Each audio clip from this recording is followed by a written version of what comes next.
Today we're going to do some quick and easy little watercolor birds, which are actually an exercise in learning how to control water and wet in wet and so on and so forth. So our three little birds are going to be created on this sheet. It's an 1/8 sheet of Arches watercolor paper. I'm being very extravagant this week because Mother's Day is coming up. So I'm going to be doing this painting on here, but you don't have to. Of course, you can paint on anything. Now, the way we're going to start, I've got a large, this is a 14 Draw Well Golden nylon round brush, and I'm just going to draw paint in water, just plain water, 3 or 4 or however many you want. I think I'll do 3 sort of fairly random kind of circles. Not circles, they're discs, sort of that oval shapes, filled in circles.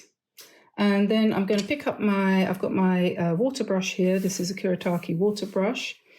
And I'm just going to paint, I'm going to drop the paint in. Now, I can't quite see where it is at the moment, but as soon as I begin to drop the paint in, you'll see it won't go beyond the edge of where I've wetted the paper. So I'm going to start off with this is phthalo blue, I think, and just neat. And this is olive green. And I'm just going to drop that in at the bottom. And then I'm just going to squeeze out some drops of water from my water brush, or you could just pick up some water on your page. On your brush, rather. And I'm just going to even out the edges there a little bit, and then I'm going to let that run.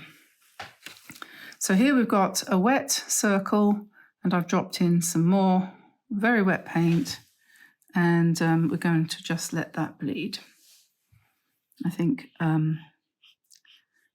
my bird is going to have to change its shape a little bit, become a little bit bigger, because clumsily I had let the water go too far down there. So we'll do that.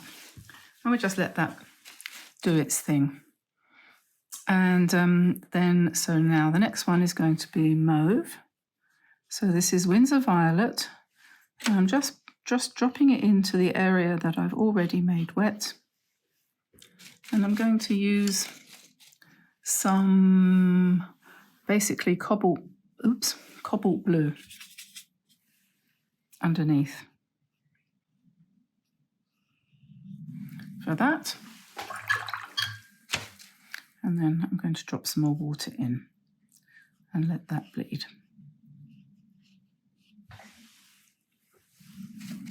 And then the third one, I think we'll do, if I can see it. This is Arches watercolor paper, as I said, and it does tend to soak up the water. So there's quinacridone, and then we'll put green underneath. And then we'll put a blob of water in the middle. And then it gets interesting because you might want to suck up some of the water. So, for example, if you've got too much and the paint is getting a bit dark, you might do that. And you can just basically play with it. Nothing to be afraid of. Might not work out to your liking, but on the other hand, it might.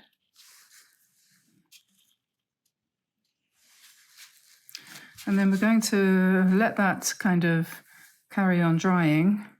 And I'm going to take some orange paint to do the legs with. And we're just going to draw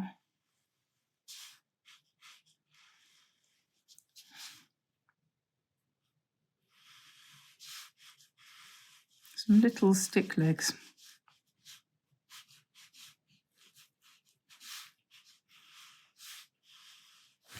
Like that.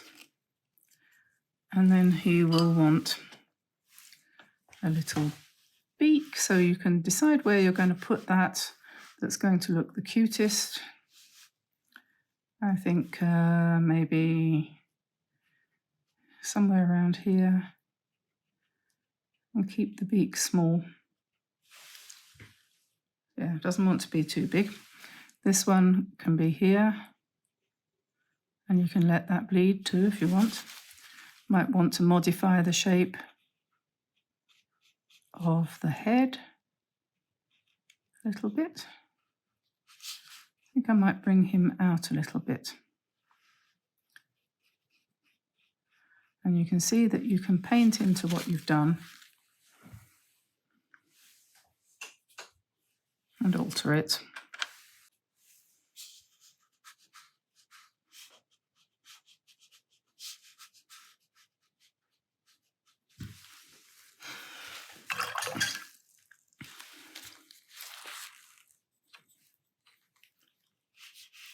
And just straighten that one out a bit. And then we need his, actually I'm just going to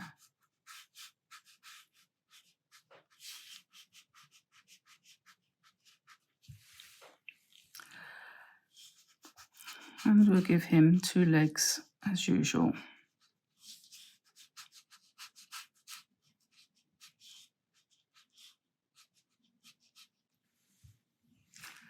And maybe we'll make his beak there. Then, while we're waiting for them to dry, we can do various things. You could take your pen and you could just outline and give them some, I always like to give my birds little toenails. Like that. But you don't have to do that if you don't want to.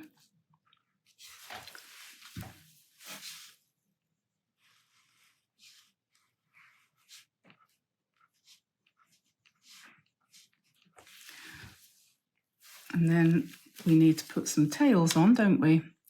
So there's different ways that you can do that. I was going to use a pen, but I think I won't now. I'm going to use a fine brush. So I'm going to pick up some colour. This is olive green, and I'm just going to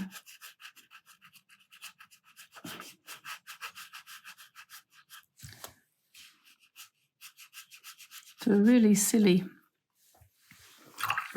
tail.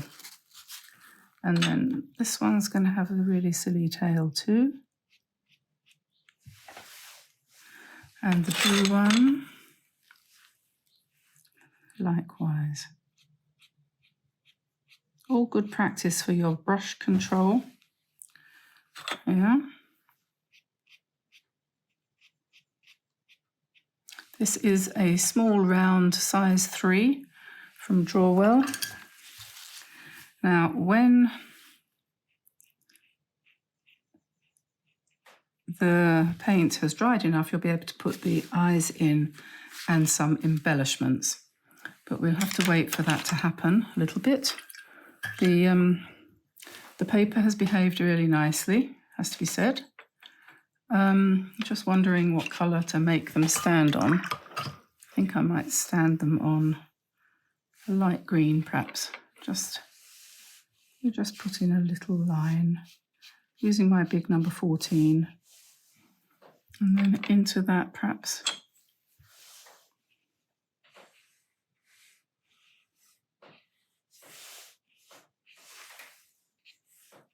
just drop some darker shades like that.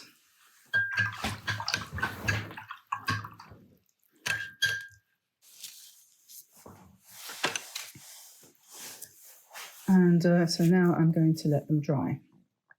Okay, so that's dry. Now, one of the things that's always difficult when it comes to finishing off your birds is knowing where to put the eye.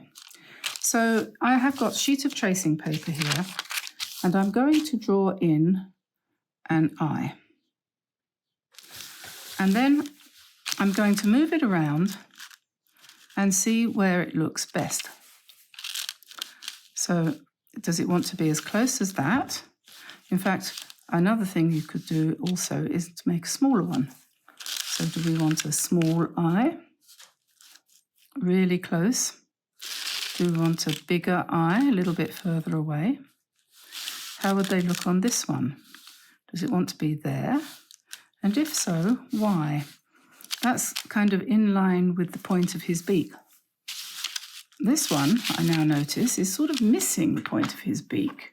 So I'm going to go in there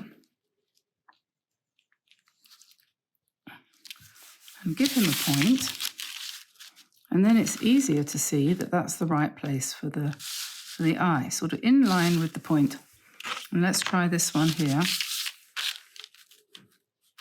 This one's particularly difficult because he's a rather strangely shaped bird, but you can make him look cute.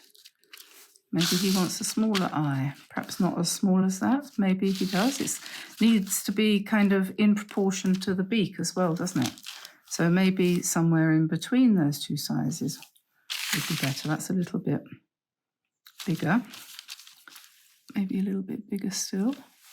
And then the other thing that you need to do as well to get the right idea exactly is to put a tiny highlight. And depending on where you put the highlight, you're going to get a different effect. So on this one, I've put the highlight facing that way. You can turn it round and see which way it looks the best. You could see, okay, it needs to be bigger, perhaps. Or maybe it needs to be smaller. Maybe it needs to be a little bit bigger like that. And then there's this one. Does that want to go with the highlight at the back? Near the top, at the front, looking forward like that. Maybe that's the nicest way. That one too could be going like that. So you can see how by trying it out, you get a completely different look to your bird without committing.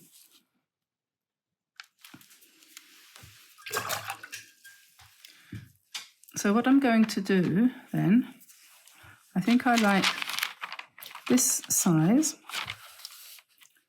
So I'm going to put an eye here. And then we'll give him a highlight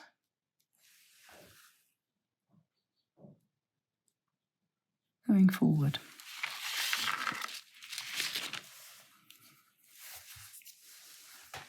This one, same thing. Make the highlight a little bit brighter. And this one,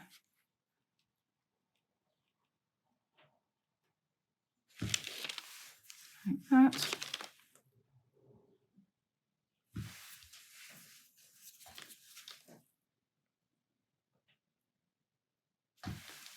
There we are. So that's just a little trick for figuring out where you want to put your bird's eye. And then you can put in a cute little mouth like that just by doing a little line. And then if you want to, where, for example, you've got some dark colour, you might want to put some spots to make it more interesting. Maybe he could have some near his tail. Maybe this one here. You could use a pen if you want round spots, or if you use more water, you could get round spots using this stuff. This is Dr. Martin's Bleed Proof White. And there's other ways that you could embellish them. You could use, obviously, you could use gold or silver paint or something like that if you wanted to.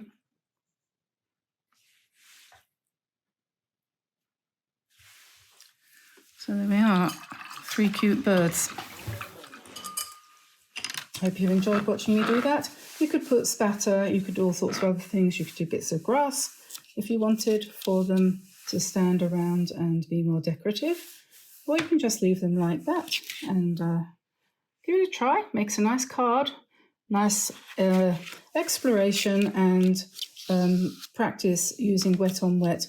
This is Archie's watercolor paper. The blending is much, much better than it was on this. This is a Viviva sketchbook. Didn't blend particularly well. So for something where you're doing wet in wet, you might want to consider using a better paper. And I mean, let's compare this one. This is Etibal 100% cellulose. It doesn't really work at all, or not at all well. This is obviously much, much better. So although I use this for a lot of the paintings I do, I don't use it for wet in wet. It doesn't work for that. But Archie's does.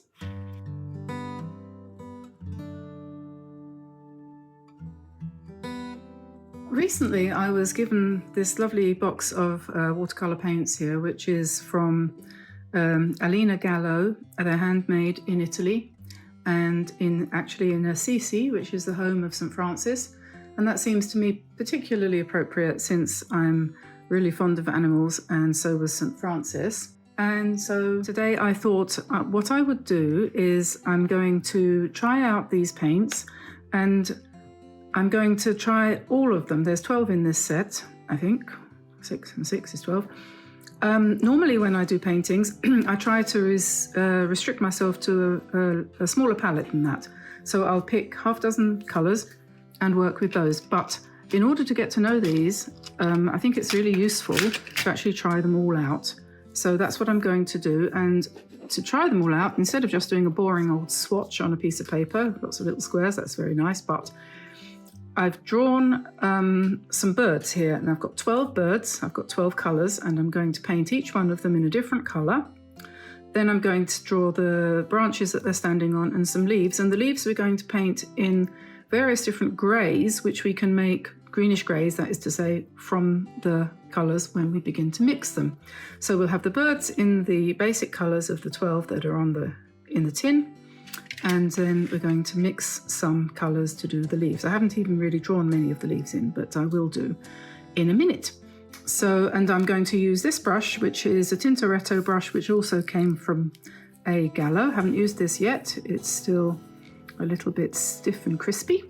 So we'll just rinse that out, and I'm sure that's going to be a nice brush to paint with. I've also got a smaller one of theirs too, which is their portable version.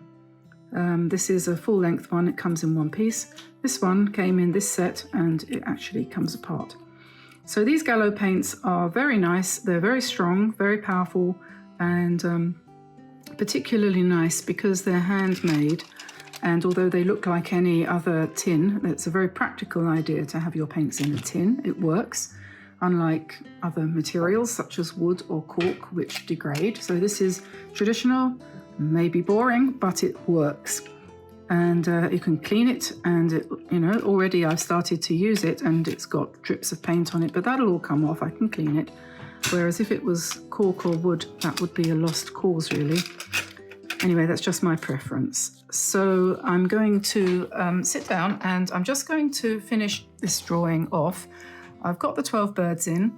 Now, if you want to have a go at this, or if you want to draw these birds and paint them for any other purpose, I mean, this is a very useful little sketch because you could use this for all sorts of things, or parts of it. And it's got different poses of the different birds. And although we're going to paint them today in individual colours, you could paint them for what they actually are. So, for example, there's one could be a robin, one could be a blue tit.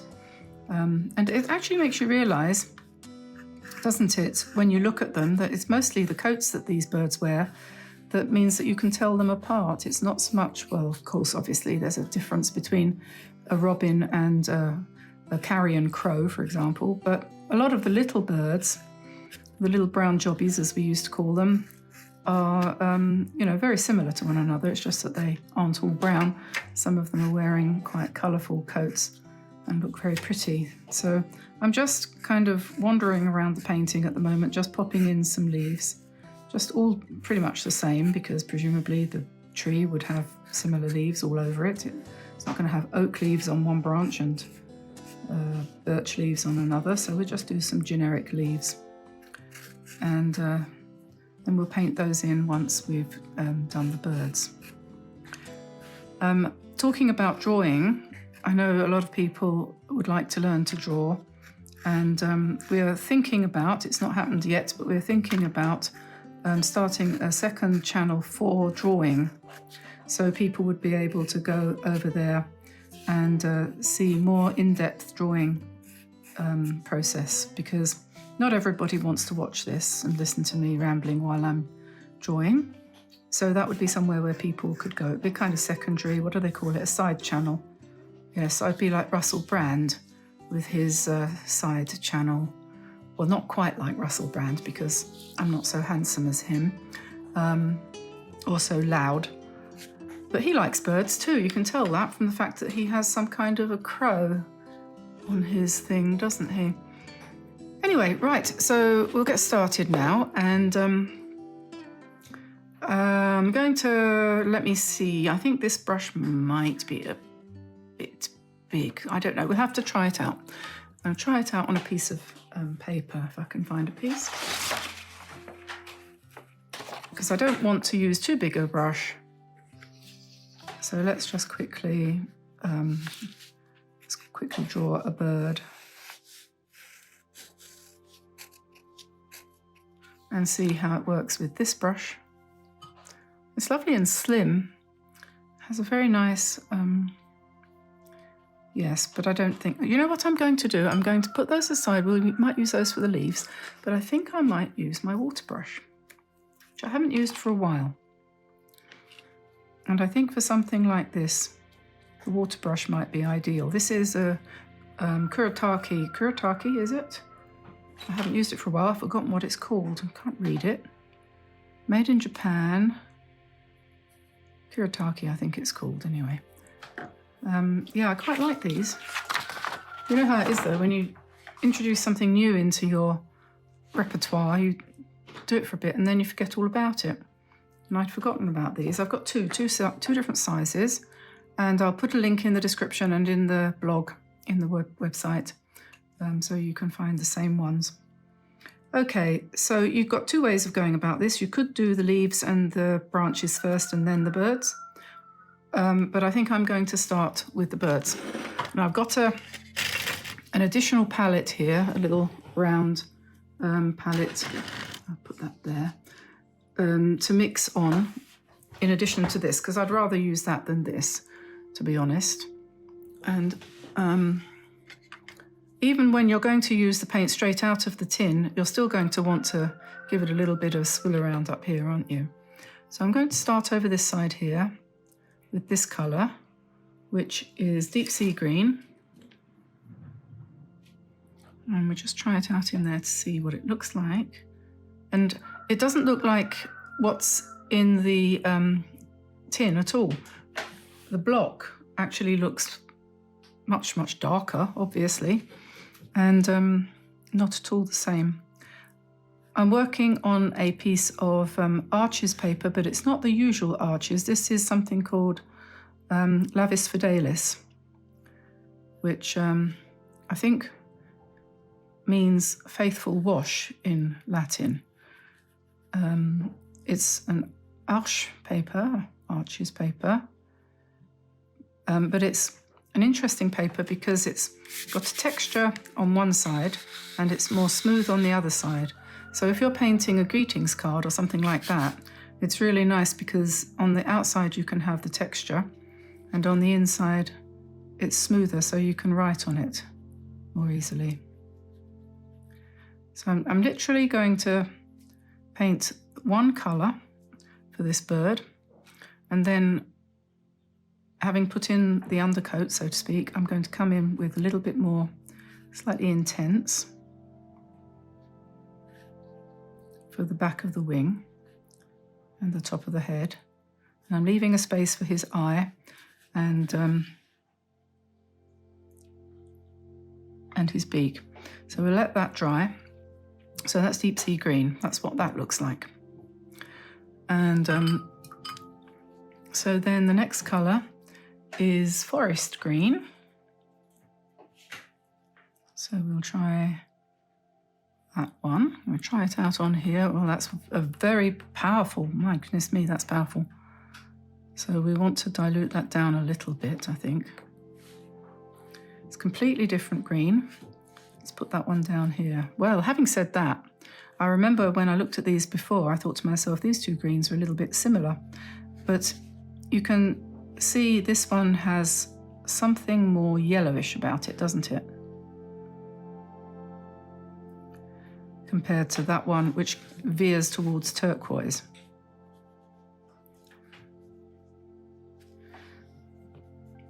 So you can see how subtle that is. So that's forest green. The next one is Azzurro, which is, oh, not that one, this one, which is azure blue, presumably.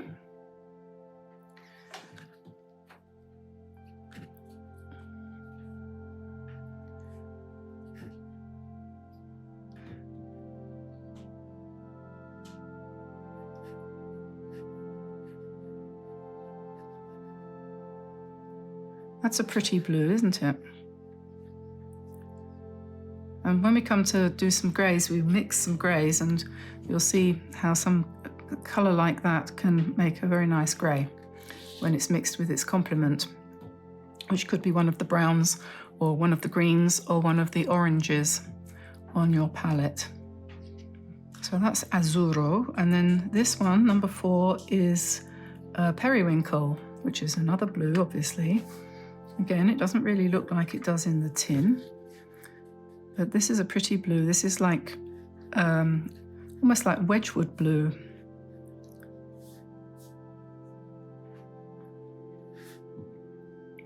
I'm just trying to be really careful and paint round the eye of each bird so that we can put that in later, and paint round the beak. And I'm not doing the feet, but I am painting the tails.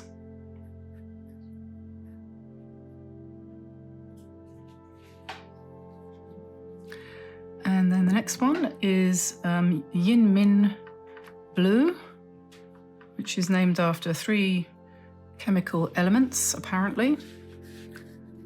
And that one really looks like what we normally would call ultramarine, I think.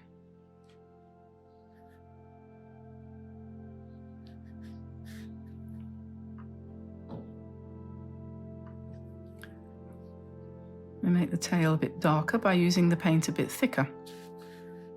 And we make the top a little bit darker too by coming in and just adding to it. Because obviously you can make a darker colour by using less water. So that's the first 5. Now the next colour here is brown. This is chromite brown.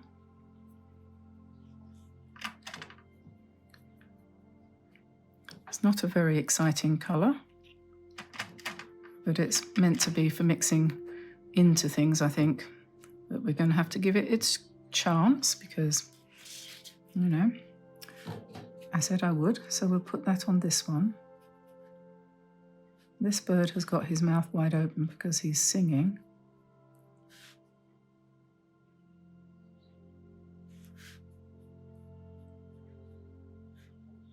So we pop that in there like that. So that's chromite brown. Maybe we'll give him a little bit darker near the top, like that.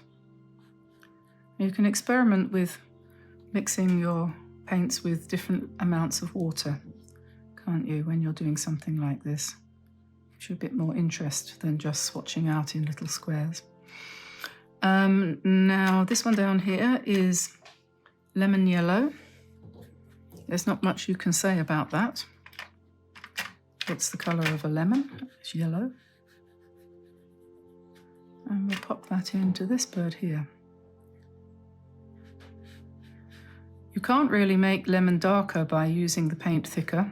You can make it lighter by I suppose, diluting it down an awful lot, but you're not going to be able to make shadows on a yellow bird using more paint. Even if you add it, it doesn't make any difference really. So that's where yellow can be quite dangerous, because once you start to add orange or green to make shadows, you're going to run the risk of ending up with mud.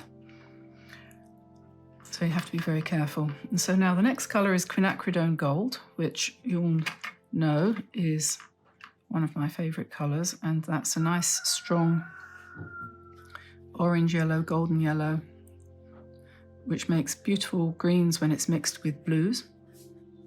And somehow this colour seems to know what to do when it hits the paper. It just kind of goes in the right places. It's a very obedient colour. I use it a lot.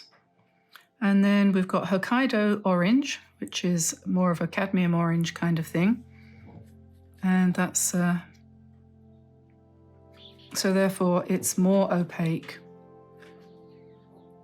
I feel it's more opaque than quinacridone gold, and it gives you a much more even colour. You can see how this drifted down straight away to the bottom there, whereas that's gone on very evenly across the bird.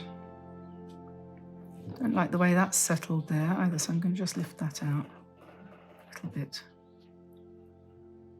Ideally, you would not use brown like that. It doesn't look very interesting, does it? Next colour is Medici red.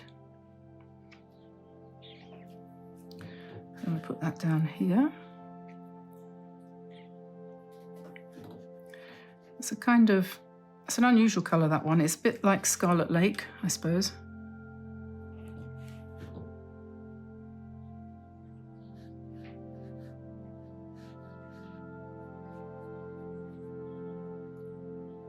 That would work well for a cardinal, I should think, if we give him a little crest on top of his head.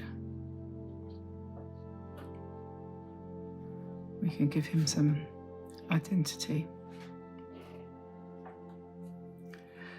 And then the next one is alizarin crimson, traditional dark red on the bluish side, whereas this is on the orange side. So we'll pop that in there.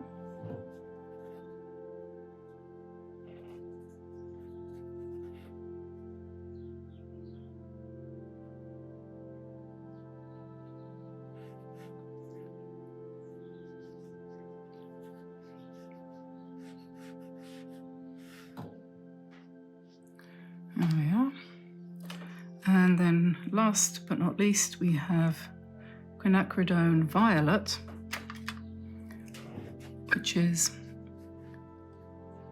a nice mauve. Looks like Windsor violet, really, something like that. I think that might be what it is.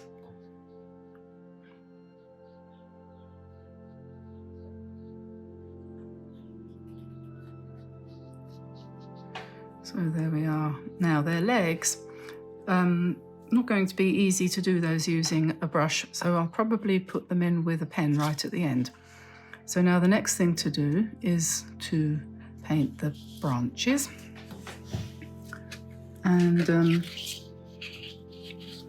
so I've got lots of bits and pieces of paint already out that's left over from that, so I'm going to start by using those up, and we'll sort of mix a kind of greenish grey sort of colour, something fairly neutral, which will suit everybody. So we start off with a greeny kind of colour here.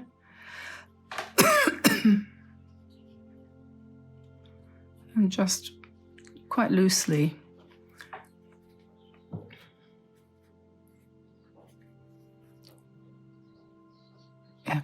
just drop in along the guidelines that you've drawn for your branches. It doesn't have to be, doesn't have to be accurate.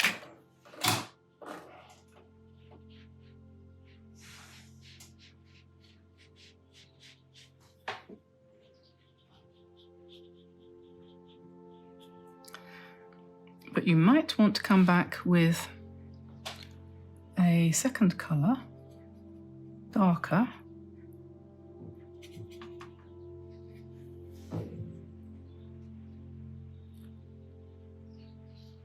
brownish, perhaps.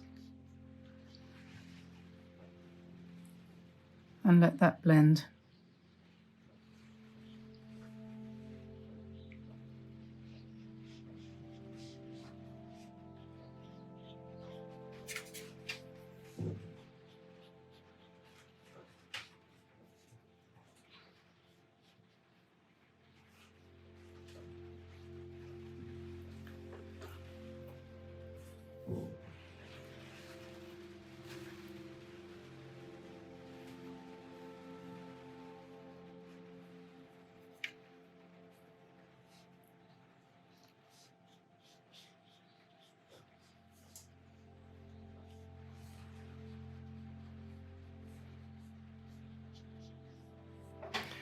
Okay, so then we've got the skeleton of the branches, and next thing to do is the leaves. So there I'm mixing, I think that was forest green with the Hokkaido orange to give a green.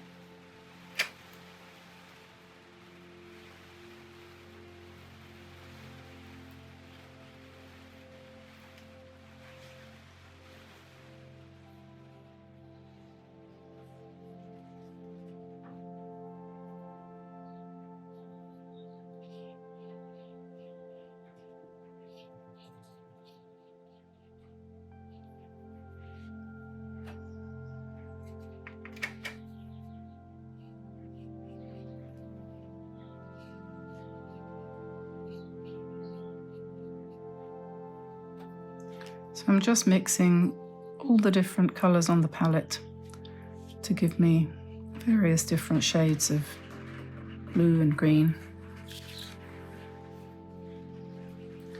And once those are all used up, we'll have to get some more paint out of the palette, but waste not, want not.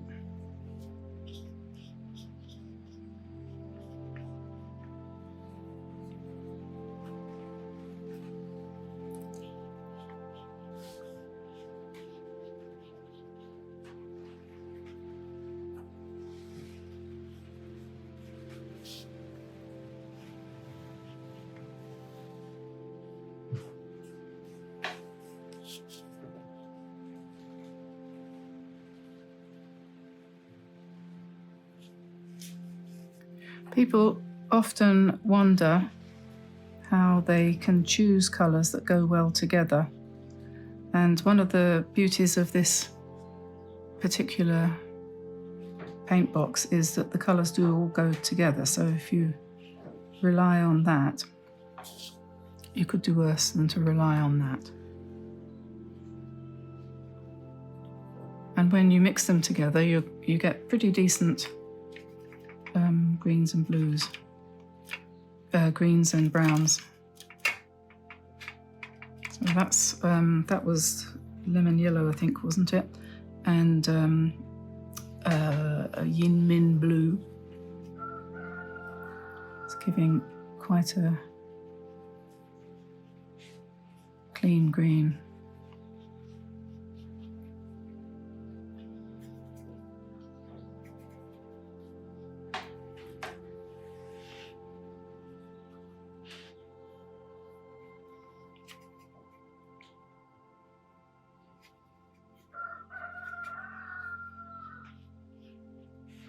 I always like to put some mauves and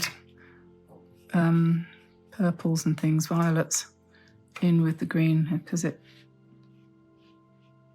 gives you a nice contrast.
You can do this as much as you like, really. Do as many leaves as you want. And you can do them bigger and smaller. And what I'm trying to do is put a dark one next to a light one,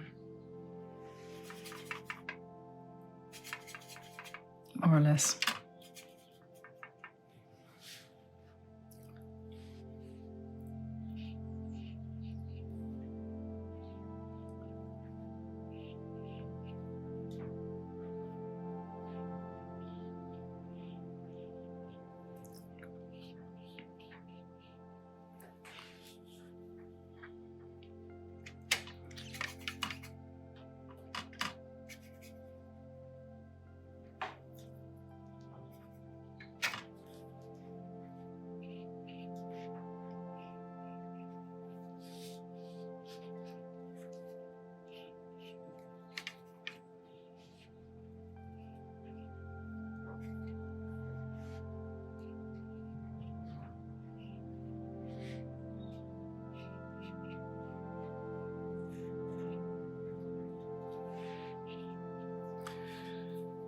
And then, like I said, I think I'm going to have to do the eyes and so on in pen. So let's find a Staedtler pigment liner here. And it's quite possible that as I go along, I might want to actually do quite a bit of pen work on this. We'll see. So let's start at the top here.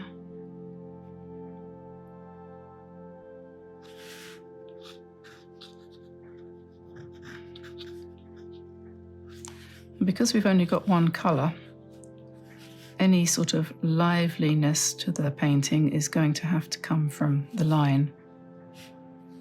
So, for example, you can indicate feathers and things. You can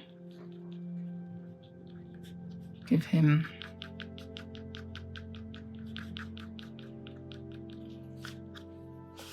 some life.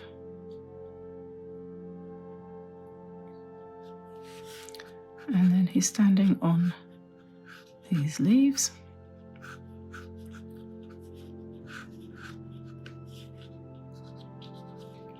Twigs.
You can emphasize the cuteness by the position of the legs, which should be sort of splayed. The bird will have splayed legs, that's for sure.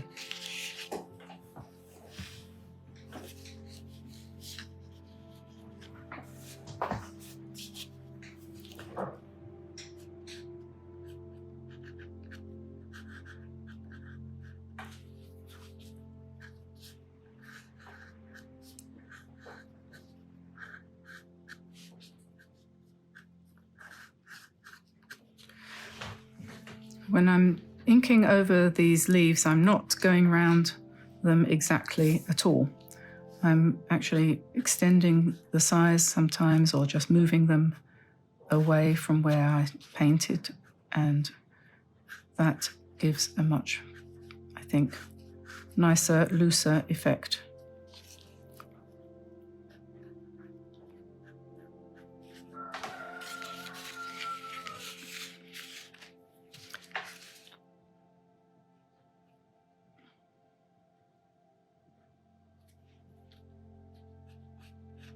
Same for the birds, to give them a bit more movement by coming outside of the colour.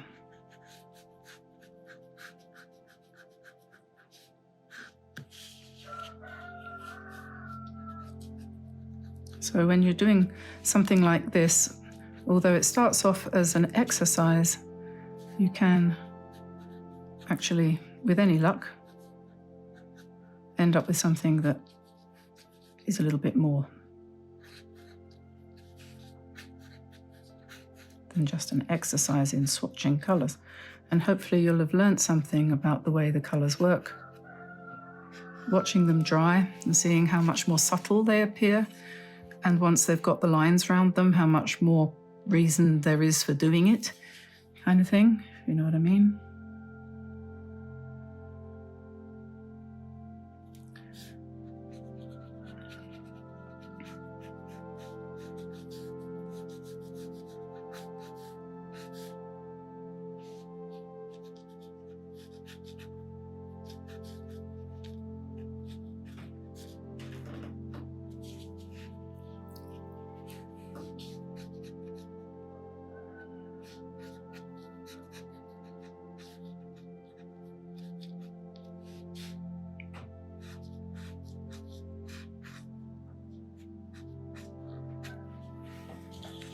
So there's the first 4 finished. Now this one, he's got his mouth wide open. He's obviously either singing his head off or squawking a loud alarm call. He looks like a blackbird, doesn't he? A female, actually, he looks like a female blackbird, being brown. So we'll call her Mrs. Blackbird.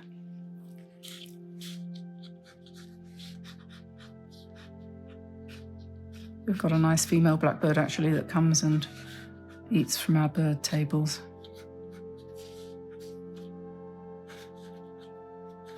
What we don't see here is thrushes. Quite a shame really. We used to get great big huge missel thrushes in England. I don't know, I think they've died out a bit. Okay, now we're at this turquoisey coloured one. We'll give him a nice big eye.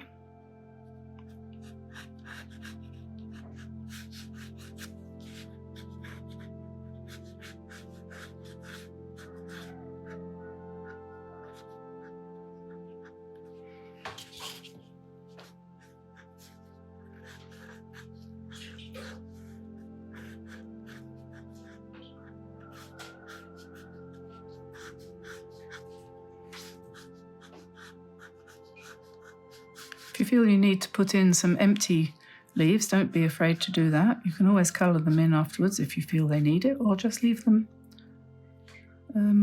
empty. And this one, big stupid colour yellow, isn't it? Because it doesn't cover up anything, and you come back to it and you can see all the pencil lines underneath in a way you can't on the others. So you have to be a bit firm with it and say, right, here comes the pen, and you can deal with that.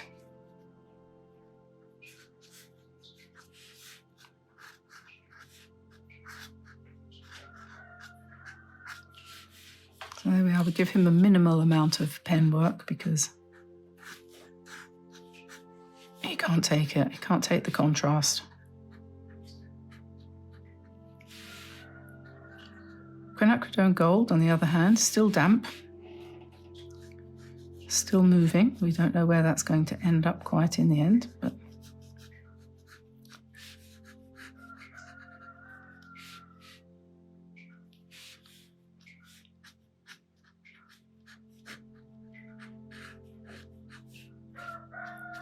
there we are. Now we have 8. And like I said, if you want to get the traceable for this, just go to dianeantone.com. And all of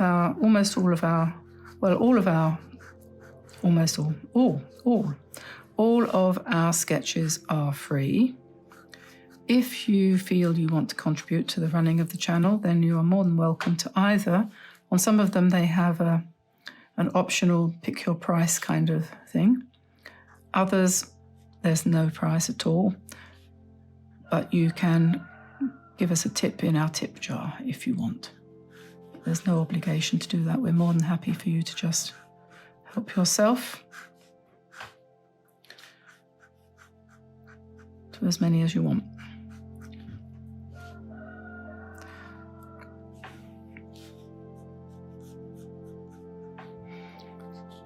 We do have our membership scheme, which works through YouTube. We don't do Patreon, but we do have memberships, and for a couple of dollars a month you can become a member, and then you get access to basically a little bit of extra video, but mostly why don't you go and find out? Click on the button where it says join, at the top of the homepage for the videos, and go and have a look and see what you get for the different membership levels.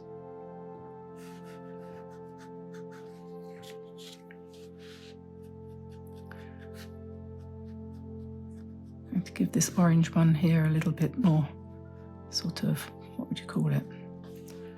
I'm just hatched kind of thing. Fluffy.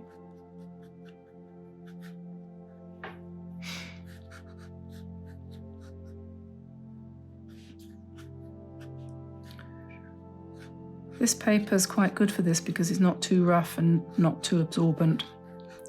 It's better for pen and ink than some like I don't think Bockingford is one of my papers I do like painting watercolor on, but I'm not sure that Bockingford is particularly suited to ink.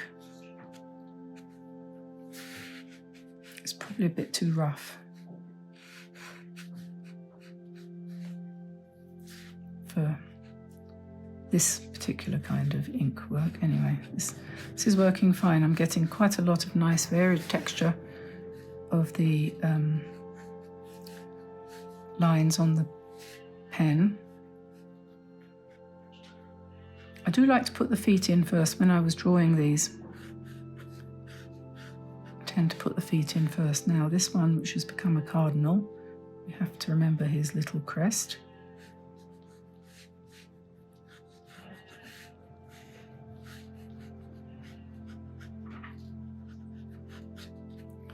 There we are, that's him done. Some more leaves here.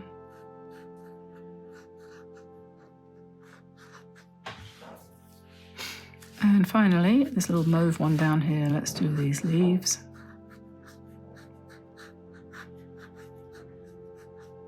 And he's standing on a twig.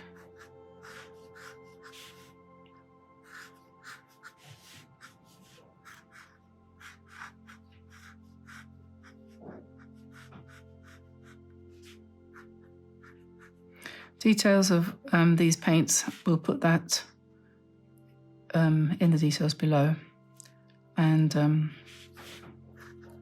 on the blog, on the website too, if you want to go and have a look at the Gallo website. I do recommend their paints. Right then, so there we are, that's that. And if we wanted to, at this point, there's no reason on earth why you shouldn't pick up your brush and add a little bit of colour to some of them. If you wanted to, you could stick to the same basic colour, but you could just come in and do a little bit more orange on top of the orange one. Like that, for example. And then quinacridone. You could come in and give him, because that's such a powerful colour, you can end up, after having done that, with what look like two different colours on one bird. This one, now that I know it's a blackbird, we can, female blackbird, we can do a bit more confidently there. Some colour for her, can't we? Then the green one, what's this one here? That is forest green, isn't it? So that's this one.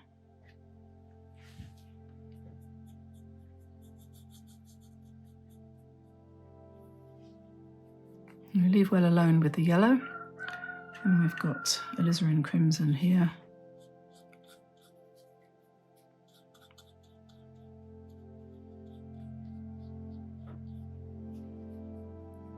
Orange we did, purple. Just come in there with a little bit more.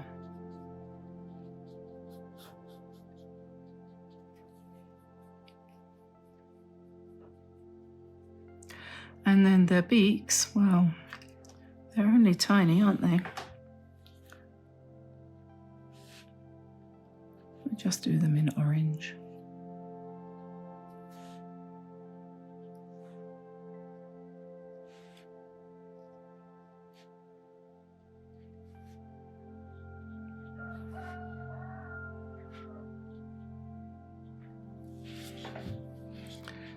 So there we are, 12 little birds in the colours of the Signature 2 set of A Gallo paints. Hope you enjoyed that. Do go to the website, download the sketch and give it a try, and I'm sure you'll enjoy that.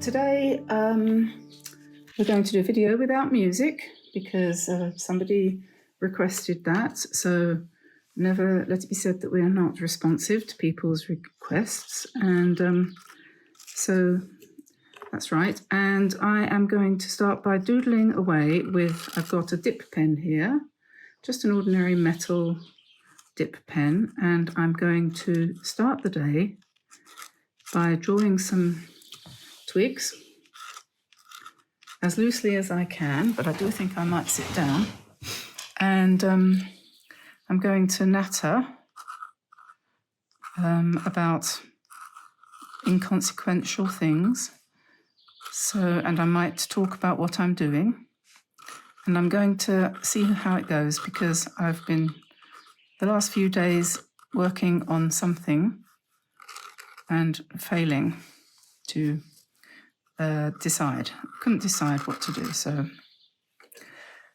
we'll see what happens. This is a bit like doing a neurographic exercise, but it's not because I'm just using a dip pen. Don't think they talk about dip pens much, but it's quite fun. You get a very irregular line, and I quite like that. I like to let things just happen. You never know what's going to turn out. Some of my favourite little paintings that I've done have been ones that I did when I wasn't thinking about painting too much. Little sketches of birds and things like that. So what I'm doing is thinking about leaves and just putting, this is a kind of abstract framework. I'm going to have to be careful there because maybe I'll try and suck some of that up with a thirsty brush because there's a little bit too much ink came out of the pen there. So I'll just suck that up.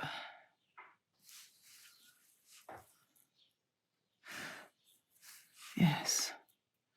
So, yes, I wonder if everybody else is busy with their summer jobs yet.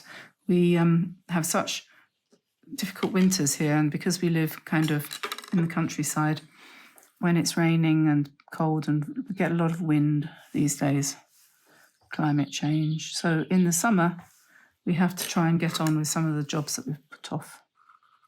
So, for example, we've got a fence in the front garden that needs repairing, and yesterday my husband cut his finger quite badly. See, there needs to be a drip there.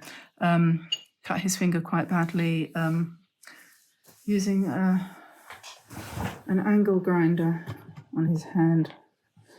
I don't know, honestly, men. So I think we'll probably call that a framework, and I couldn't make up my mind whether to put cats or birds, but I think it's probably going to have to be birds. So I have got here my Daniel Smith set of Primatek colours. These ones here. We've got rhodonite, which is red. We've got hematite, which is black. We've got jadeite, which is green. Amethyst, which is mauve. Mayan blue, which is obviously blue. And this one must be piemontite or piemontite, which is a kind of rusty brown. And they are quite nice colours. And they're granulating. And granulating is when you get a texture, a visual texture. It's not actually rough, but you get a visual texture when you paint. So I'm going to grab a pencil, first of all, and I'm going to draw my birds on here. And I'm going to, basically, these are going to be very similar to the ones we did the other day. Similar. They won't obviously be quite the same. And I'm just going to try to vary them a little bit as we go along. So I'm just, all I do to do these birds is to draw a circle and thinking, okay, the legs are like that, so it's going to be pointing that way. And this one, the legs are going to be like that. And we're going to do it sort of more upright like that. And this one, I think, what am I going to do? Don't want him facing that way, do we? So he's going to have to be looking up, I guess, with the others. So his legs are going to be like something like that.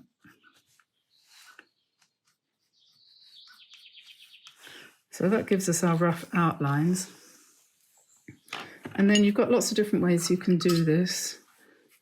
I don't remember, I'm not using very special paper here. This is Etival, Clairefontaine Etival, it's cellulose. To tell you the truth, I was going to do this as a practice, but then I decided I would film it anyway, and if it turns out, you'll see it. So the birds, we're going to do the same sort of thing, I think. I'm going to drop the brown colour in the top of the bird, quite reasonably intense because it will run.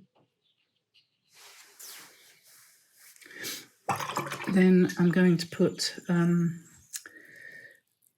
the underside, what shall I put?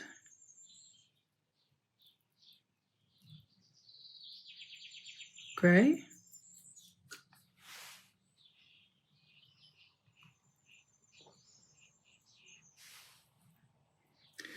Hematite has got a lot of texture.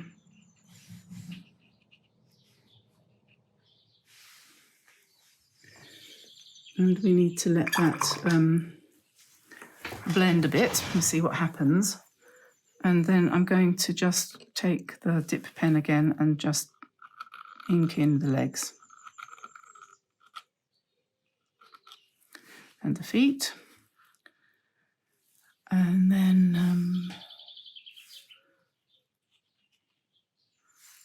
beak. And then I was thinking maybe we would do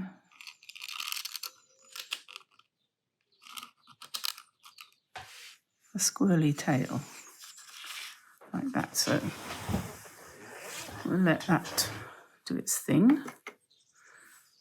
And then the next one, shall we do it blue on the sides? This one's sort of facing forward, so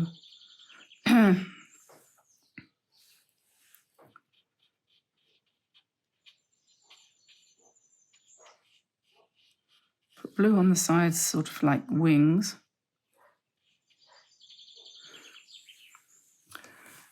And then, excuse me, what shall I put on the inside? In the middle.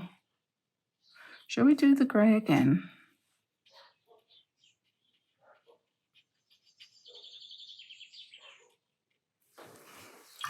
And we'll just see what happens.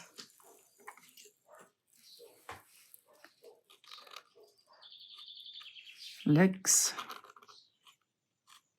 feet, beak,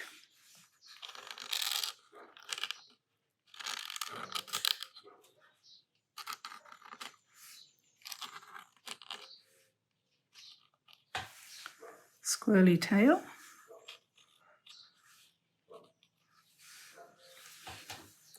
I probably will go round the outside of these when it's dried, but not before, because if I go around it with ink when it's wet, it will all run in. So we don't want to do that. So what do we think about the third colour? Shall we use the purple and the grey?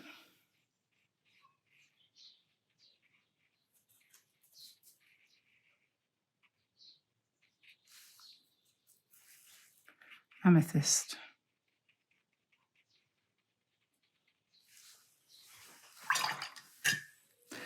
I think I'll stick with the grey.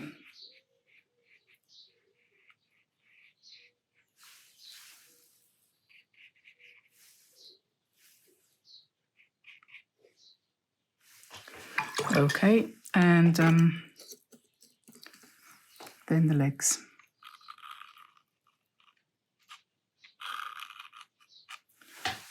And the beak.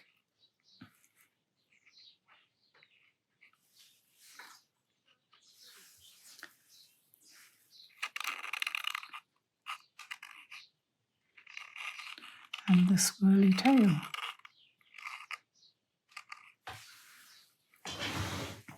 So now we're going to have to wait for that to dry. And meantime, maybe I'll just paint some green into the leaves. Now this colour is from the Jean Haynes set of All That Shimmers. That's also a Daniel Smith colour.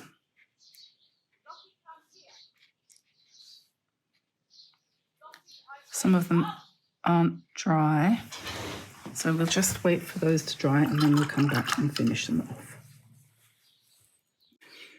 While this is drying, I'll just show you the box for the Jean Haynes All That Shimmers set, and it comes with like 6 colours. There's a green, a silver, a gold, a copper, a sort of iridescent pink, and an iridescent blue.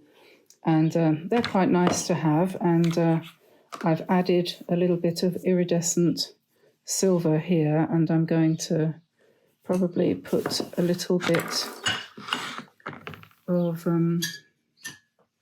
maybe we'll put a little bit of iridescent pink on here.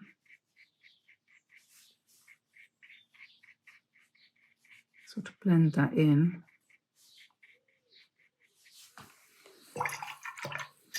See how that goes when that dries. Maybe I'll add a little bit more purple.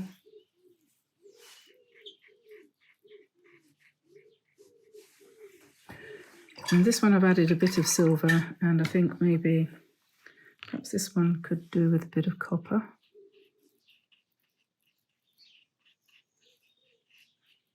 It's hard to tell when it's all wet how it's going to work out. But we will see. And then I was going to use the iridescent green for the leaves that I drew earlier. Just filling those in. I think they're probably more or less dry now.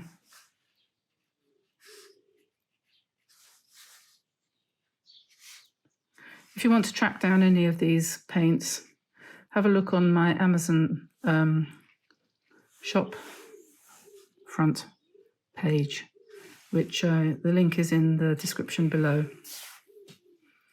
And you can go there, and everything that I've mentioned in any of the videos is there for you to click on the link, and you can find it quickly on Amazon. You don't have to go hunting for it. So I really am going to have to wait for this to dry now before I can go on. I better put my brush in water to wash that ink off before it all sticks. Oh, I should mention also the ink, I guess. I'm using Sennelier. This is Sennelier drawing ink. This one is walnut, dark brown. It comes in a set of 5 different colours. So there we are. I'm going to turn the camera off for a second and let this all dry.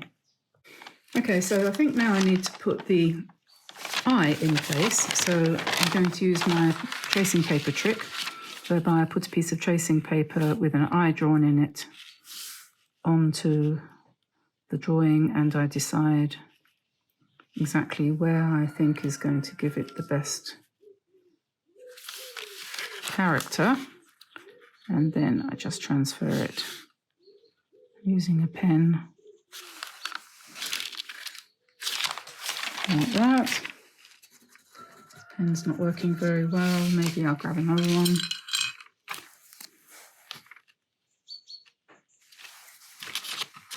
Okay, and then this one, I think that wants to go around about there.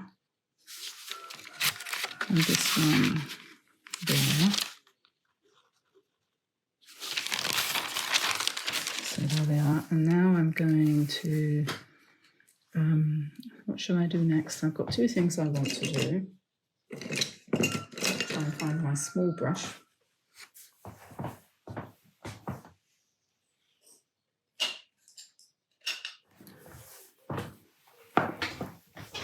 Okay, I'm going to try some silvery gold on here.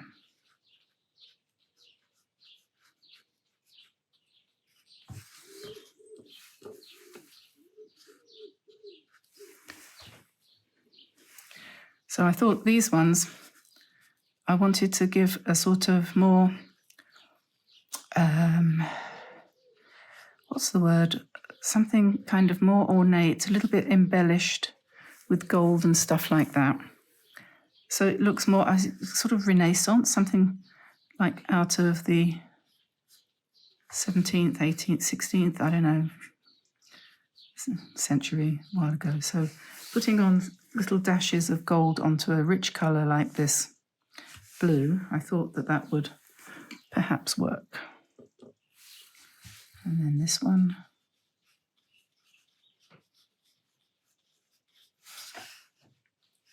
If you just do single strokes, you can get a sort of teardrop shape with the right size brush.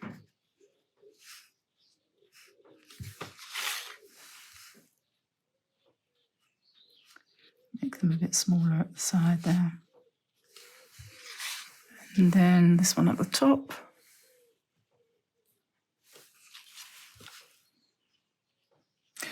Oh, I wanted to tell you about a book that I came across the other day by Anne Blockley. People in England will probably have heard of Anne Blockley. I've mentioned her before, daughter of the well-known painter John Blockley. She had a book out a couple of years ago which came out during the pandemic, the height of the pandemic. Shouldn't say during the pandemic. I'm just painting the beaks gold as well. And it's called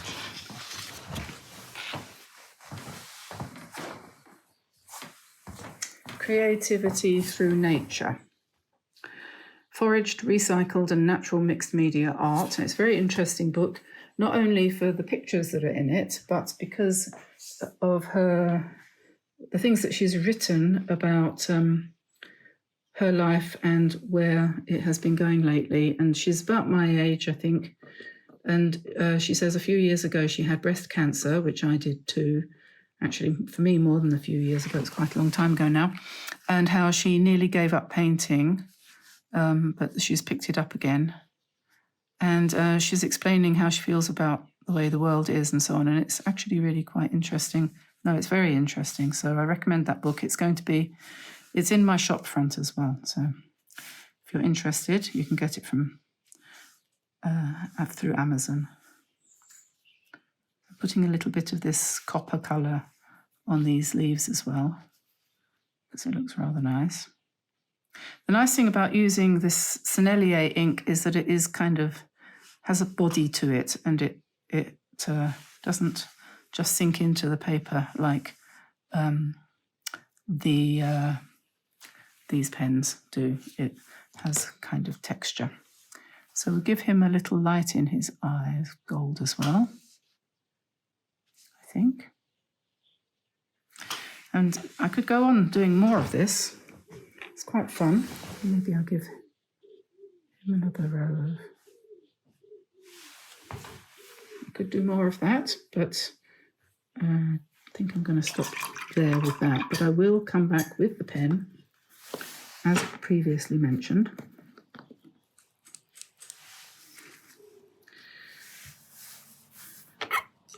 And probably sensible, I don't always remember to do this, but probably sensible to test it out on a piece of paper first. And then I'm going to do irregular outline.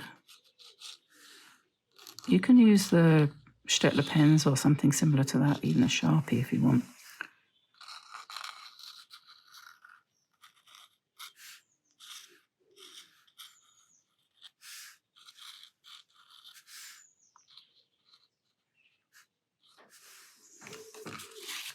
I have to turn that round, otherwise I'm going to touch the wet bits with my hands. I don't want to do that.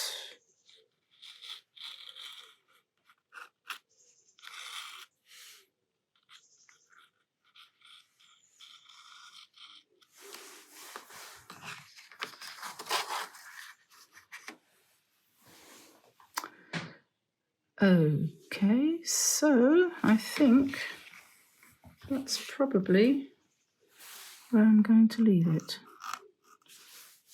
I might put in a few more leaves.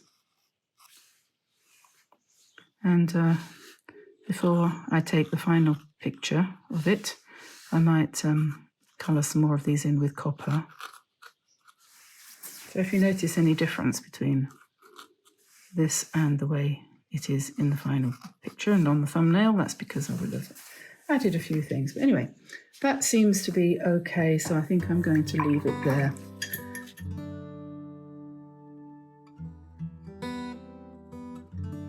Today we're going to paint a tree full of birds, flowers and animals, I hope. And I've got here a piece of Clairefontaine Etival paper, which I've just tacked down at the corners with some washi tape. And I've got my set of A Gallo paints here. This is the signature set 1 and 2 with all these lovely colours in. And I'm going to use probably this number 7 round brush and probably this number 3 round and a pencil. I've got a propelling pencil here because that's quite nice to have. Propelling pencil, and what else? Well, we'll see as we go along because I'm not quite sure where this is going to go yet. This is going to come out of my head, I think. Anyway, what I am planning to do first of all is to start at the bottom where we will have the ground. And so we just draw a squiggly line for the ground. And in the future, in a minute, I'm going to put probably a rabbit or a chicken or something like that on the ground. And then I'm just going to allow the tree to grow up out of the ground just by giving a couple of curvy lines and then just bringing that up. And then this is not what you'd call realistic, but it's not unrecognizable as a tree either. So we'll just come up like this with branches which are curly, okay? And then we'll keep going and we'll do another one up here. Sorry, paint box, I'm going to have to move you for a second. We'll do another one up there in a minute, and we'll take one out to the left, but we'll take it a little bit lower. So like that. And let that go up here too. And then bring this over here. And now this part of the trunk is going to be a little bit narrower than here as it gets narrower as it gets higher. And another curly branch. I'm looking out of the window at my trees. I've got oak trees here in the in the field behind me, in our field, we've got some lovely oaks actually, and they're all going, that's not what we look like. And I'm like, I know. But everyone knows what a real tree looks like, but we don't care, because what we're doing is we're going to make this into a home for birds and cats, perhaps. I was watching Arthur yesterday, our kitten. He's nearly a year, he must be nearly a year old now, trying to climb one of the small oaks, and he got stuck, and oh my God, clinging on for dear life. But he was okay.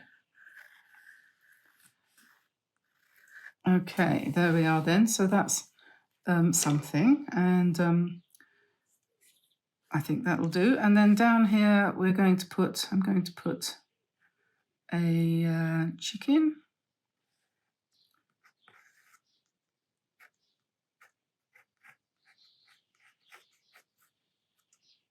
I'm going to put her legs in the right place.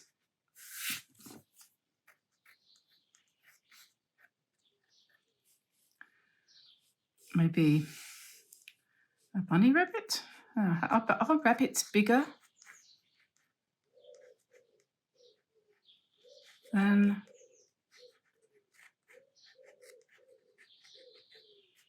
there we go. I don't know whether rabbits are bigger than chickens, are they? No, I think they're a bit smaller. So I think that's okay. So we'll just have a bunny rabbit there.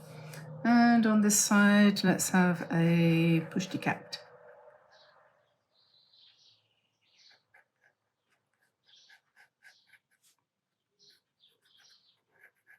From behind. There we are. So first thing I'm going to do now, having put my animals on the ground there, first thing I'm going to do is I'm going to wet the trunk of the tree, and then I'm going to drop in some colours, more or less at random. And I was just wondering what colour to do this. I think I'm probably going to do it in shades of blue. I'm going to make that nice and wet, just along the lines, inside the lines that I've drawn. This is one point at which I'm going to paint inside the paint inside the lines. And this is my A Gallo swatch here with the different blues. And we've got Indian Throne Blue, Periwinkle, Yin Min, Azzurro, Aquamarine. This one is very, Yin Min is very, what's the word? Granulating. So I'm going to drop some of that in. And then I'm going to drop in some Indian Throne.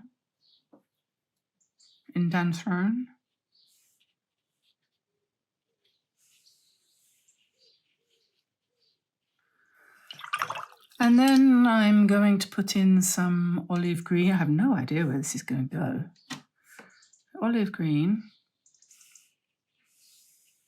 So now we have a green and a blue tree trunk. And now, then I have no idea where this is going to go, guys, honestly.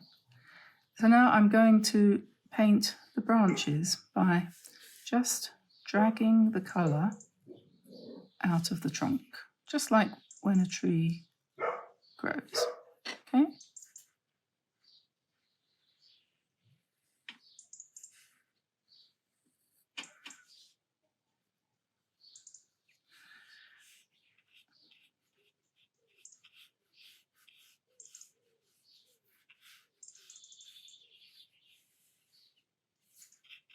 Pick up a bit of extra there, we'll run a bit short.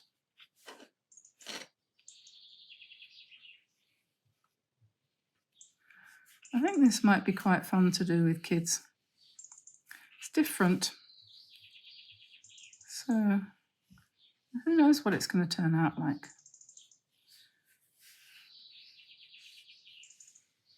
I always imagine people like Picasso sort of going, oh well, let's see what happens if I paint this woman in blue. I'm not going to use any other colours, and I'm going to do her face sideways. So let's see how that goes.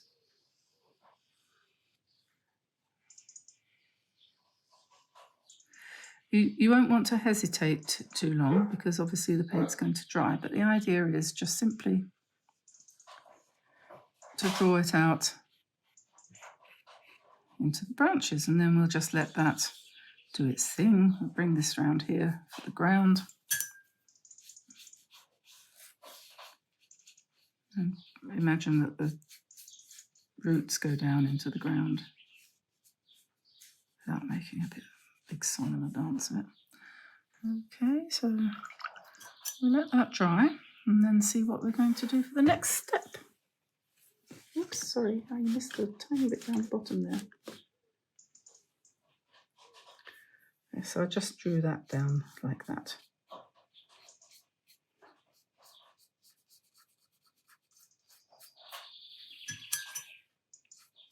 For the roots. Let that dry.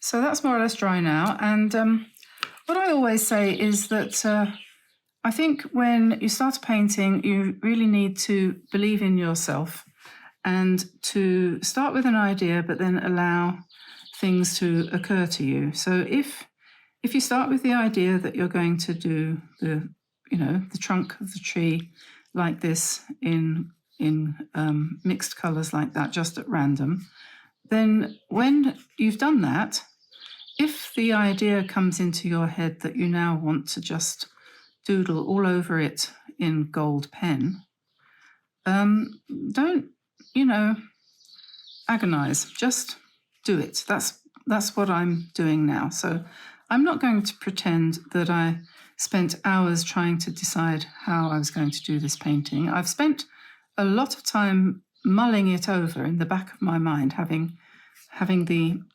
desire to do something like a tree of life, that is to say, a tree with birds and animals in and around it. And that's been in the back of my mind now for probably about a year or something.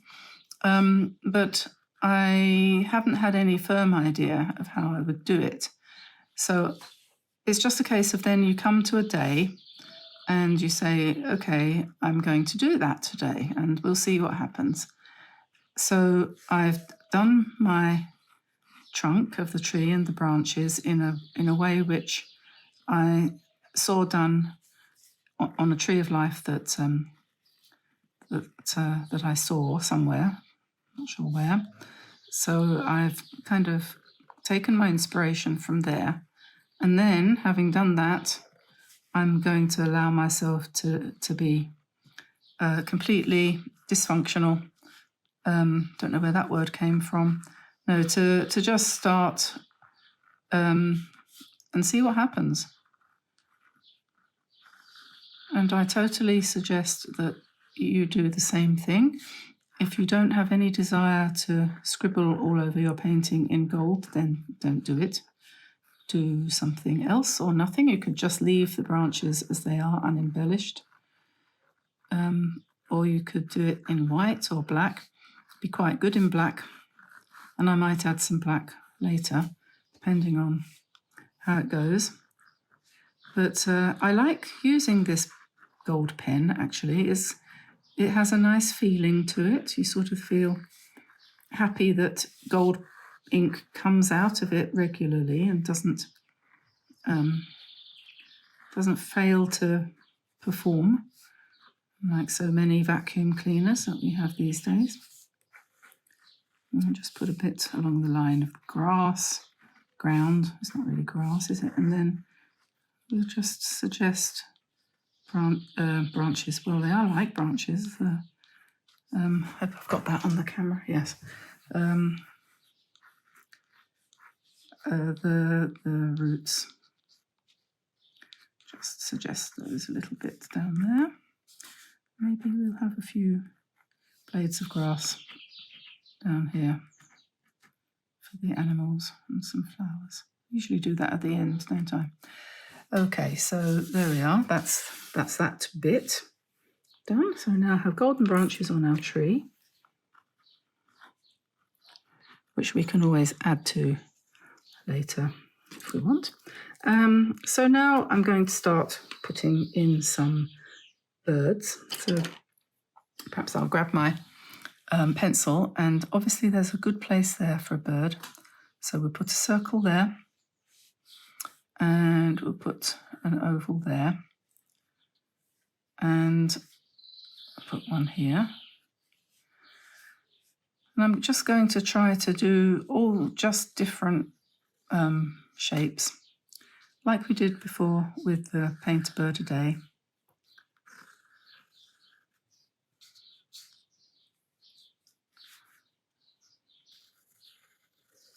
Just different ovals.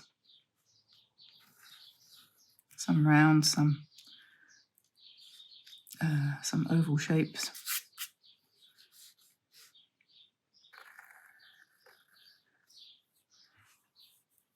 And what did I do before? What I did before?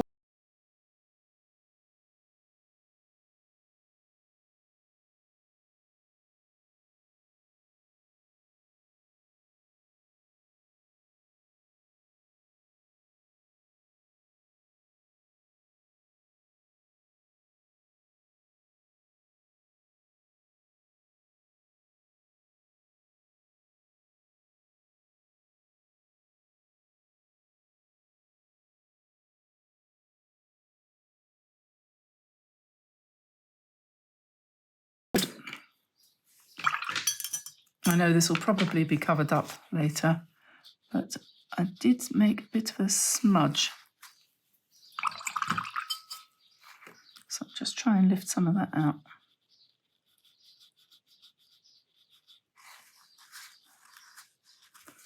That's a bit better. It probably won't show when I put the leaves in. So then we're going to just, I don't know, why don't I just make my way along my tin of paints, and let's put his beak up here.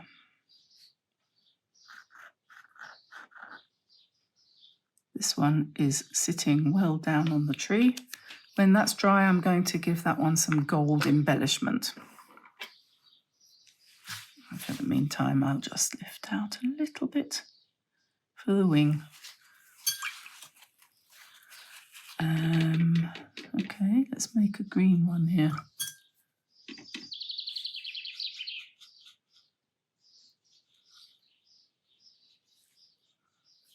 And that's nice, isn't it? And another green one here. A bit of blue.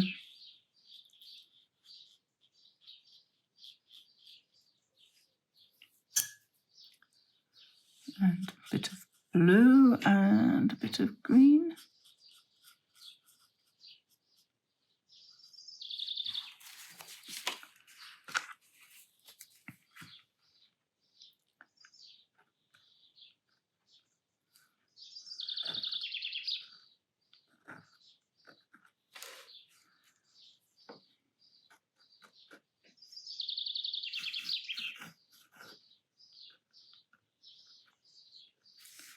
Put in the feet.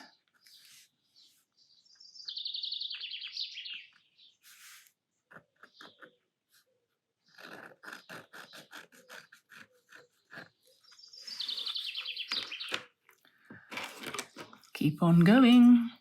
I tell you what I want to do. This one, I'm not going to put him there. I'm going to make him a little bit higher so that I can do his legs.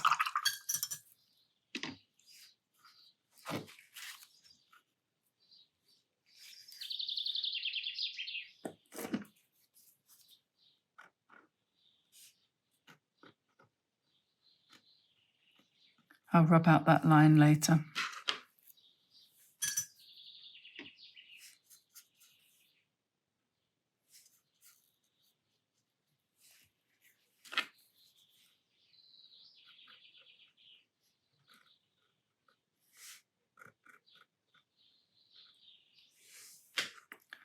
Same goes here. I think I'll rub it out first. I shouldn't have put them sitting right down because I forgot that the birds have legs.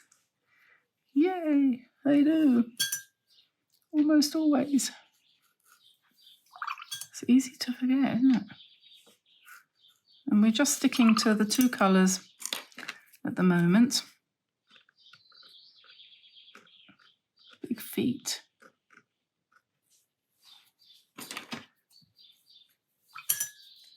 And, you know, as you go along, as you do these, and sometimes you get quite a little thrill of pleasure when it works out and they look really cute.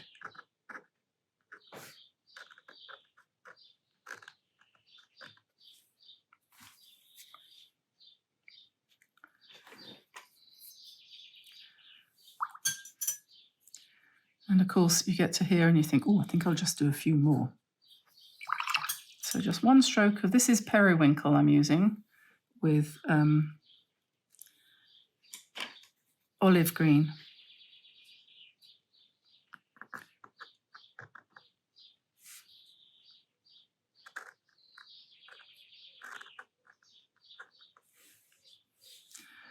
And we need some tails.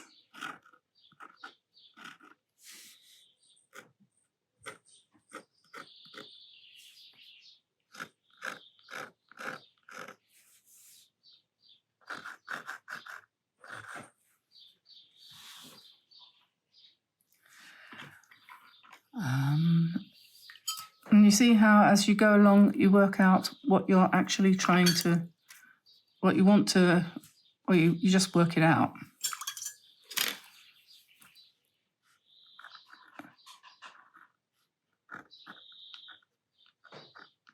If you let yourself. So now we have some really quite nice little abstract birdies. I think maybe we just want one down here, really close to the cat, teasing the pussycat.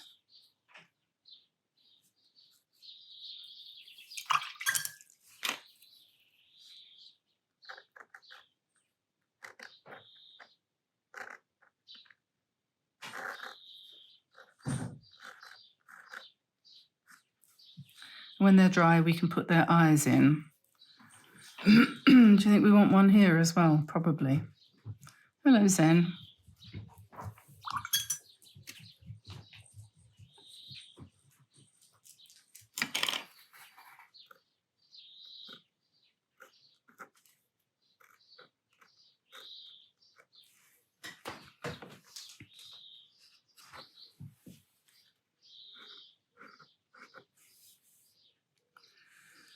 Okie dokie. So I suppose we'll have to let those dry. I'm going to do their tails in gold, especially these ones.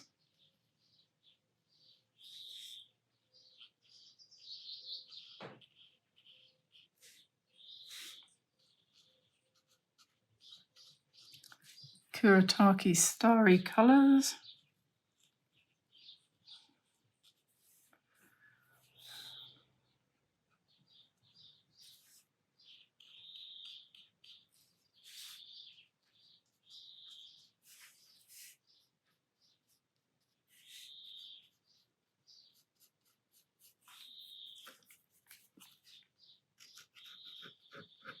You could put the gold in first if you wanted to, like I have done here. Just put the gold in and then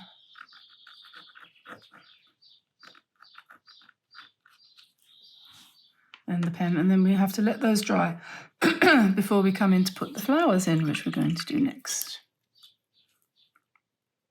Meanwhile, we have these little cats and dogs and things down here. We have to put, should we make the chicken blue as well?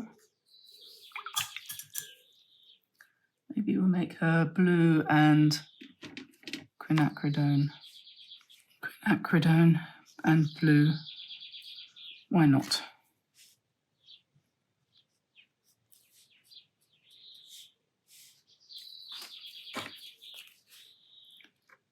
A little beak.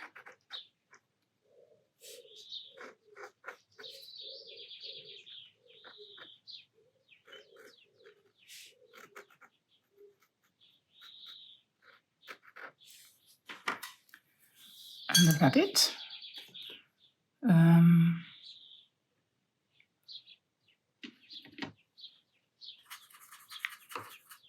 Rabbits are sort of greyish, aren't they?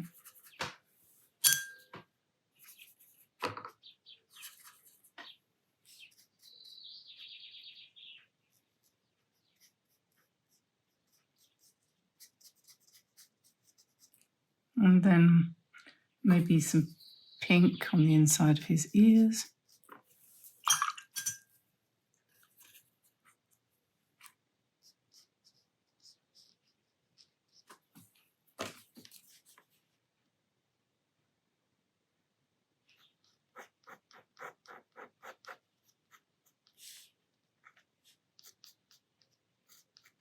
We'll let that dry. And then the pussycat.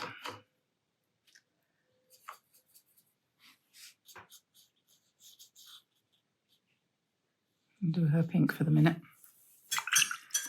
Okay, I think I'm probably going to have to pop the hairdryer on that to dry that off properly. So I've dried that off, and I'm just going to pop in some eyes for the birds. I feel happier when my birds can see. That one needs to be white, that one needs to be white. Just put them really close to the beak. The reason being that that looks cuter. Can't really fail if you put the eye really close to the beak. And then we'll come in with a white one here on the ones that are a bit too dark for the black eye. If you use this white gel pen like this and just turn it, you get a ring like that, which is quite good. And we want one up here and there. We can do, that one could go either way. So that's those. They now all have eyes of a type, of a sort, and then we can put, if we don't like them completely white, we just come back in with the black and you do a little circle, you just twist the pen and you get a little dot more easily than any other way that I know of. And then we can just, if we can make our pen work, which seems to have stopped doing. Come on, work.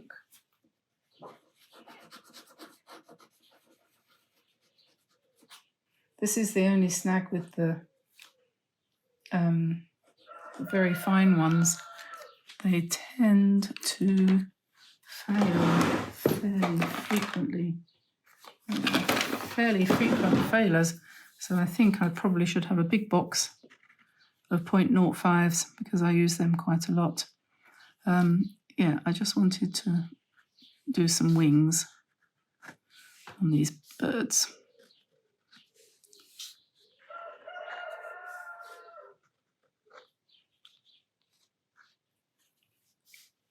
Just follow the paint where it's gone. Oh, that one needs rubbing out, doesn't it? Remember, I've got a line there. So we'll remove that. And I don't care about the smudges and things like that. Really, I think they add to the character. So we will, in a minute, go over the whole thing. Perhaps I'll just do that now quickly. I think most of it's dry. Because I'm working my way up towards flowers and leaves now. I'm wondering what colour to do. Should I stick with the blue and make the whole thing kind of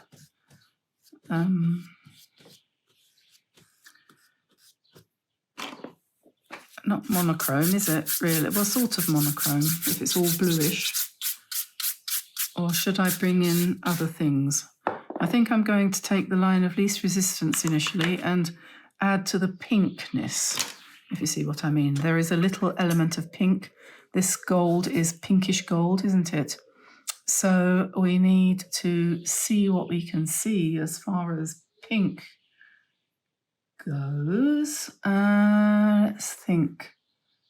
Oh, I know. This is starry. No, it's not. This is All That Shimmers by Jean Haynes. It's a Daniel Smith set. And I think that looks like that might work. What do you think? Let's try that. Let's try some little flowers. Let's start with the pink ones.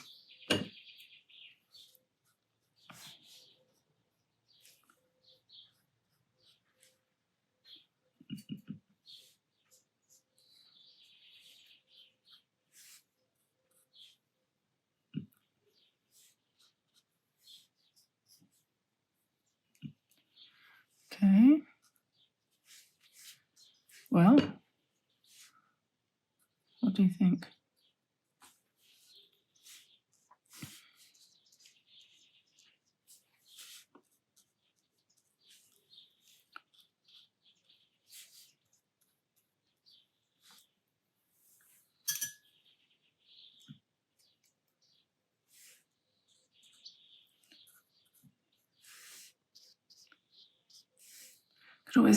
Could always put in a few more birds if you wanted to.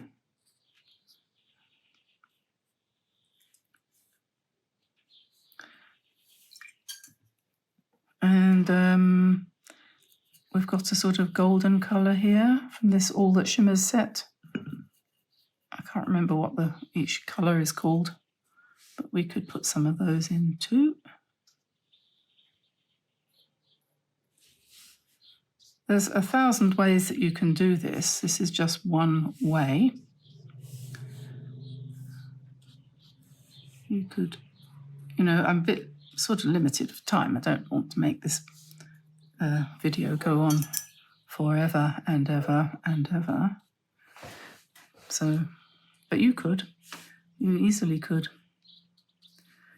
And I'm thinking probably maybe a bit of quinacridone gold would be good to add in here. I don't know.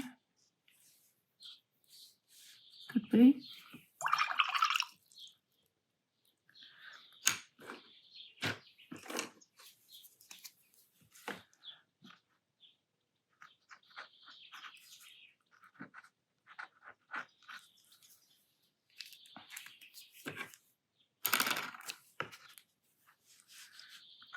I'm struggling with the right size pen at the moment, as you may have noticed.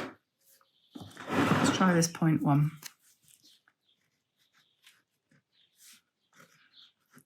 That's what I had in mind. You have to go fairly slowly, otherwise it seems to just die.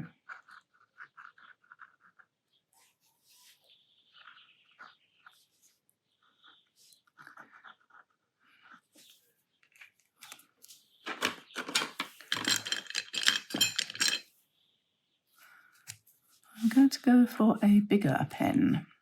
Let's see. Nothing seems to want to work today. None of these pens want to work. Looks like I'm going to be on Amazon this afternoon. Nope, that one won't work either.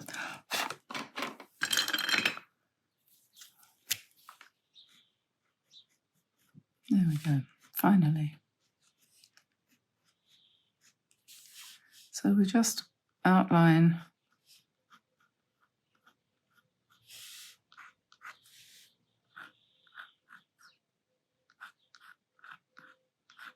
some of these flowery things to give them a little bit more substance.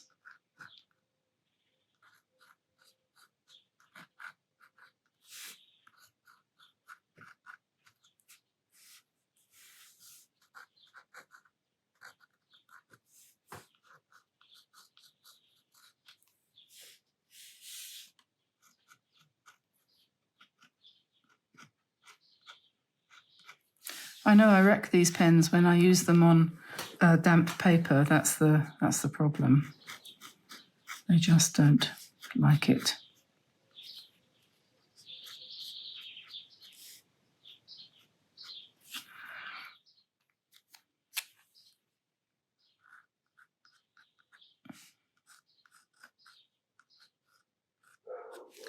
Okay, now I'm going to draw in the leaves before I do the colouring. So You could use, tell you what you could use for this. You could use the Kuretake water brushes.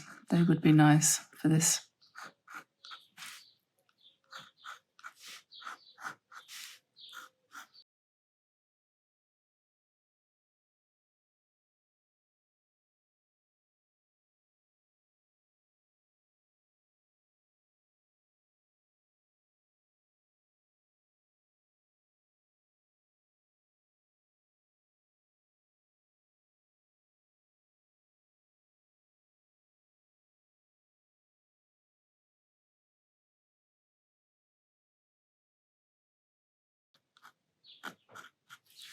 Just keep going.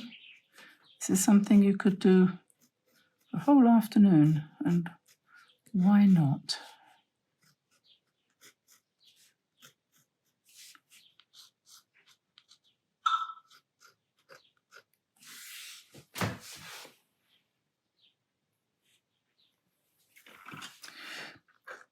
And if you didn't want to colour in the leaves, if you didn't fancy doing them in paint or anything, just leave them outlined. That's fine too, isn't it?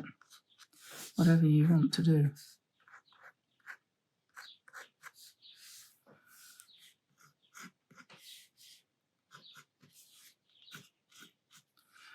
I think if I colour them in, I'd probably use turquoise or something like that, rather than a real tree green, because obviously it's not a realistic painting.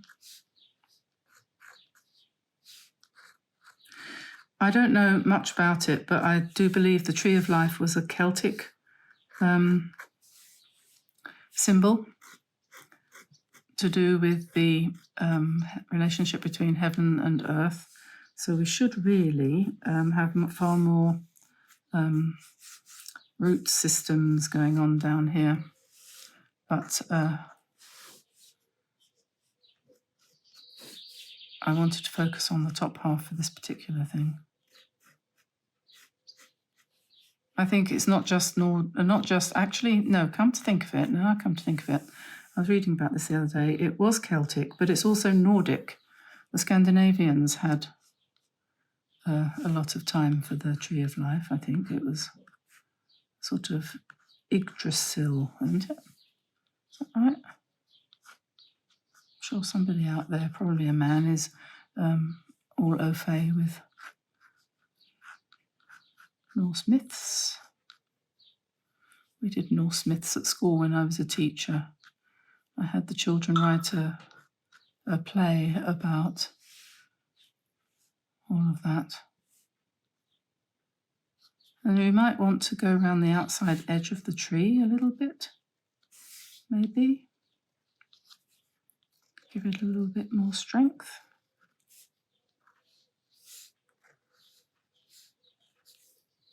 I'm going to leave my leaves unpainted, to tell you the truth.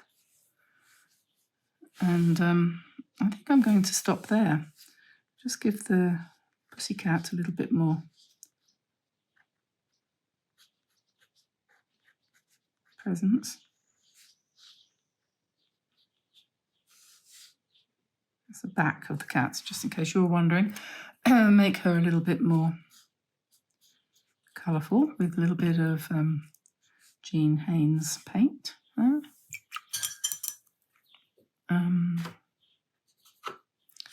Put some colour in this flower down here.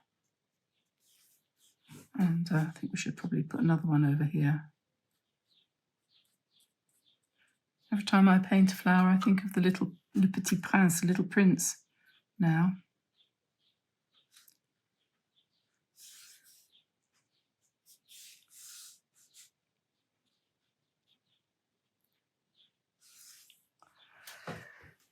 Okay, well, we could come in, and I think if I did, I would do the leaves in quinacridone,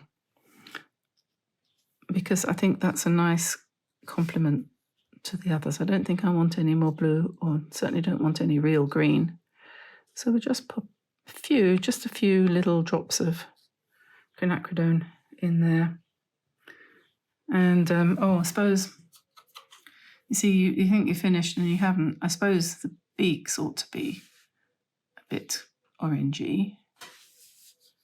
They don't have to be though. You could leave them just white.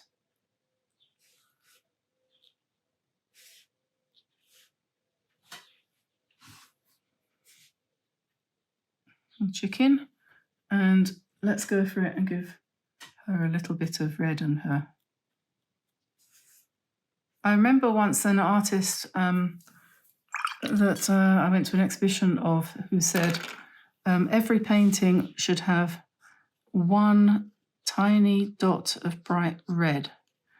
Never mind what else is in it, every painting should have a tiny dot of bright red. So there's my tribute to him. Can't remember what his name was. I came across him in Bermuda.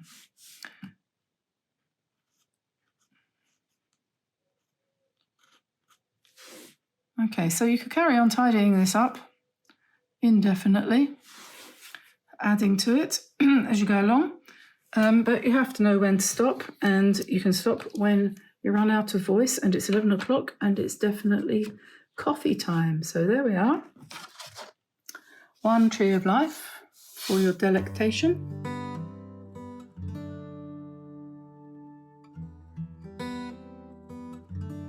Today I thought we would paint some little whimsical birds, something like this with some flowers, just because it's a nice easy subject and I think we'll probably enjoy it. So first thing I'm going to do is find a paintbrush, always useful, and I'm going to just swatch out the palette that I'm going to be using, the colours I'm going to be using for this little drawing, and just so that you know what you need in order to paint along with me if you want to.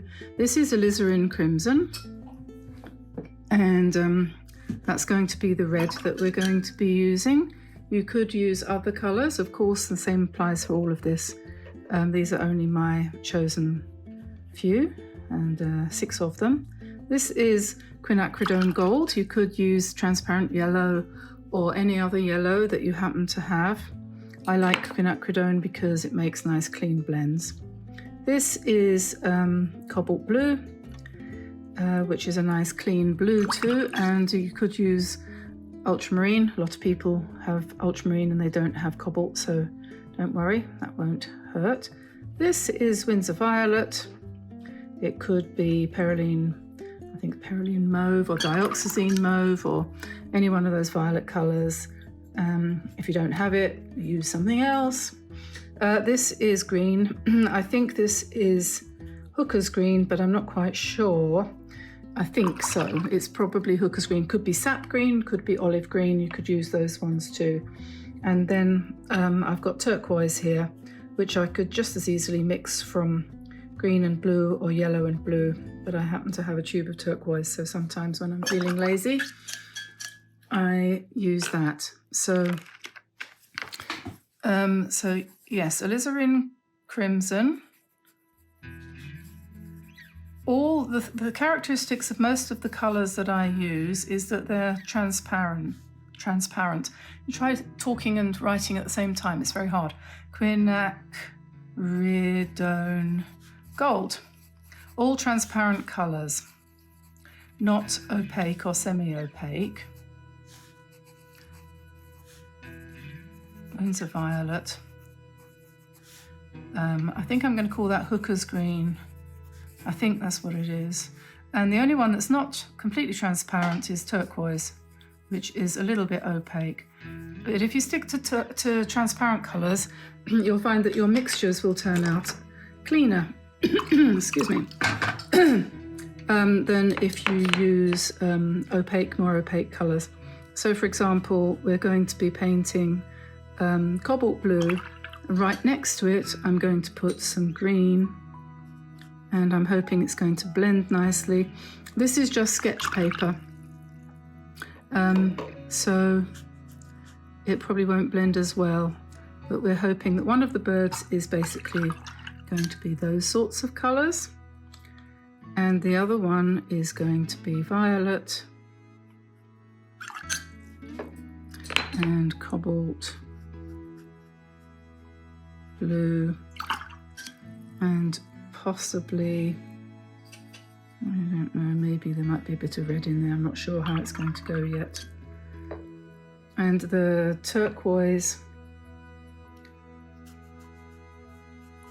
and the green are going to be for the leaves of the flowers, and the flowers are also going to have pink from the alizarin crimson and gold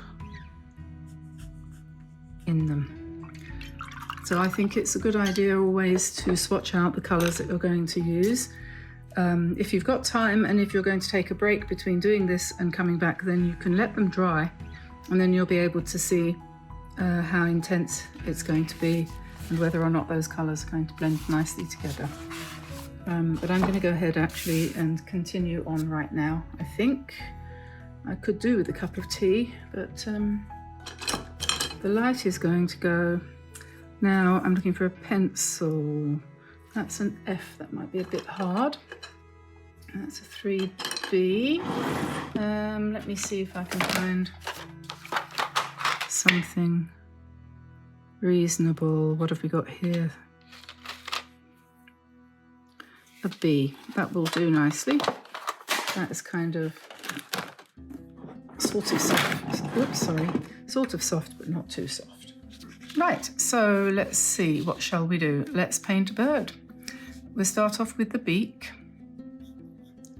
and then we'll put in his little head and his little eye. The eye is usually on the level with the beak.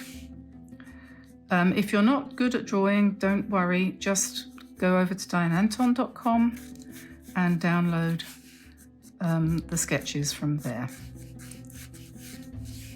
The body is an oval shape like that. The head is a round shape like that, just a slightly flattened round. And you can put the tail wherever you like. It comes out of the bottom edge of the bird. You could put it going up if you wanted. And the legs tend to look better if you have them angled forward a little bit.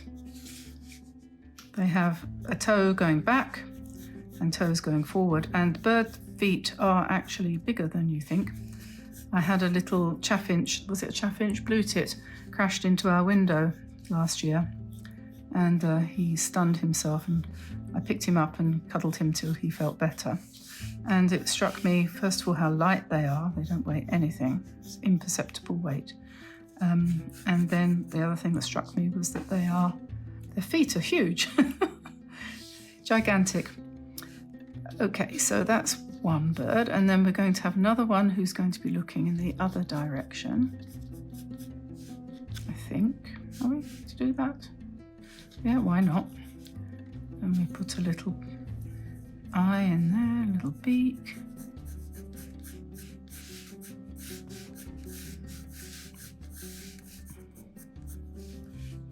And some feet, long toes. These are not going to be any particular type of bird. They're just whimsical birds.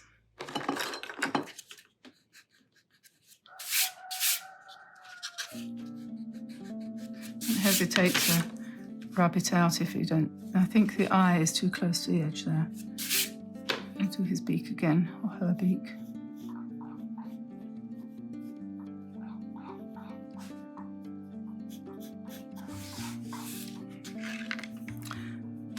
Okay, so we've given her a sort of upstanding tail. And then I'm going to put some very simple flowers around the outside edge. I'm going to do them just the petals are going to be those nice 5-petaled daisy type things. And we'll put some leaves in amongst them like this, so you don't need to worry too much about where things go and whether they're in the right place. What's the right place anyway? Am I in the right place? I don't know. My husband's always telling me we should go and live somewhere else. I keep saying to him, can you think of anywhere better? Think of anywhere better, I'll go there, but I can't think of anywhere better. I've moved too many times in my life already. I think I've lived in about 45 different houses in my lifetime, which is enough for anybody, don't you think? So I'm planning on ending my days here, preferably not too soon. I'm just giving myself a slight indication of the petals of these flowers here, and an indication of the stems and the leaves. And I'm allowing my, what's the word? I'm allowing my creativity, if there is such a thing, to just do whatever it feels like. Okay, that's it. Right, that's the sketch. So I'm going to put some colour on these now, and I'm going to then probably come in, excuse me, with a bit of ink. So let's find a brush. This is size 7. I think that's probably big enough. And we're going to paint these wet in wet. Well, not wet in wet, sorry. Not wet in wet. We're going to allow them to blend on the paper.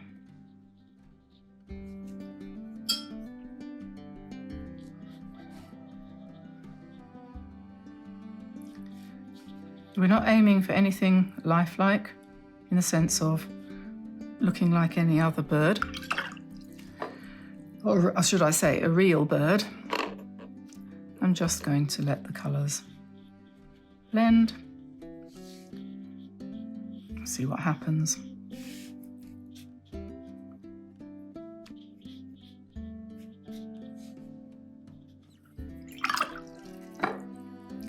I don't know if you can hear the cockerel crowing in the background. We just got 2 young male chickens. And they are, I love the sound. Tamsin says, my daughter, she said, you know, it's wonderful, isn't it? When you hear a cockerel crowing, you know you're never going to go hungry, because you'll always have the possibility of chickens and eggs to eat. And she has a point. So in other words, hearing a cockerel crowing it makes you feel happy. It makes us feel happy, hopefully. I don't know what the neighbours are going to think about it, but well, we don't have really got any neighbours. They're miles away, and same as me and my husband, they're all a bit deaf, so you know, they won't hear anything. Unfortunately, our nearest neighbour has just recently died, and everybody seems to be ill. Everybody around us seems to be ill. So anyway, I'm painting this bird in Windsor Violet, and I'm going to then put some cobalt blue on her breast.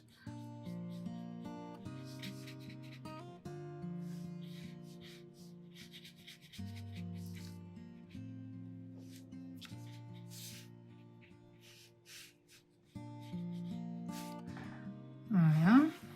And now we'll let them just mix and mingle.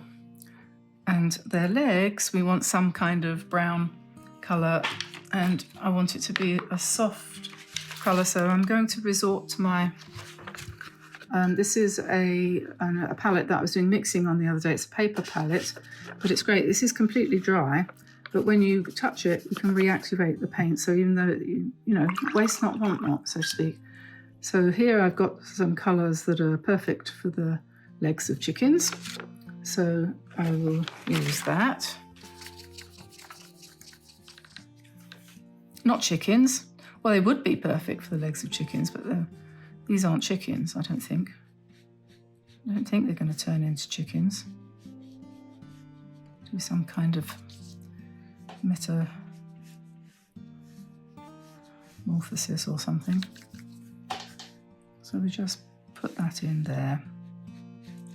Remember to do their feet nice and big.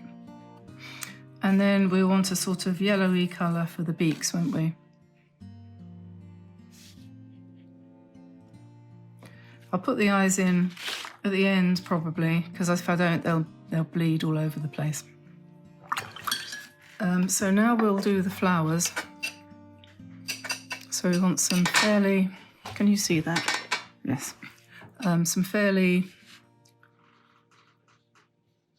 light pink. And I'm just going to let my brush wander.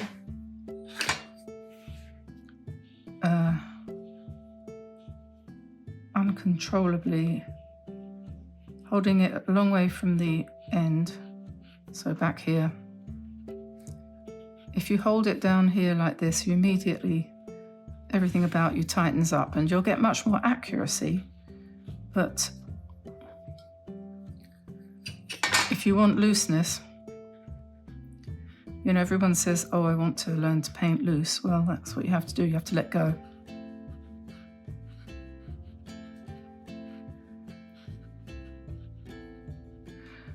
I'm going to have a moan alert. There's a thing sort of going around on YouTube at the moment where people, and I'm not going to name any names, but some people are saying that they're painting abstracts and they're painting what I can only say are slightly loose versions of something. So, for example, a landscape or, you know, a bird or a flower, and they're calling them abstract. That's fine, you can call it what you like. I don't have any control over the language, but it's not correct when it comes to the art world, because abstraction is when you take the essence of something and interpret it so that it reflects what you think or feel something means, but it doesn't resemble that thing.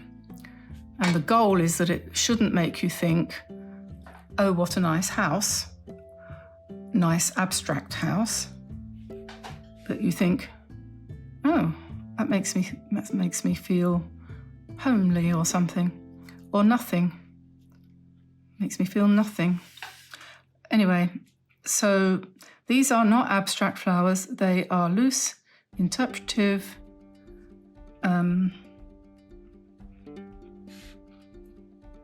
interpretations of the idea of flower, but they're not abstract.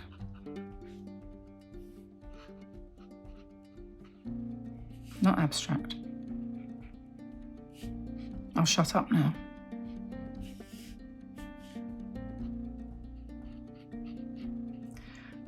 My daughter and I have got code word now. When either of us wants to have a rant about something that's wrong in the world, we say slobodov. And the other one goes, oops, sorry, I was ranting again. You can't help it though, can you, when you see everything going wrong?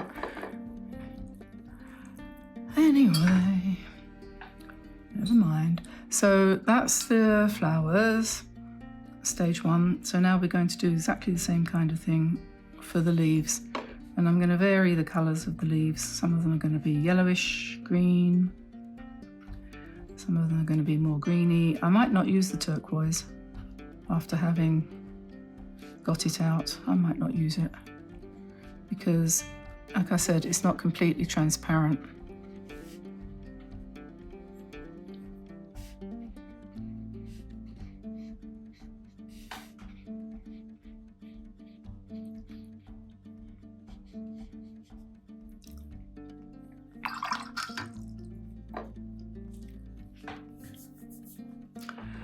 Okay, maybe I can put the eye of the bird in now.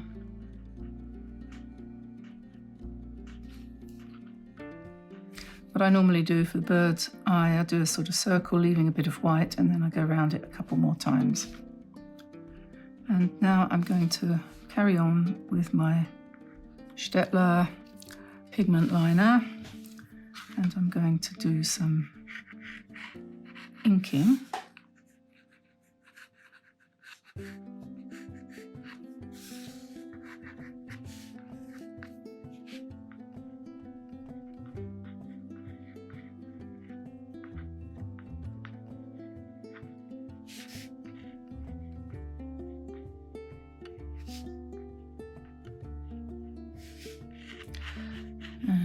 just sort of going around the outline a little bit, the outside edge, just putting in a bit of an outline. And then I'll do their legs. And I always like to put the toenails on the feet.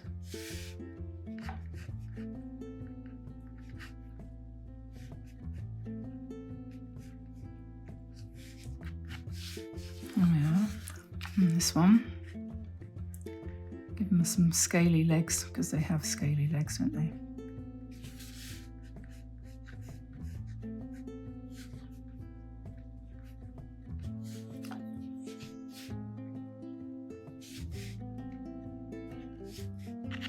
You can give a bird quite a lot of character with the eye.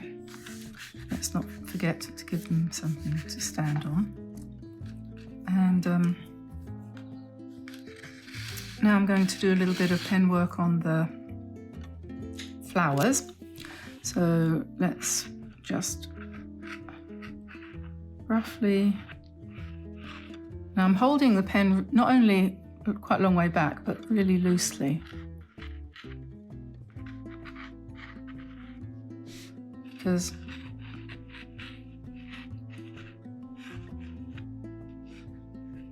that's what I'm going to do. I was watching does anyone watch TikTok? I'm addicted to TikTok, and I won't deny it. I started off watching, I came across someone called Dylan Hollis, who is a Bermudian. I used to live in Bermuda. So when I was living there, he was 2 years old, and we probably saw him being pushed in his pram down 4th Street or something like that, most likely. Anyway, he's Bermudian. He's now at college in Wyoming, and he does these absolutely hysterical TikTok, and he's now on YouTube too, with longer ones, on cooking, and he really likes things from the 1950s. And 60s and older, and someone said to him, "You look like you dress like someone from the 1950s," and I say, good for him.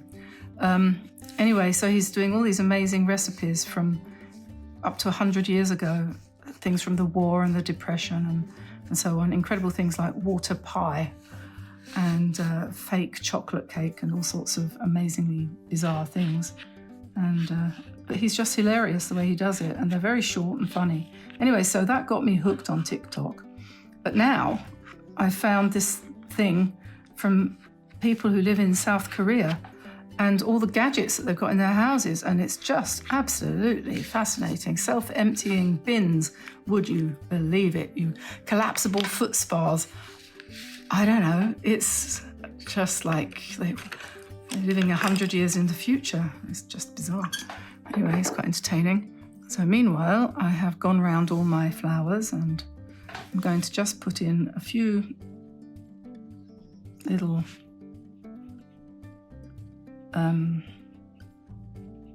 darker strokes. I'll tell you something else as well, and I'll go back to talking about art now, having talked about Bermuda. It reminded me of something.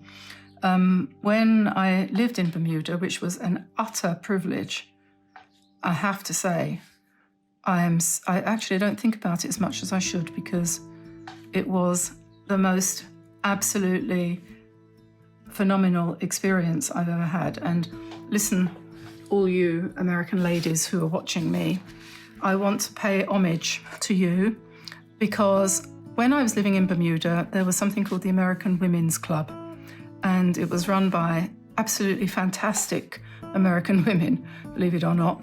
And anyone could join, and I'm English, so I immediately joined with some people I'd met. These ladies were just fantastic. They're like you, I'm sure.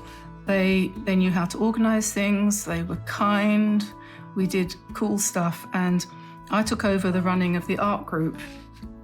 And we organised exhibitions, and we used to meet every week in one person's house or another, and sit and chat and paint and chat. Didn't do much painting, did a lot of chatting and eating of cake and so on. And anyway, I think I've lost touch with everybody that I met there. It's been a long time now, it's more than 20 years.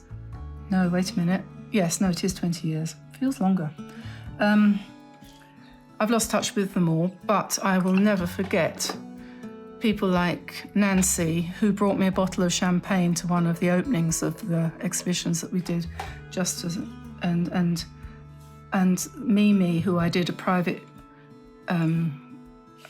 show with in the City Hall called, what did we call it? Can't remember. I'll talk about this again another time, but we sold such a lot of paintings, we couldn't believe it.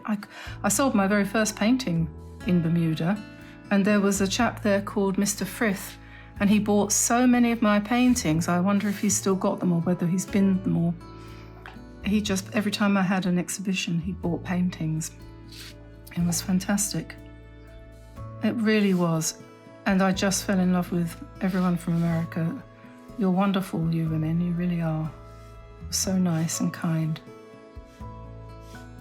Unbelievable. It is unbelievable because I grew up in England, and I'm not going to say anything else about that. I've lived in,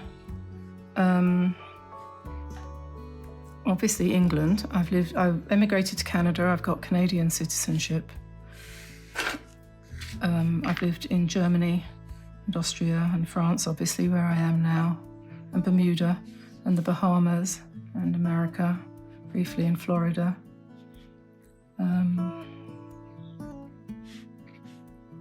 Why am I saying this? Oh, Egypt. I've lived in Egypt. I've lived in Yemen, the Yemen in Arabia.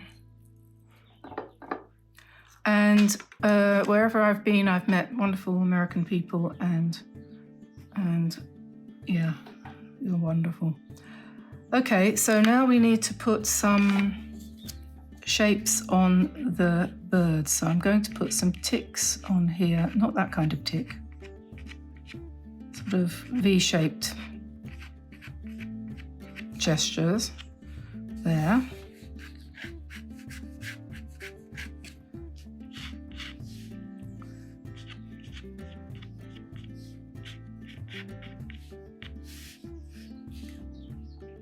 I'm going to give this one some curly feathers, and this one, to make them look cute. Just a few.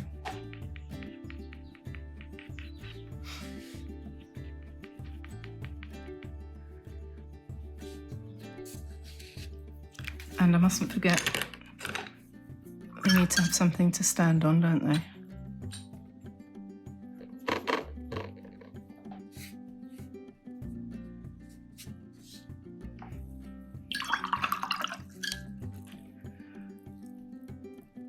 I think I might just put a little bit more colour in there. Look how this is granulated here. I've got quite a bit of, that's because the cobalt blue tends to granulate when it hits the quinacridone gold. So if you don't want that, don't put those two colours together, but it can look quite nice. And then I'm just going to put a little bit more blue, just to give it a little bit more shape. So I'm basically just going over the colour with the same colour again.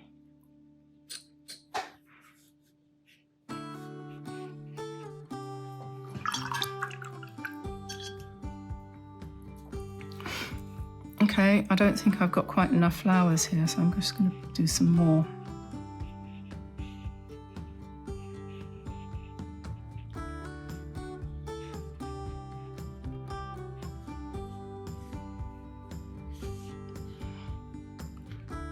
Another one up here, I think.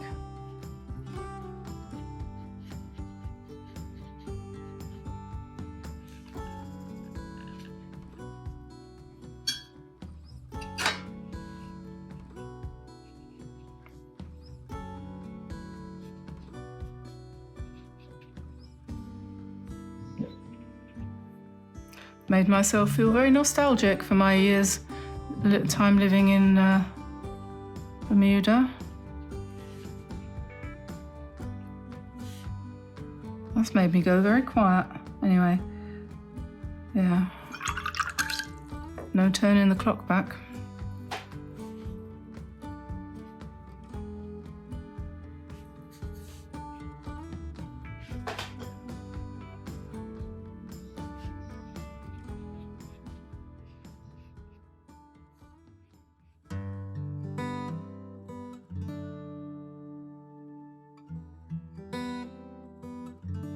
I thought I would transfer this, which I did this morning, onto a greetings card. And the first one that came to hand was a card here from Etcher. They sell these cards. They're not very big, and it's folded in half. It's like that, which is going to be about 3.5 by 5, I think, or something like that. Oops. 5.5 by 1, 2, 4. Oh, this ruler is a bit pathetic, isn't it?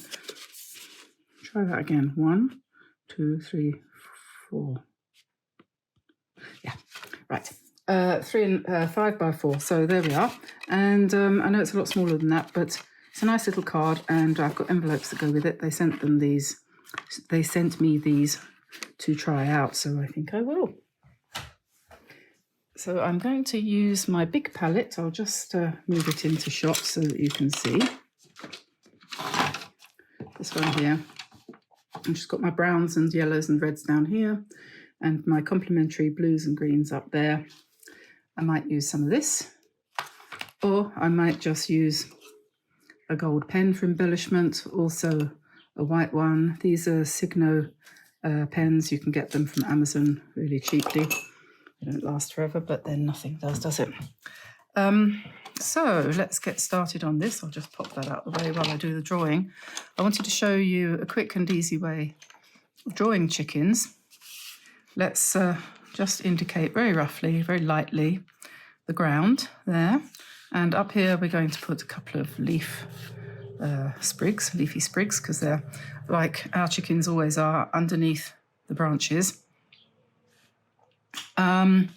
And so then the way to draw a chicken really easily is to basically just give yourself a circle like that. Just draw the outline of a circle. And then this one on the right here has got her head down. So you just draw kind of triangle coming out the side there like that. And then so that you can see what you're doing, you try to find your rubber eraser, get rid of that part of the circle. And then you don't put a head on. They don't have heads. What they have is a comb, a beak, an eye, and a wattle. You don't need to put any head, because that point there is the head. And then you just put the tail there, and then make their legs longer than you think they should be, and their feet bigger than you think they should be. And then adjust the size, the shape, and so on if you want. You can take that line out too, and then just indicate their wing like that.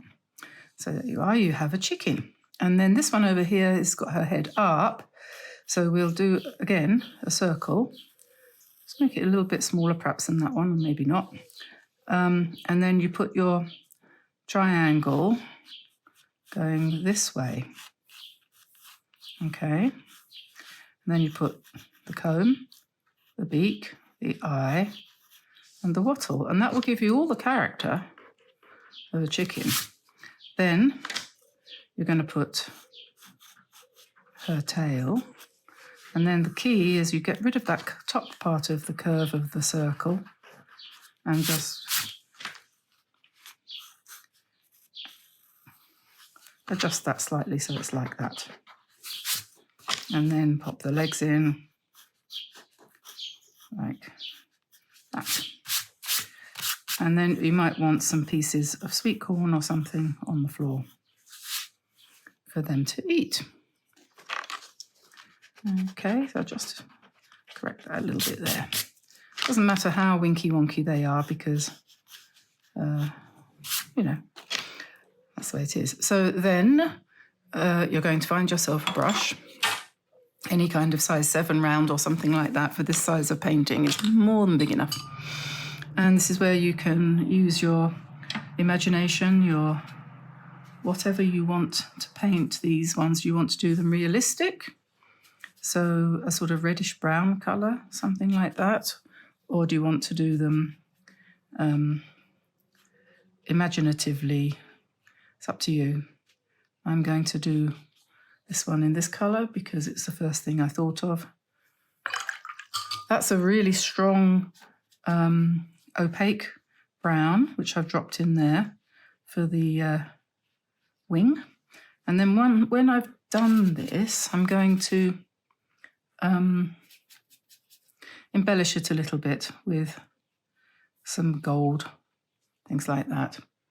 So I've got some, this is sepia. I'm just going to drop some sepia into the tail there, and I'll put a bit of sepia there as well. And then let's go for some, we need some red, don't we, for the wattle and comb and everything. So we just pop that in there. It can bleed, it doesn't matter. There we are. I'll do this one while we're at it. Save some paint. And then we'll go for a slightly different colour on this side. What shall we do?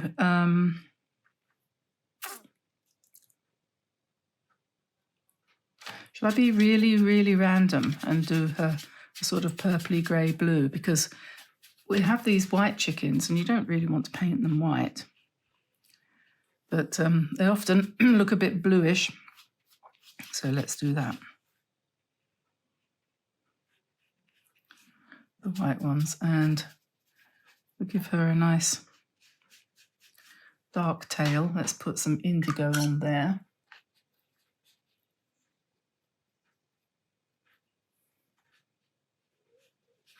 And for the wing as well.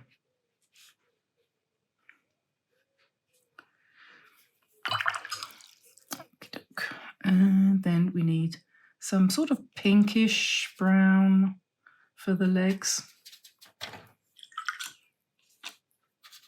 Pinkish, I think, would be good for this one. Just give her 3 feet, not 3 feet, no, 3 toes like that.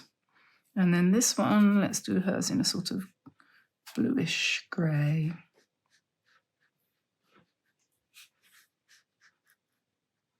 Most of the pictures that you see of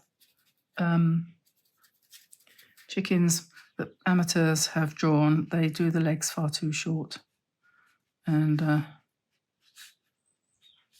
so we'll avoid doing that. We'll make sure we've got nice long legs.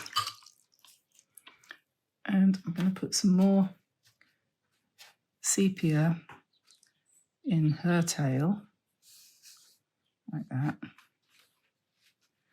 And a little bit more brown on her legs. Just bring that down a little bit because they have usually a little bit of muscle there, don't they? You know, what do you call them? Drumsticks or something. Okie dokie. And then we need, probably I think the easiest thing to do for the face is to grab a pen and we'll just put the beak in like that and try to give her a bit of a cute expression.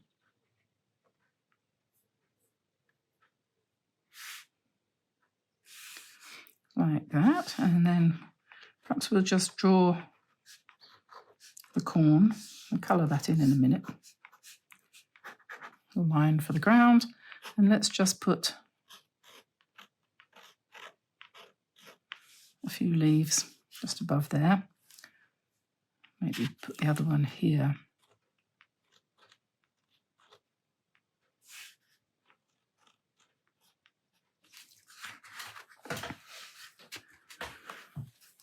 Okay, so what we have to do now is dry this whole thing off and then come back and do a little bit of embellishment. So now that's dry and we can start on doing a little bit of embellishment here. I'm going to start on the left-hand side here with a pen that doesn't work. Always a good move. I really should throw that one away.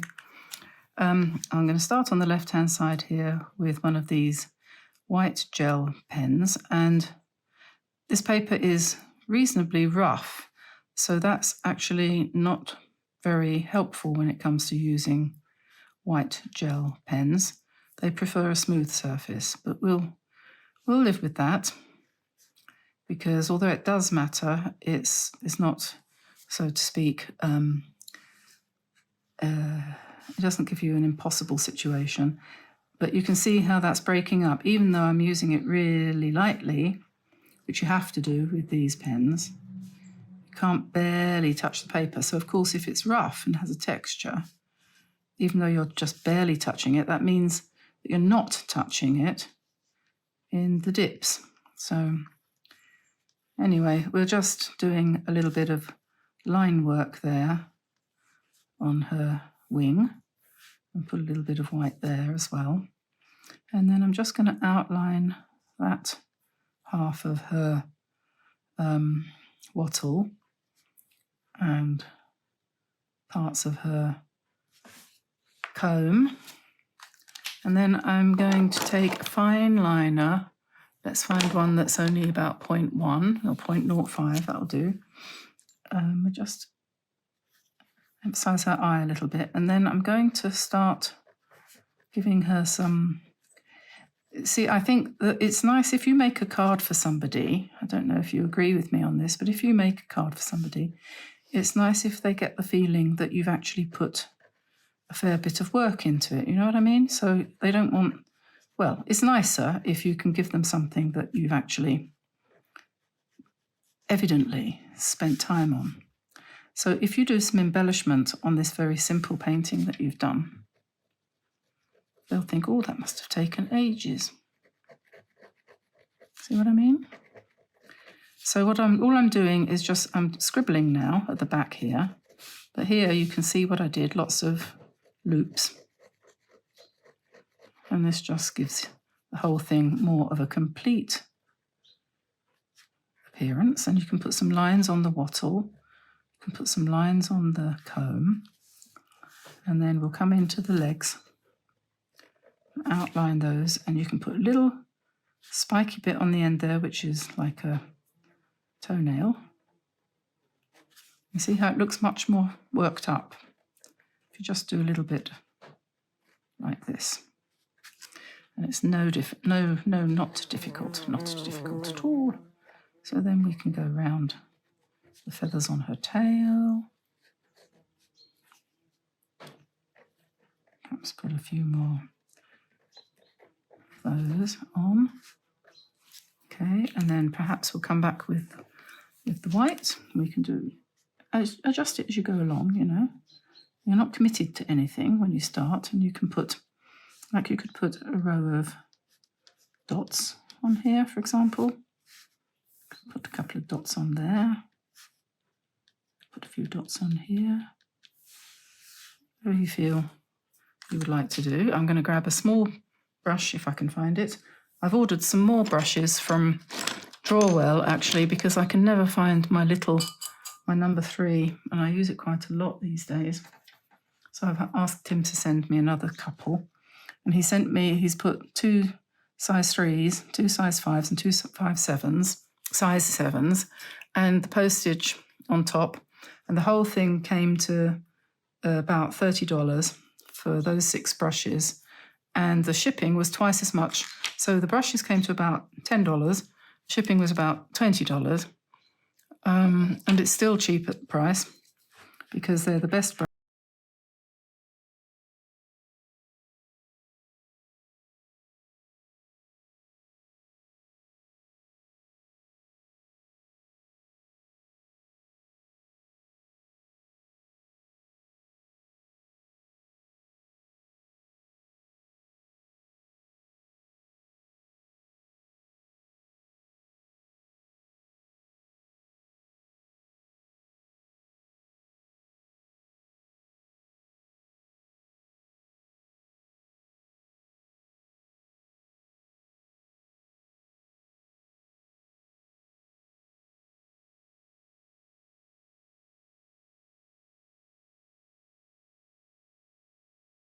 That's a corn in yellow and orange.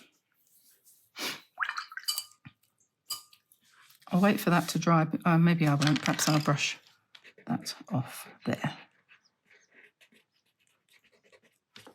Just be careful when you're erasing things when it's not quite dry. You never know what you might ruin. Okay, now the blue one, I think we're going to do something very similar. Grab the white and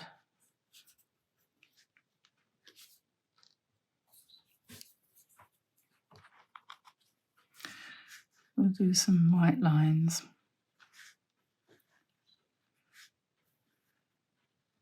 A lot of us get very het up about things, and you need to slow down, and I think watercolour painting is a very good way of slowing down, generally speaking. Mind you, I started doing this chicken this morning, and all of a sudden I had this tremendous stomachache. I don't know where that came from. So anyway, it's better now. And put some of these loopy things on this tail, so it's not the same as that one. I don't want everything the same. It's a little bit of variety in what you do. It's always a good thing. I'm trying to make this pen work on the neck of the chicken, and it's fine that it's a little bit light because I think that looks quite nice. It looks quite effective. It makes her a little bit like a white hen.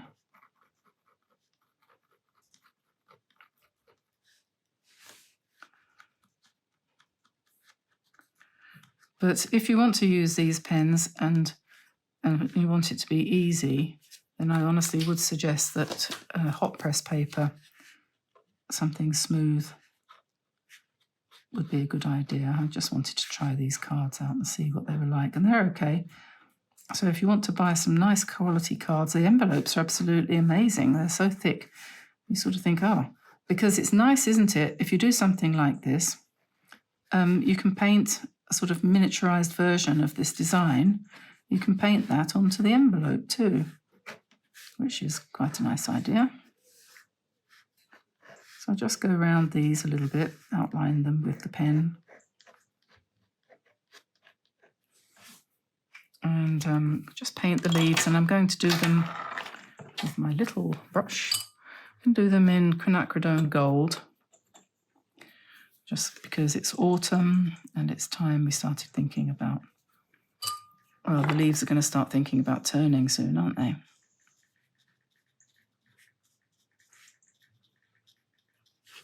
So there we are, and I think use my size 7. Just pick up a little bit of very washed out violet to do the shade there, shadows underneath the chicken, and this one too, and underneath the corn. So we will, oh yes, I've forgotten something, which is just the little beak on that one. So there we are. I'll let that dry. I'll rub out any remaining pencil marks, and there you are. We have a nice little card there for the birthday or some greeting for someone who loves chickens. Hope you enjoyed that. Give it a try. You can't go wrong.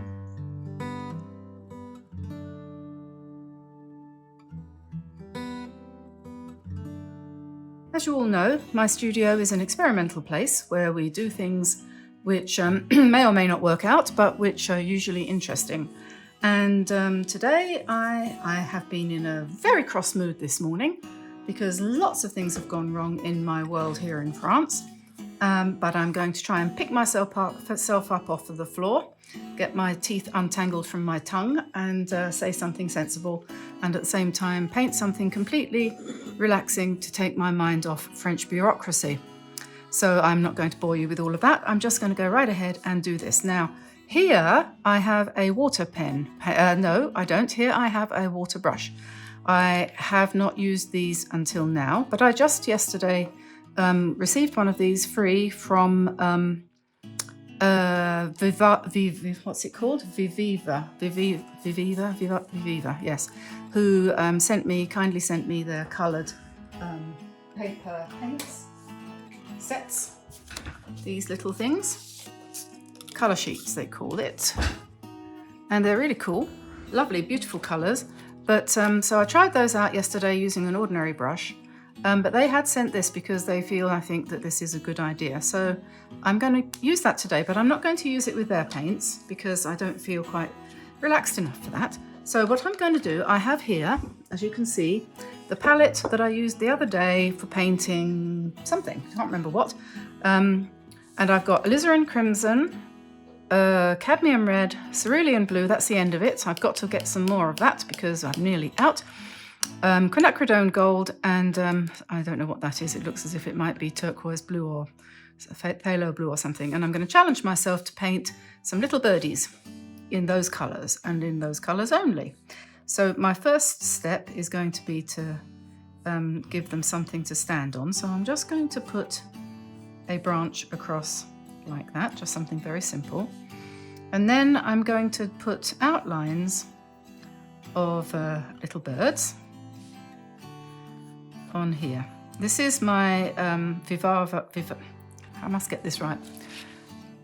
Viviva. This is my Viviva sketchbook, which I used yesterday to do the swatching of the colours, and then I painted this landscape of cactuses and sunset in the desert, which I have to say I am quite impressed with because it was mostly an accident, so it just goes to show. I love that colour. I think that is just brilliant. And notice the purple, which I put in right at the very end for the ground. I'm going off track a bit here, but I'm so excited by this colour. The purple that I put in for the ground just sets off the orange so well. If you take that away, it looks much, much duller, but with the purple, it really springs out at you. And this colour here, this iridescent turquoise that Viviva kindly provided me with, I think it makes a wonderful sky. So I'm going to be doing more of these sunsets, and maybe a bigger one. That's quite exciting. I am quite excited by that. Anyway, so I'm using the same paper because I liked that paper. I think it's really good. So we're just drawing some little birds here, and just going to make them cute. So to make things cute, you want to put their eyes really close to their noses, and not too far away, because they look really weird if you do that. So that's number one, and there's going to be 5, and I'm going to put the second one, the third one, or the second one here. And I'm using an idea for this which I got from Pinterest. I'm not going to claim that it was entirely my own idea, but I'm going to paint them in my own way. So there's number 2, and then number 3 is going to go in here.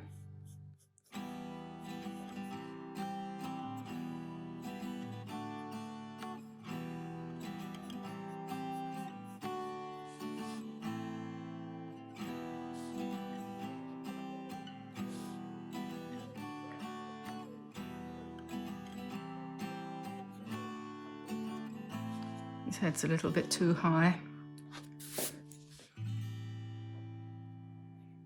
And I'm going to use, before you drift off and get bored and disappear, I'm going to use a different method of painting. I'm going to use a different method of painting.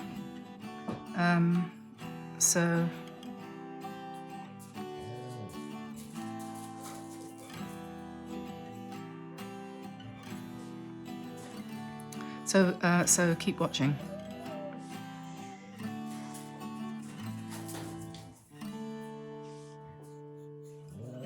So there's number 4.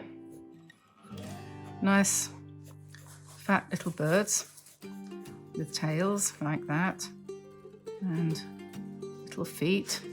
So number 5. be here. And don't worry, we're not going to paint them in great detail, so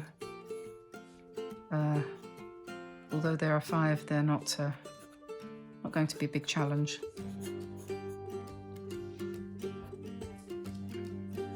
And his little beak there, and 2 eyes.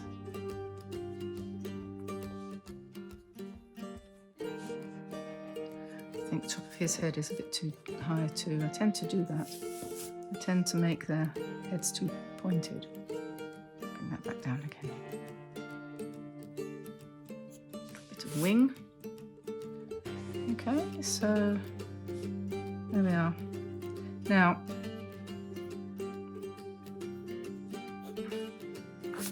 what I'm going to do is I'm going to use my water brush, which I filled with water, and I'm going to wet, I hope, I'm going to wet the bird first of all, looking at it from the side to see where the water has gone, and into the tail. I hope this is going to work. And then I'm going to just pick up some colour from my palette. This is cerulean blue, and I'm going to drop it in to the water that's already on the bird, and it won't go past the boundary where the water is.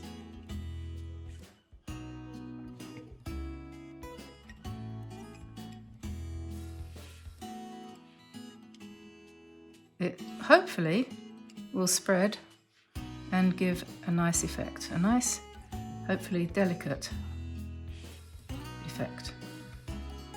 And if you haven't tried one of these water brushes before, honestly, I would highly suggest it. Now, to clean the brush, I discovered yesterday you don't dip it in water, you just wipe it. I'm sure I'm preaching to the converted here, and everybody probably knows this, but I didn't until yesterday. You don't need to wash it off in water, you just wipe it on a cloth. So then we come back again and I give it a little squeeze and drip out some water, spread it out. I'm not going to touch the other bird, to try to keep each bird slightly separate, for a bit at least. So then, and his tail. If you like delicate paintings, this has got to be a great way to go. So now we're just going to drop some paint into the head of this one and let it spread. And then I'm going to pick up some quinacridone gold, about 10 tons of it.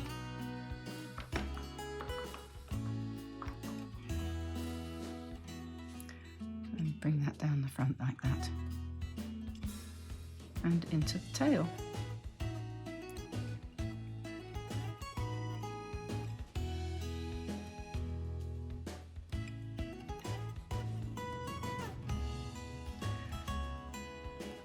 And then maybe I'll go up here to this one.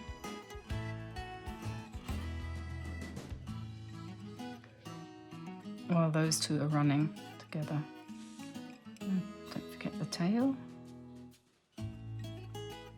And let's make this one pink. And drop some red in at the top.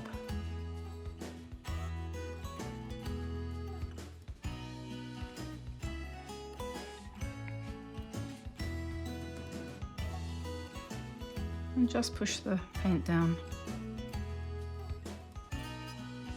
And put some pink in his tail.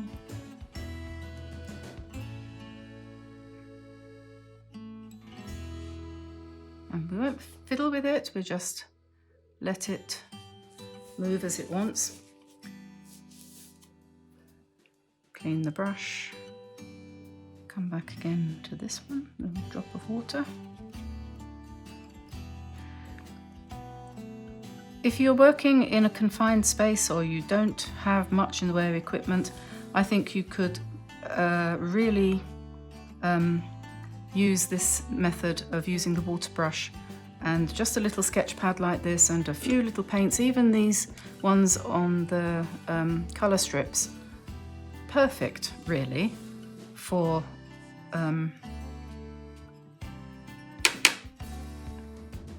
people who are in quarantine, for example. If you have to stay in and you've got nothing you can do, I mean, just get someone to give you a set of watercolours and you can spend hours just playing. You don't need a big studio.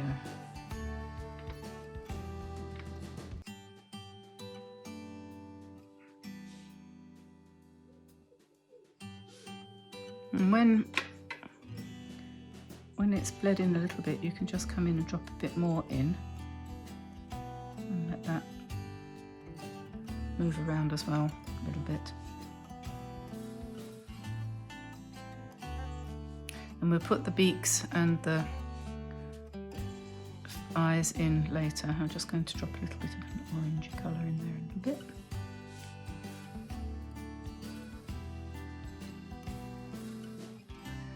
And let's make, should we make this one green?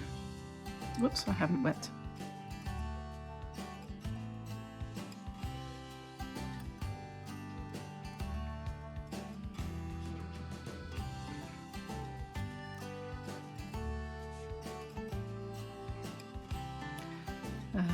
Yeah, the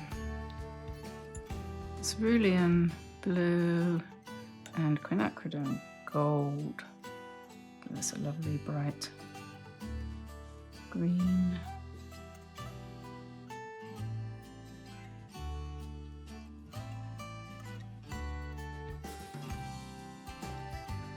More yellow. Oh, be quiet, Oriole.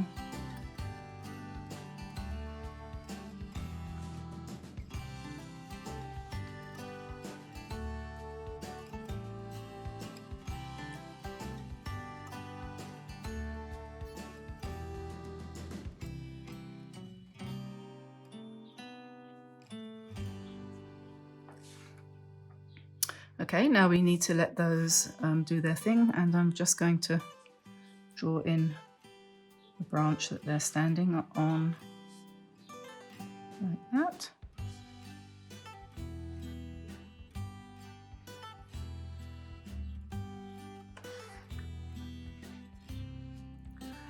And we have a couple of options for the next thing, but I think probably good idea to let that dry a bit first before we try to put in any further details. So we'll just let that do its thing and dry. Be back in a minute. Hello, Lottie. Who's a beautiful girl. So it's nearly dry, and I'm going to just come in now with some slightly darker colour and drop that in so it can run a bit more.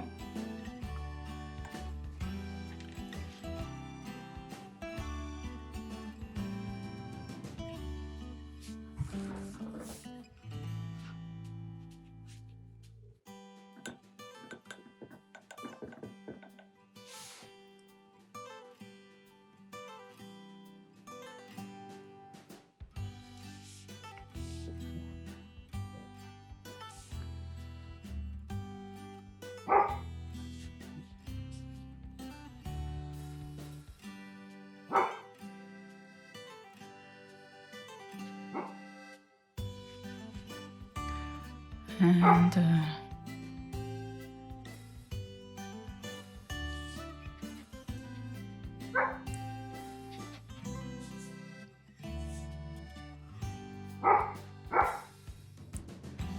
let's put a nice bit of dark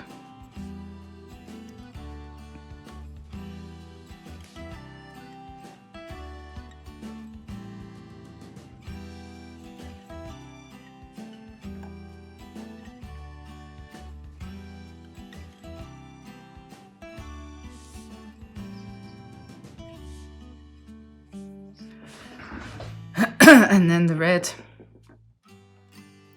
make that a bit mauvish.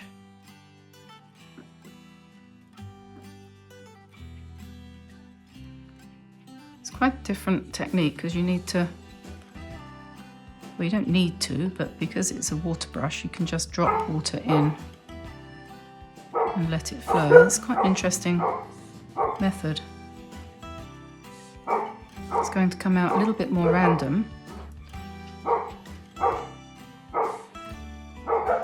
There we are. So I think what I need to do now is think about the eyes, and I think I'll probably use my watercolor pencils, my Aquarite. Let's see if I can do the feet first. And where it's damp, it does a really nice job of making a nice dark. It kind of bleeds in, like that. And then if that one's too wet, but I can do the eye there. And there.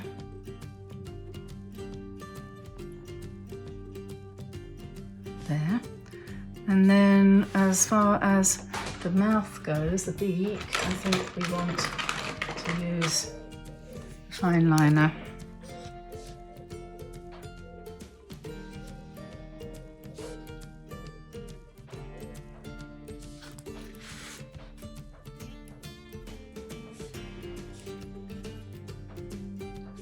Might need to just dry up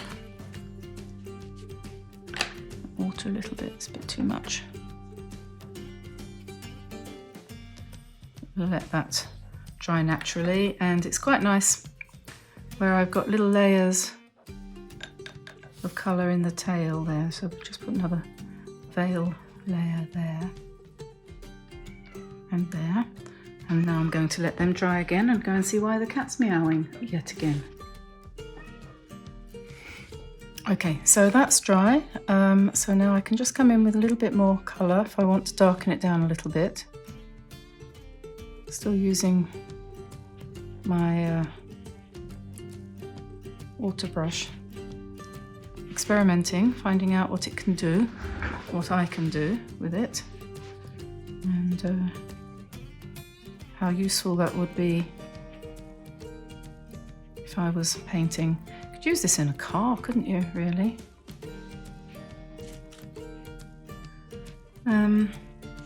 Okay, so maybe just a little bit more variation in colour here, and the red one as well. Just pop a little bit more on the head there, and this purpley one, purpley pinky colour, a little bit on the wing perhaps, another couple of strokes on the tail.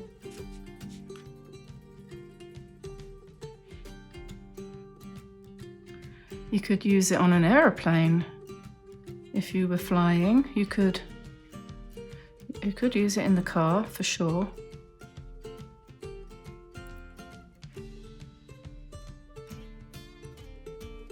Because one fill of water actually goes quite a long way. How much is it still?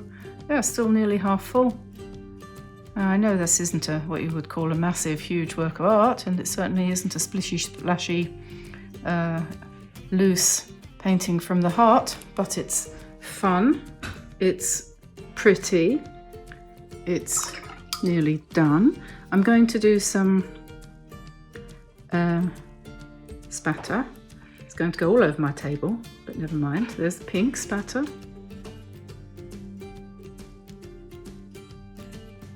The red spatter.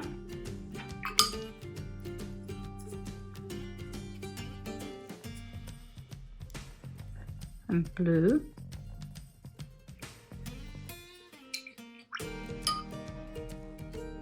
And if you wanted to, you could put some leaves in, or you could do all sorts of other kind of cool stuff. You can also break up or smush, as someone said, some of the spatter beads to make it a little bit more loose. And there we are. You could come in again with the pen, and you could do more lines on the birds if you wanted to. You could elaborate them a bit more. But there we are, 5 pretty little birds for a Saturday morning.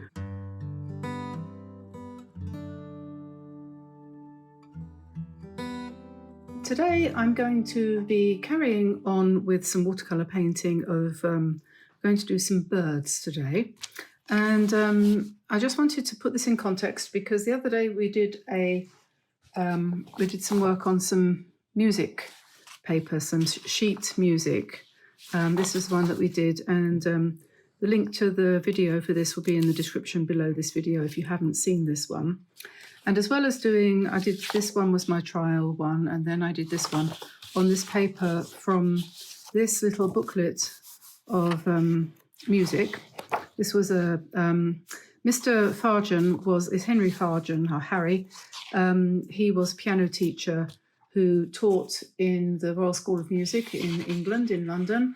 For 47 years he taught there, and he was a very skilled and interesting composer as well, and actually quite well known. I hadn't actually heard of him, but I had heard of his sister, who was called Eleanor Fargen. And if you've ever heard the song Morning Has Broken, the hymn, she wrote that, as well as other music and much other stuff. So this is 120 years old, this thing, and probably I shouldn't have pulled it to pieces, but nevertheless I did.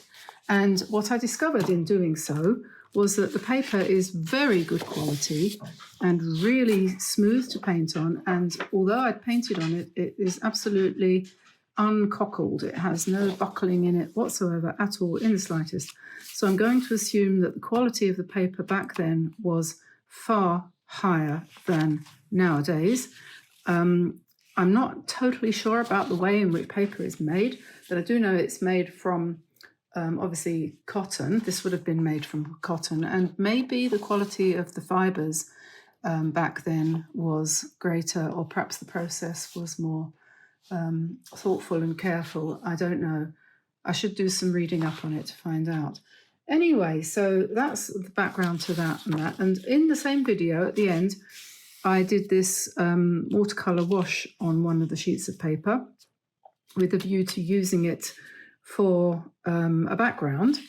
You know how we've been talking about the backgrounds for reverse coloring in, and so I had that in mind when I did that. But then I thought, I thought to myself, I could take a photocopy of it and try things out. So what I did then, I'm just looking for the blank photocopy. What I did was I put it through my photocopier, and I did this copy onto ordinary copy paper. And you can see it's a bit paler, but that's actually a good thing because it'll be much easier to paint on top of it if it's only at that intensity.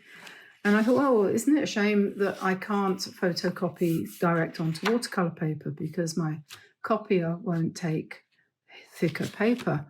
And then for some strange and bizarre reason, my husband went shopping, and he came back yesterday with a new printer, and he's paid something like 70 euros for a printer, which is the same as the one we had before, but a newer model.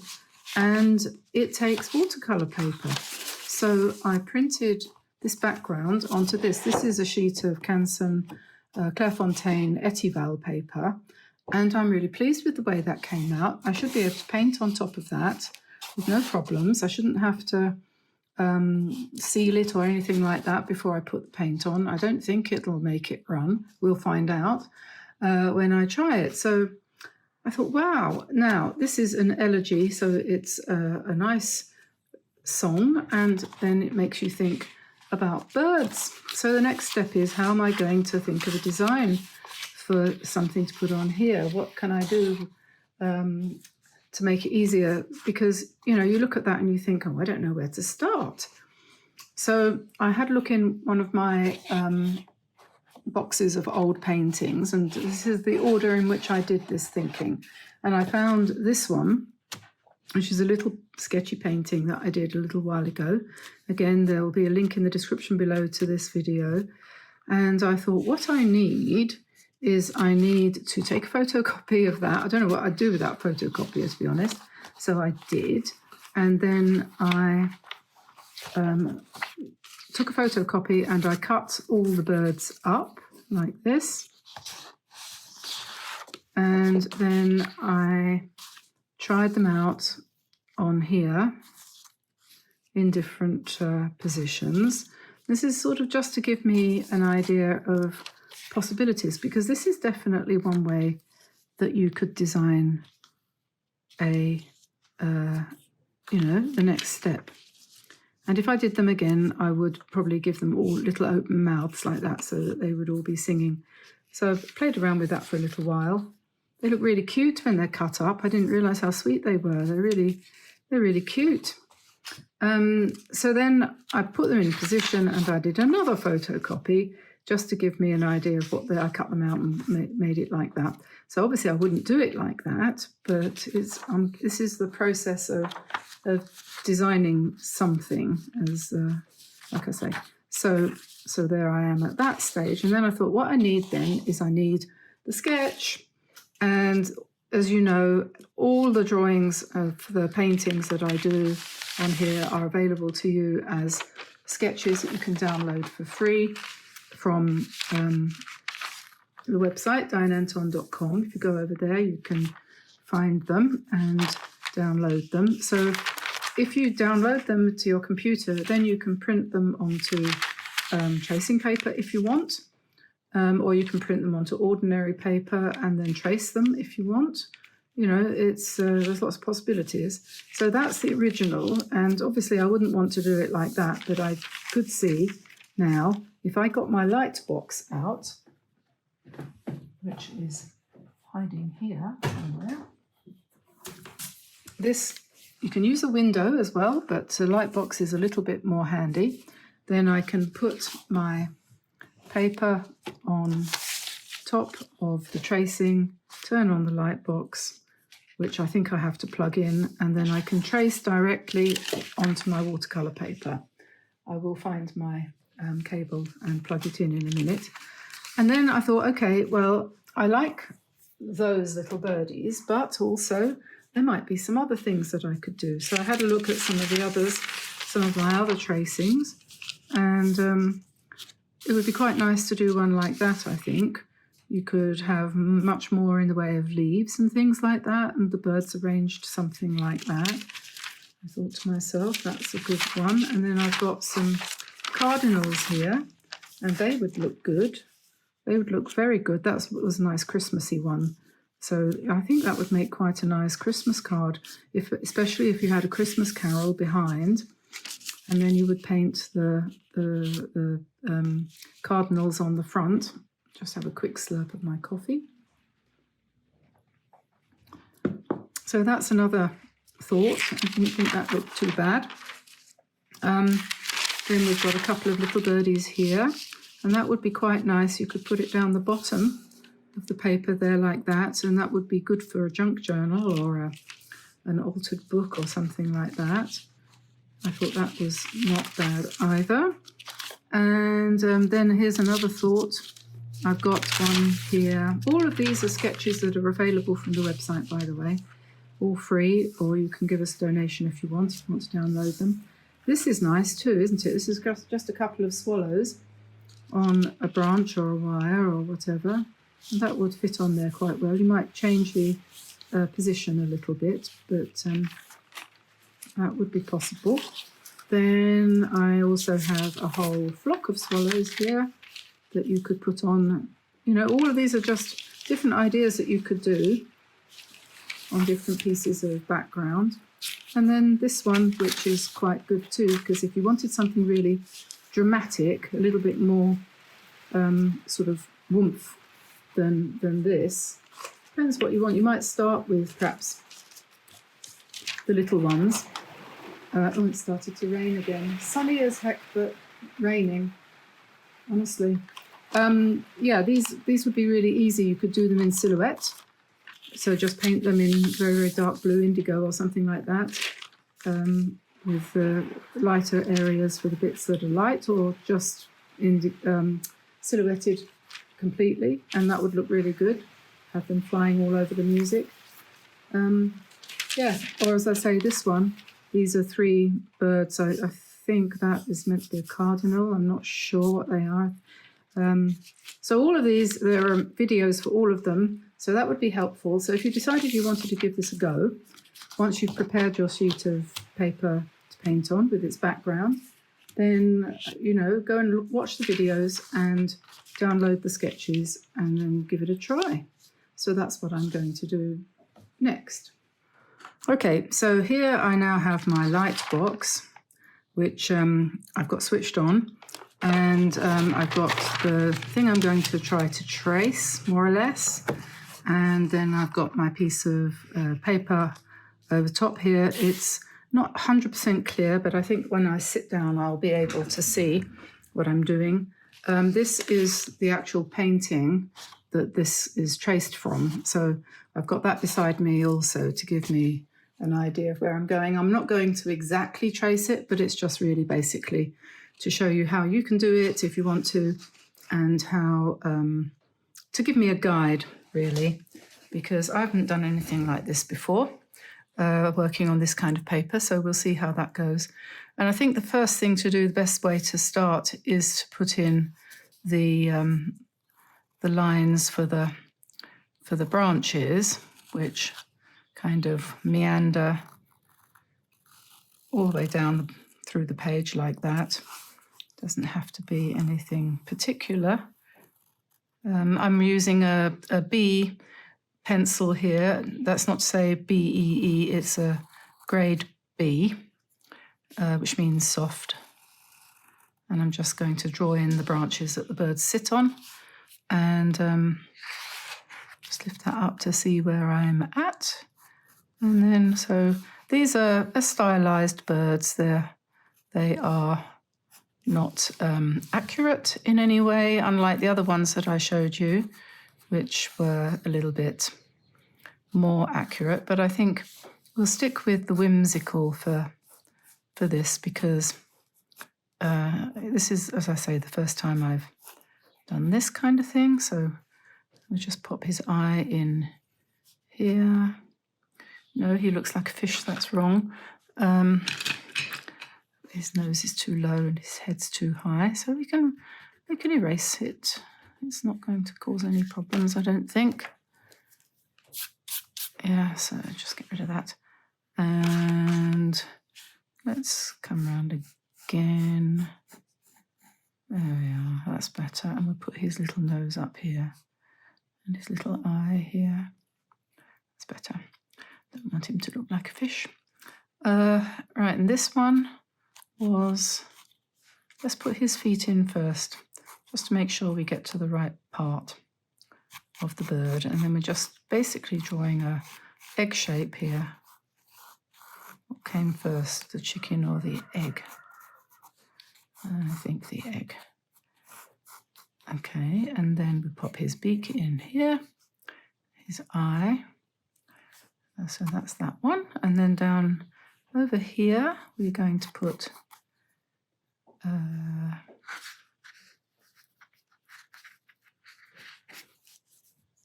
I can see this one better. I think my eyes are getting used to it. So we'll pop him in like that. His little beak is up there. And his eye and his feet. So there we are. And then the leaves and things like that, you can put those on afterwards. You don't need to do tracing for that. So we can remove our light box. All these things are available from Amazon, the things like the light box and everything, if you want to acquire one. This one was about $29, I think, something like that. It's not the best, but it's adequate. If you want to go a little bit more into quality, you might need to pay a little bit more. But if you do a lot of tracing, it's a really handy thing to have. Okay, so now we decide, having got to this point, how we're going to do this painting. And this one that I did before, I did it in ink with a dip pen. But I think if I remember rightly, what I did first of all was I painted the birds, and I did them with, I think it was the Kuretake, was it? What was it? What did I use? I used some kind of granulating paint there. I think it was This one, the graphite colours, was it? Okay, well, you could do it with this. I think this might be quite nice. So I am going to just quickly turn the camera off and figure out what these paints are going to produce, and then I'll come back and show you. Okay, so here we are, the different colours that this Kuretake Graphite colours will produce. I think the key with these paints is to not use them too heavily, and if you allow them to breathe, a little bit of room to spread and so on, you will get some quite nice granulations, which could be quite interesting on here. So we have these different colours here, and I'm not going to use all of them. I think probably I'm not going to use this one. This is one that I've called red. This is green. This one is blue-green, and I think I like that one for this, bearing in mind the colour of the background. This is grey, and this is, I don't know what I've written there, W grey. What does that mean? I don't know, but it's a different kind of grey. So I'm going to use those three colours for the bodies of the birds. And so first of all, I'm going to just pick up a slightly bigger brush, and I'm going to hope and pray that this paper is going to behave. It should do, because it's just ordinary watercolour paper. So I'm just going to go into that like that. Then I'm going to pick up some of the blue-grey and just drop it in and see what happens.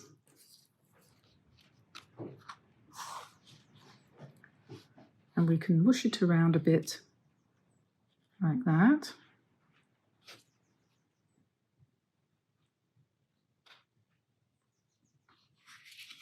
And I might want to just fill in those little holes, and we'll just let it settle, and maybe put a little bit more darker colour one end.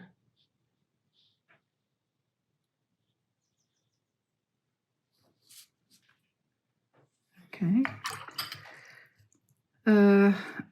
That has, because this is so yellow underneath, it's kind of tinted it a little bit, which is interesting. This one, I'm just going to put the grey on without wetting the paper.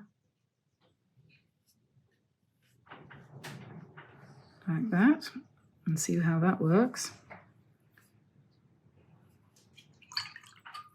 I can see that this might actually be quite nice for embellishment.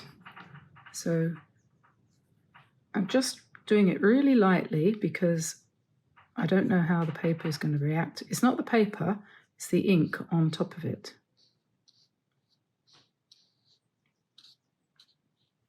So there we are, there's our three birds. And what I have to do now is be patient and let them dry. I might put a little bit more dark down there. I can just see this with nice gold or white or various different kinds of embellishments on. So, oh yes, he had wings, didn't he? So we just put his little wings out there.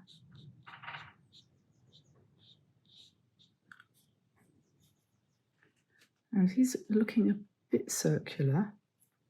So we'll just give him a bit of a thing up there for his tail, and this one too, a little bit.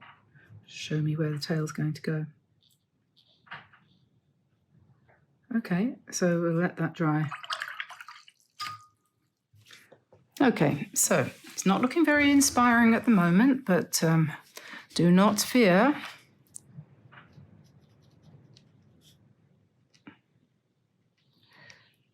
It will be fine in the end. I've picked up a Fudenosuke Tombow, that is to say, a brush pen. It's got a sort of soft nib that gives you thick and thin lines, because I think probably it's possible to say that my level of unreliability is probably going to be reached fairly quickly here. So I said to myself, let's use something that we can more or less predict for the details of the birds and the surroundings. So that's what we are doing. And this is a nice pen. I like using this. It is kind of has a lot of personality, plenty of personality, but also a certain amount of predictability, which is that's what we want, isn't it, always from people. Somebody should be plenty of fun, but never take you totally by surprise. So, yeah, I think that sounds ideal. So I'm pressing down and then lifting up to get the finer. And it's nice to have sort of swirls on something like this, which is musical, isn't it? And you might want to put another bird down here, but I think probably what I'll do is I'm going to just bring my sort of light and dark, squiggly, broken line, which is, it's not really broken, it's sort of wonky. That's the thing. I did it last time using a dip pen, but as I say, we will keep our unpredictability level down a little bit. And here we are, the branches for the birds to stand on. Try and make sure the branches go through their feet. Not through the feet, so the feet are standing on them. And never fear, we will be embellishing these somewhat. He seems to have a nice wing design going on there, so we will key into that. And let's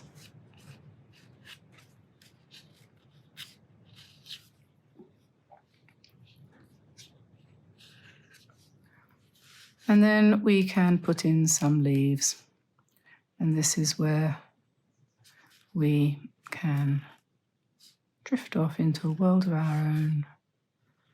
Just, hello, Mr. Farjan. I hope you don't mind me using your book for this play.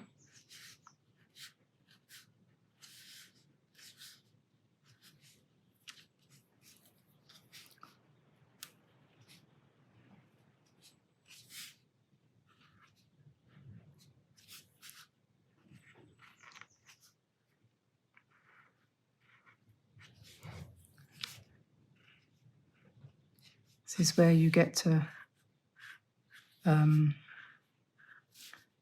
exercise your creativity. I usually find that I'm a bit tentative at first, but after I've been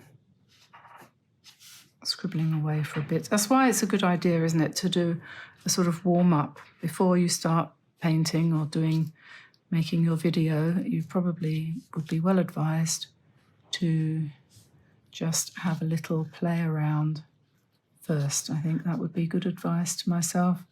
But, you know, we are under a certain amount of time and pressure. I have zero spare time at the moment to do anything else, but that's okay because I don't actually want to do anything else. I don't particularly want to clean the house or do the garden or anything else. I have to from time to time. Okay, so maybe we'll put some berries to give this a little bit more life. I always think berries look nice. Expect the birds are quite happy about that too, aren't they? We've got a pair of magpies building a nest in our oak tree in the garden. Noticed it this morning. Mr. Magpie was coming in to the nest from down below. There's a lot of sticks and bits and pieces lying around where we've been clearing up some of the winter detritus. And he had a lovely big stick in his mouth and he flew up to the nest and gave it to his wife. And then she said, "What do you expect me to do with that? It's far too big. I need something about 6 inches long with a nice curve to it so that I can put it around the outside of the nest. And while you're down there, if you could just go and get a bit more soft stuff. I know there's some dogs down there, so go and get some of their hair." And he said, "Oh, all right." And off he went. strutting around down there, looking for what his wife wants.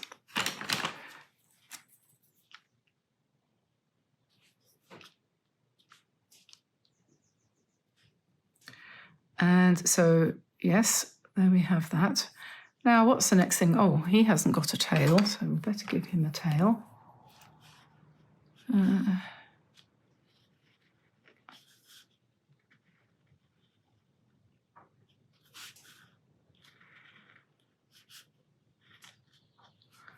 we are. And I think I might go for my brush pens here to colour this in, just to be on the safe side. So let's find a nice, let's do some greens on these leaves.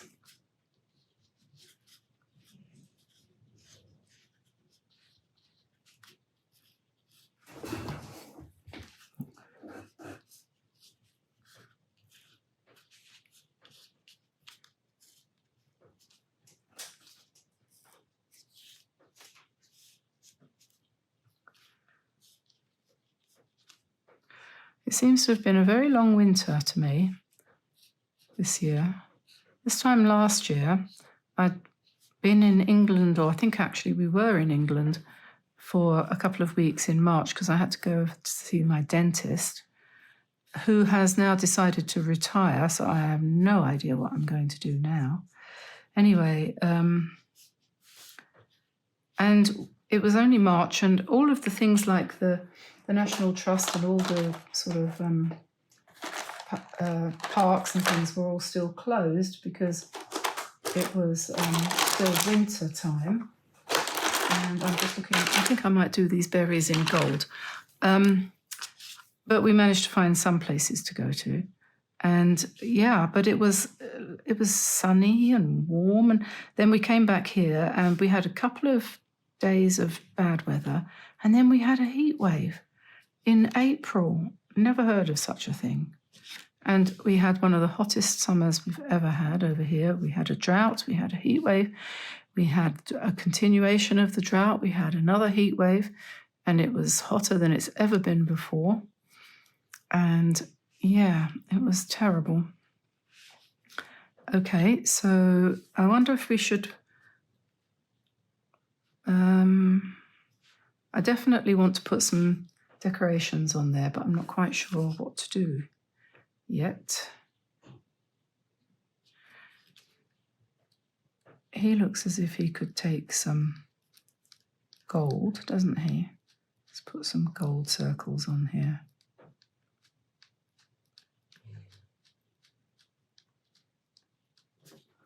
So maybe here too on these wings, perhaps. I like the way that when you do this kind of thing, you sort of have, it starts to look a bit like embroidery, or what do they call it?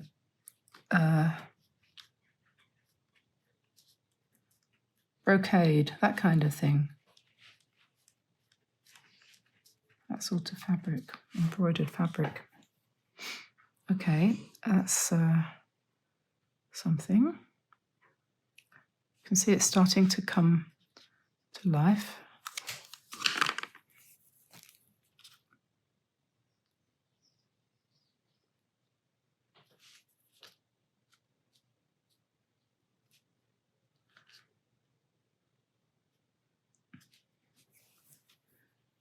We could do the sort of traditional doodles on here. So come in with spirals at the bottom, for example. This pen's quite good for that. And where it's lighter, of course, you get contrast coming up. And then maybe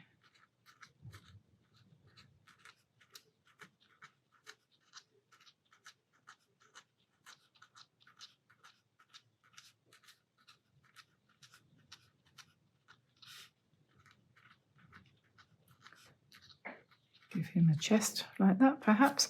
And then we've got a a sense of, oh, maybe we'll put some white inside those there.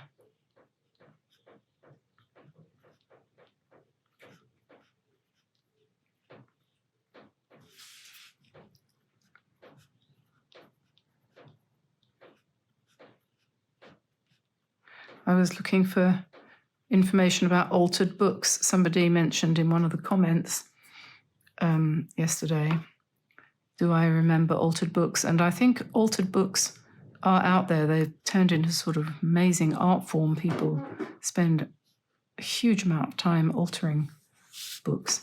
But hasn't it kind of turned into, to a certain extent, evolved or morphed into junk journals and embellished journals and things? I suppose it's not quite the same thing, but I thought I should have a go at doing some of those. Okay. I'm going to go around the outside edges of the birds with my pen, just to strengthen them up a little bit and to give them a bit more character. So make their feet a little bit bigger and just tidy up the edges, make them a little bit darker.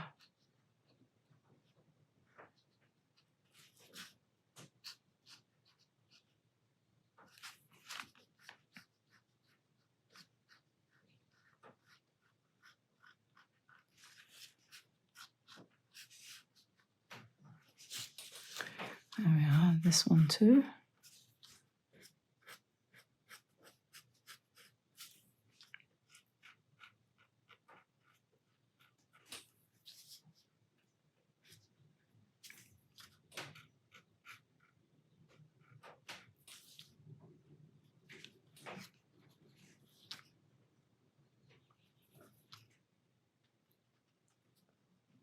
Make the bottom part of their mouths, the beaks, a little bit darker. And as you know, these birds are not meant to be realistic.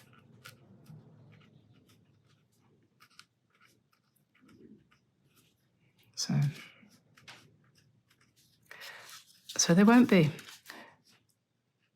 But they might be cute if we can make it work. Or if not cute, then at least interesting.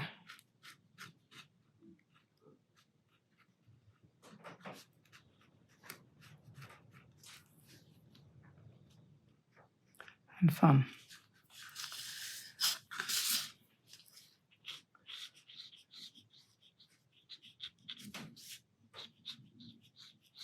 A few people have said they've got these Kuretake Graphite paints and they don't know quite what to do with them, and I think that's a common thing. I did see a video once where somebody was using them when they hadn't been out very long, and she used them very heavily. I'm not sure whether it really showed them off to their best advantage, being used very dark, because they just look black. So I'm going over the twig now, and I just thought I could make that a bit darker and a bit more spiky.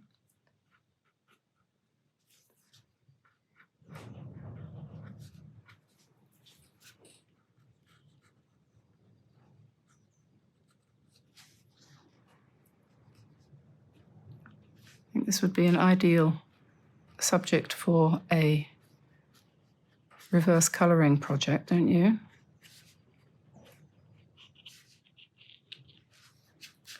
Yeah, that stands out nicely. I think using the black is a good idea for, I mean, we're exploring this together, you know, because as I say, I have never done anything like this before. I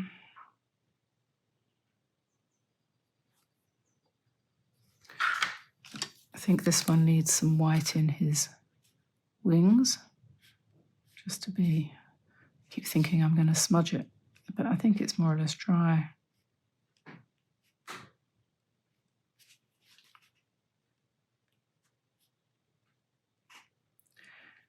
A benefit of doing something with these pens rather than paints. You know, do the paint bit and then you can sit in front of the telly or whatever and just do this part of it.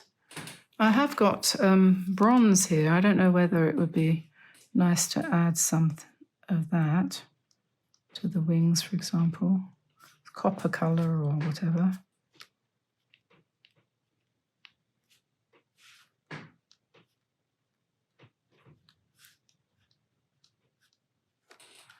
I could have used the paint. We've got the starry colors and I've got Etcher's gold paints as well.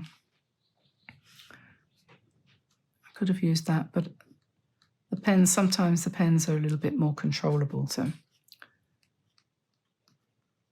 well, they're always more controllable.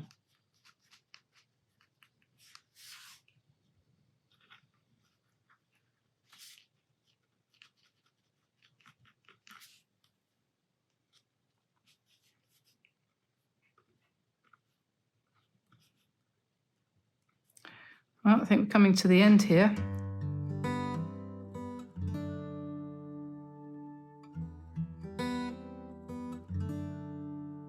I'm trying out the Quor colours here, QOR, and I'm just interested to see what happens with these because they blend quite well when they touch one another. And so I'm just having a bit of a practice here to see what happens and whether or not we can turn these blobs into birds. I don't know, we'll see.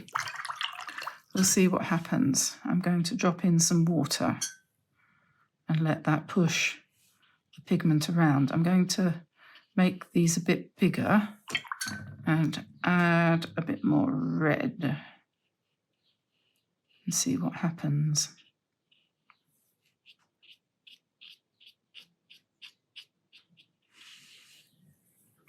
I'm going to take a very small piece of Carrot Aquarelle and I'm going to draw a beak and some legs. Remember that birds' legs, they bend up here and you can't see that. So when you see the legs of a bird, you can only really see the straight bit. So you can emphasize that. This watercolor pencil, I quite like the effect. If I'm feeling in the mood for something graphic, then this is the way to go. So we will try that. Maybe we'll put some spatter on this.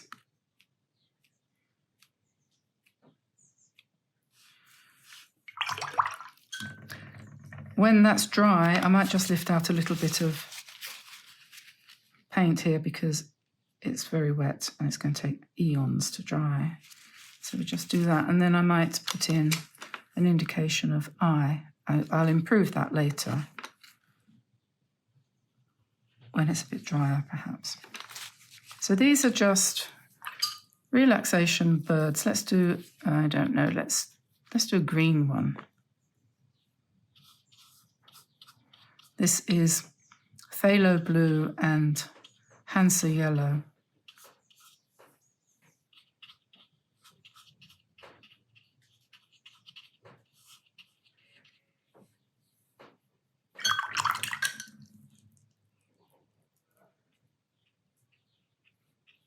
Drop in some water to make the shapes, and then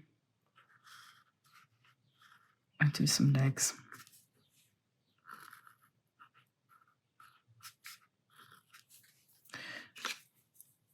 You could do those with a pen, or you can do them with the watercolor pencil and you can just go over the pencil to make it go really dark. And then we'll have a beak up here and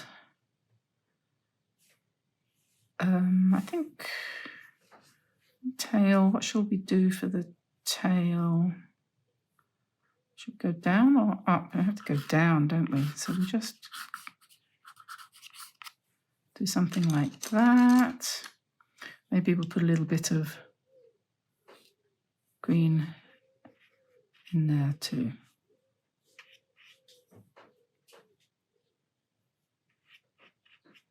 Indicate a wing, perhaps a bit on the top of the head. Having loosened up a little bit, I'm going to come back to this one and put some nice dark inky colour in there. And I'm thinking, you know, the blue is good, doesn't need the red, so we'll just do that. And when it's dry, I'll probably come back with some white to lift this out. So then the next colour I'm going to make, we're going to start with yellow and we're going to mix it with the orange colour, and just got enough space here for number 3. So we put number 3 on here.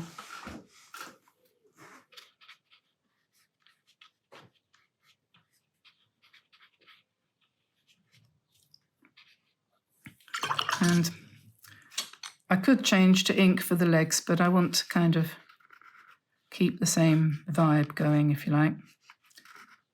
So we put him standing on his legs like that.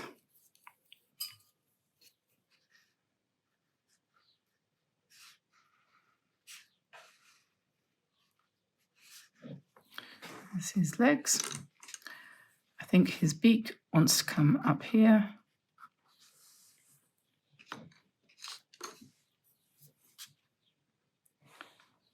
A nice thick paint so it doesn't run too much for the wing.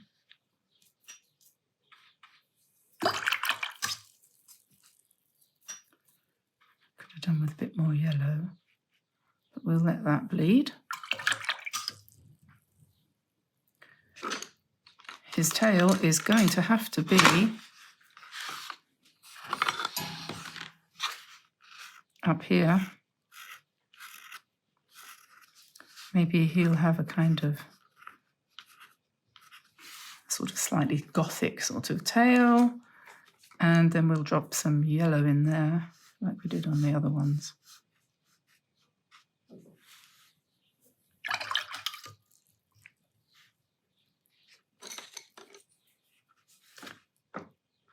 Need an eye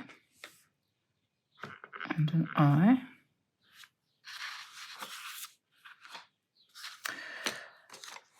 And we need a bit of spatter. This lovely, lovely green.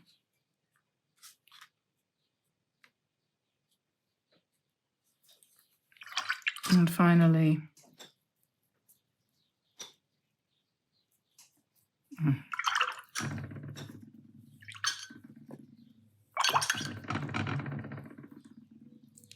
orange.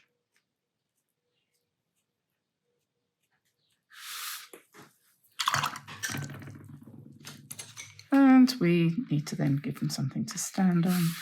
So we come in with my lovely Carrot Aquarelle watercolor pencil, which we can then just drag a little bit of grey along there to give some foundation. Now, as I said, I wanted to come along with some white, if I can find it. It's here. So we'll drop, I hope, a little ring of white around the eye. Probably ought to wait for that to dry. And when it is dry, we could come in and do some embellishments. So we'll leave that for a minute to dry. And to recap the materials I used, this is a piece of Bockingford, 140-pound cellulose watercolor paper. These are Core paints. This is their introductory set with the 6 colours, and I used the phthalo blue, the Hansa yellow, I think that's cadmium orange, and that's Hansa yellow as well. And then I used my watercolor pencils, which have disappeared. They're all getting very short, but I have got a new box, if I can find them. I'll put the links in the blog. So if you go over to the blog, dianeantone.com, you'll see everything that I used. And then I'm going to use a Signo white ink pen. Okay, so we need to let that dry. So these are dry now, so I'm going to come in with my white pen, and learnt a little nifty trick about these white pens the other day. If you've got one, the Sigmo thing, you have to use it very lightly to get the most amount of ink out of it. So you don't press hard. If you do press hard, you get a sort of broken line, and it's much better to press very lightly. It's actually quite hard to do. It's not to press at all. There's a sort of knack in it. And so I'm just putting in some white lines here just to sort of break up some of the dark areas a little bit. Quite like the dark areas. I think they're sort of quite make me think of all sorts of charcoal and graphic types of constructions. But sometimes you feel you might want to embellish it, but do you want to embellish it with black? Maybe you want to embellish it with white, I don't know. Anyway, we'll just make these eyes a little bit lighter around the outside edge of these funky birds. And I think we might paint a flower there. Maybe we'll do that in gold. I've got a gold pen here somewhere. Where would that be? Where would that be? Well, anyway, what I'll do in that case is just draw a flower in black. And when I do find the gold pen,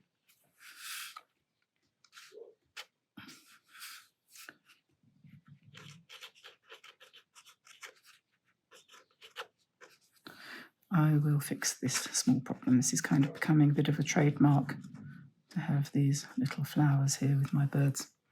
Now you could outline the whole thing if you wanted to. You could, come in and do the outline, and you could do lots more embellishments on there if you wanted to.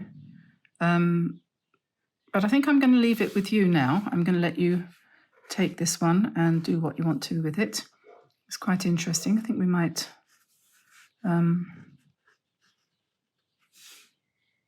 be interesting to see what you do if you want to put them on Facebook on the either Learn to Paint Watercolor page, or if you're a member of the channel, or if you're a Patreon member, you can put your paintings on the private Diane Antone Studio private Facebook group. You just have to apply to join, and then it'd be really interesting to see what you do.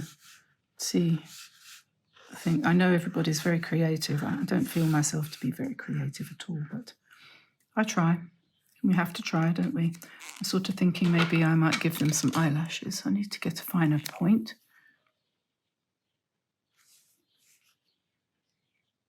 I know birds don't have eyelashes.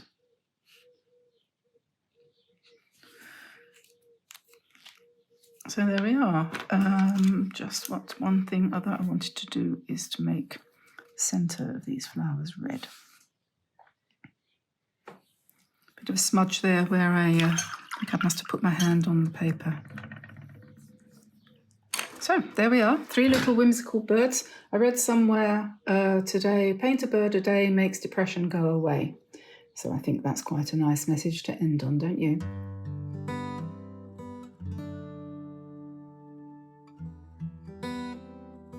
It's time to do a little bit of an exploration. I'm going to do a little bit of swatching out today. And here I have got, before I do the proper painting that is, here I've got some quinacridone gold, which is a good yellow colour.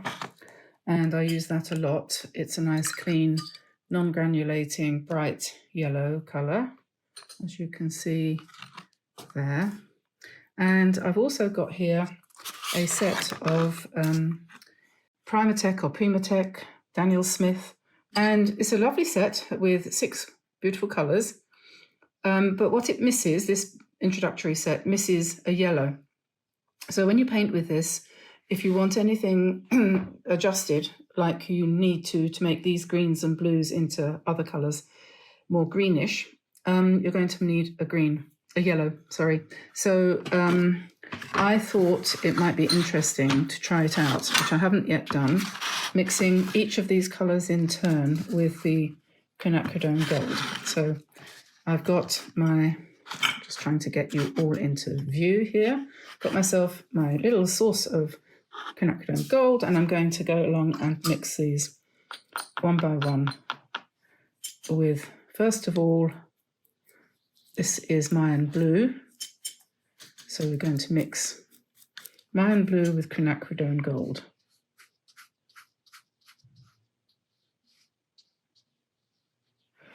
So that's interesting, isn't it? That's a lovely green, I would say. Now this is the next colour along, which is jadeite. I mix that with quinacridone gold. Another beautiful green. Different, but beautiful.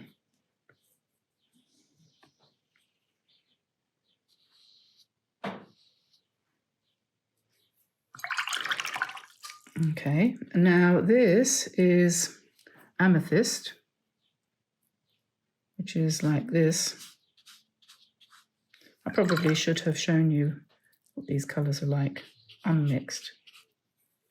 That's the Mayan blue, which I think is green, and that's the colour next to it. Mayan blue. And jadeite, and that's mixed with yellow. So this is the amethyst. Now we're going to mix that with some yellow.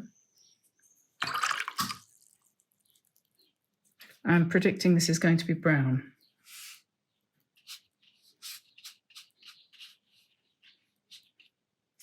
So there we are, amethyst with quinacridone gold gives you a lovely colour, a little bit like burnt sienna. And yes, that is that colour mixed with that colour. This colour mixed with that colour gives you brown. Next one is, this is hematite. No, it isn't. This is hematite. This is basically black. So now we're going to mix that with quinacridone gold.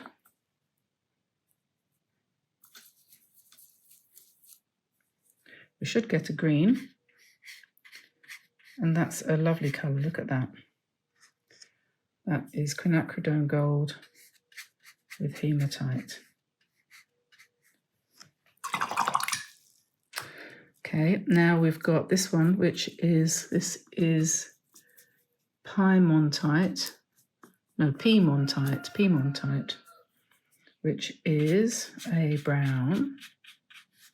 So I'm predicting that when we mix that with quinacridone gold, we're going to get a much rustier colour.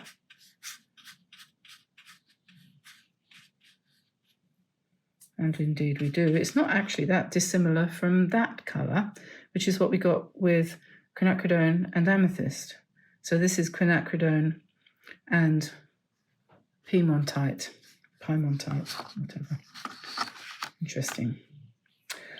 And then finally we have this pink colour, rhodonite. Should come up with another orange, shouldn't it?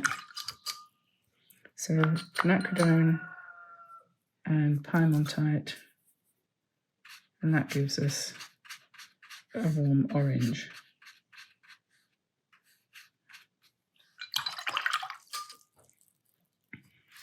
Okay, so now we know quinacridone mixed with lots of colours gives us brown. So now I'm going to do a painting. That was fun.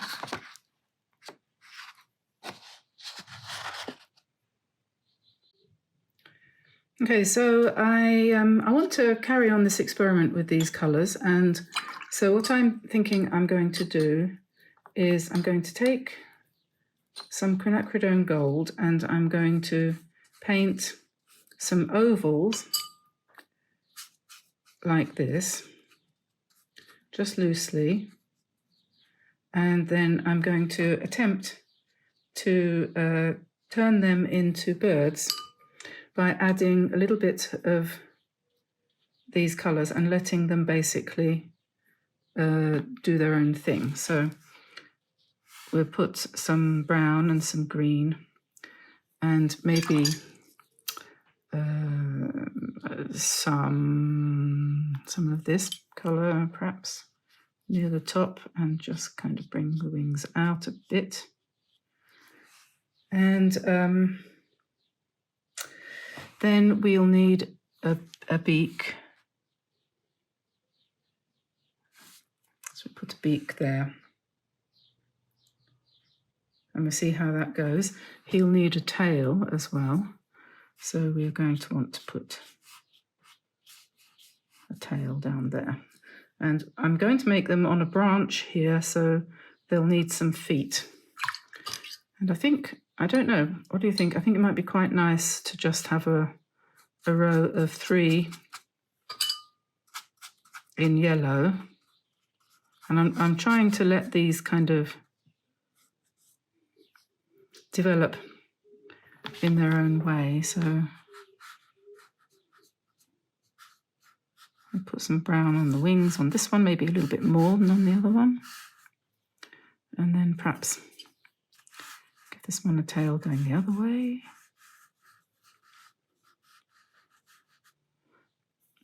And then maybe this one could have a slightly brown head.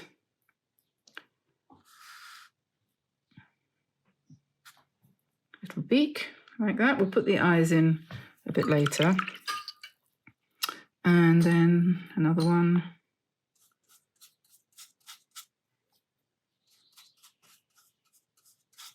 Just an oval shape.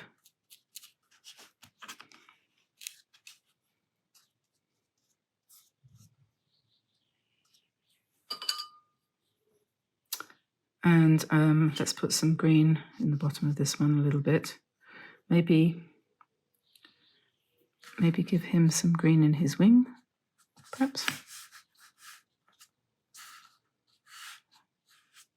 Like that, and then perhaps the tail like that, maybe. Then we need a beak. We could have them all, just for the heck of it, facing the same way.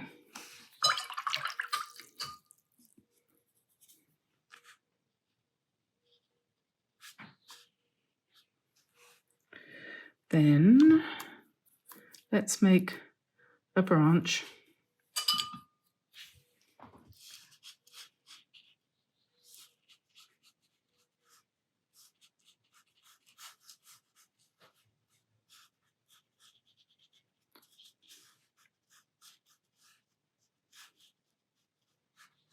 For them to sit on, and we'll just darken that up with a bit of shadow along the bottom edge there. Oh, I should have said I'm painting on Arches watercolor paper, 100% cotton. I'll just drop in a little bit more shadow on the bottom of the wing of the body there, perhaps. I really don't want to overwork these. And remember we mixed up these nice greens earlier, so we could just drop in some leaves.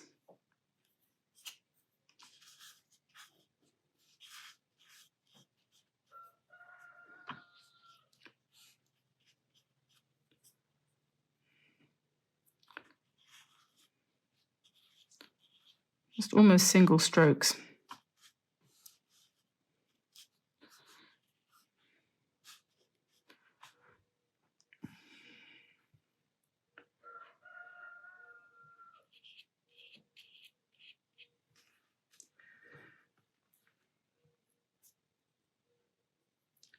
This one wants his wing a bit more defined there. And we'll just go into the reddish brown and just drop a little bit more in.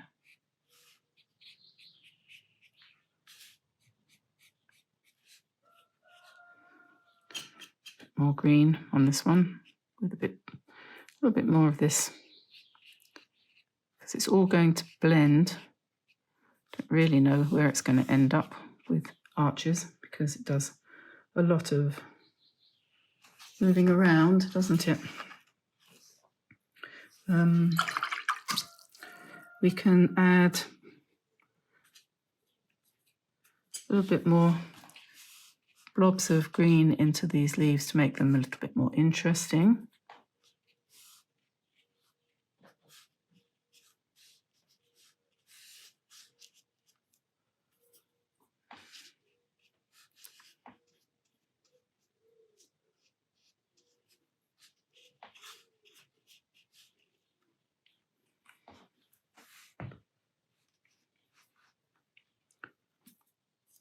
And practically all these colours, when you mix them with quinacridone, give you a greenish tone.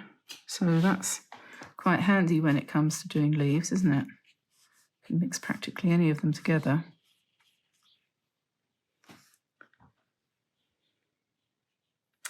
And then maybe we need a little bit of, this is the brownish colour mixed with the blackish colour. We just drop some of that in.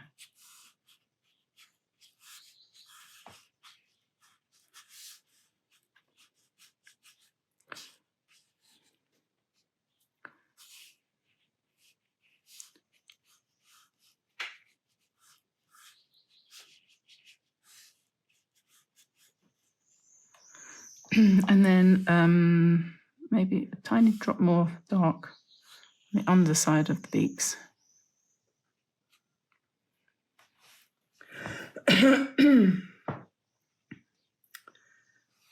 And we need some eyes, and I'm not quite sure at the moment whether that's going to bleed or not. I think it might be okay.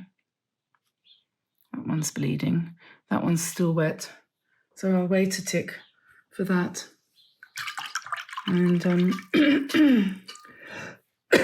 excuse me.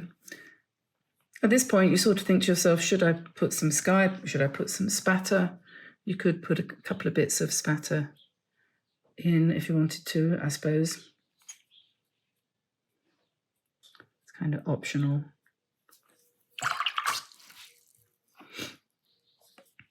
So we'll just let that dry, and then we'll come back in and see where we are.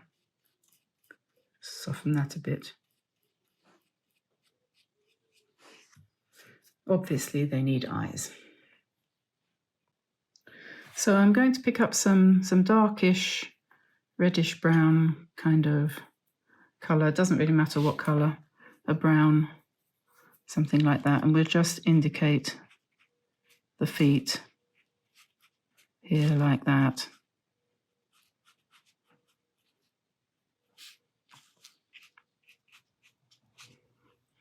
And then we use the same, I think just a little bit more blackish for the eye. We need to come in and do the eye. It must be dry by now, I should have thought.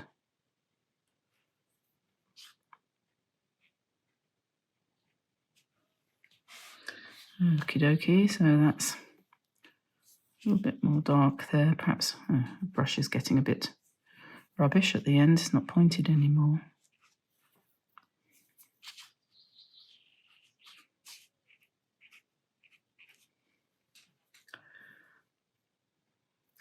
There we are, a little bit of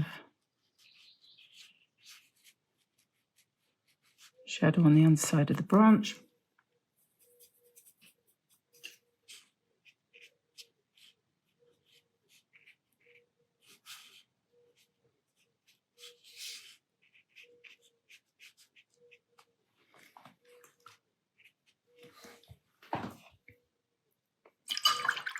Okay, so these imaginary birds are now drying quite happily. Maybe I'll add a little bit of quinacridone to the cap of that one and this one.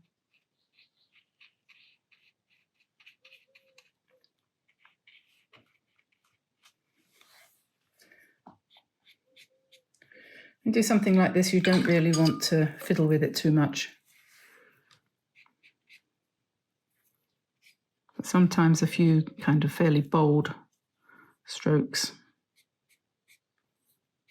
make all the difference.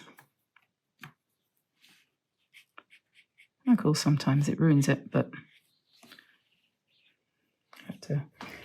have to be brave. Have to be brave.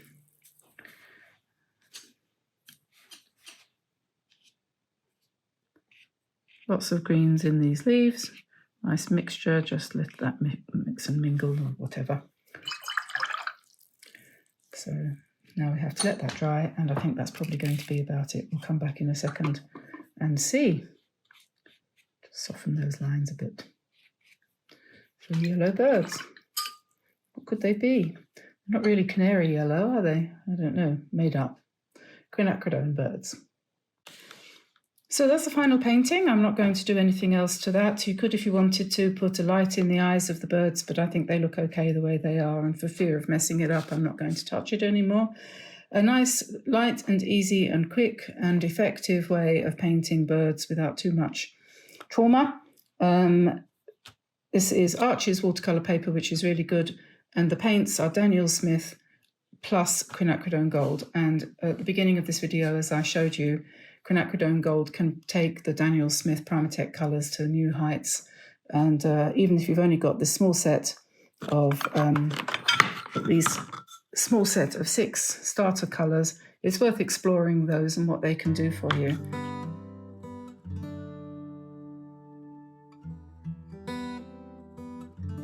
Today I'm going to experiment a little bit, and I'm going to use some Indian ink to paint in these birds, and so they're going to be completely black and opaque, and then I'm going to let them dry, and once they're dry I'm going to paint the tree branches and the background behind over the top with some light washes.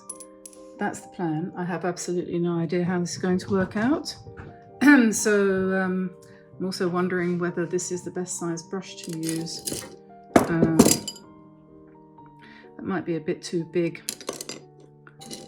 I'm a bit short of the sort of intermediate sizes, really. I could do with a 4, I think. Well, anyway, I think the smallest I've got is it really a 7? No, 7. What about this one? That one looks like it would do. That's a number 5. So a number 5 round synthetic. And I will make sure that I wash this out once I've painted these in, because I don't think that the brush would benefit very much from being left. So I'm just going to pop in the body of the birds in black. I'm sort of thinking this time of the year the birds are, actually I was looking out the window, well no, I was standing on the doorway on the step and watching all the swallows congregating on the telegraph wires outside the house. I thought they'd gone already, but they hadn't. But they will be going soon, because the collecting point for the swallows around here seems to be the wires outside our house. We've got 3 conveniently placed.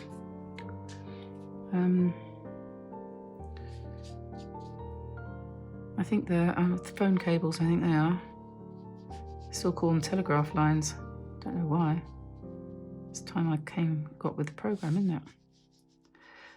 Okay, so I'm just generally, these are not swallows. These would be crows or starlings, probably starlings, I should imagine. I'm not putting in any features, just their tails and the body, just to give a kind of striking sort of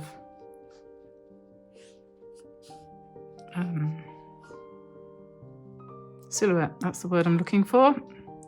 Silhouette. I think that one probably could be a tiny bit bigger.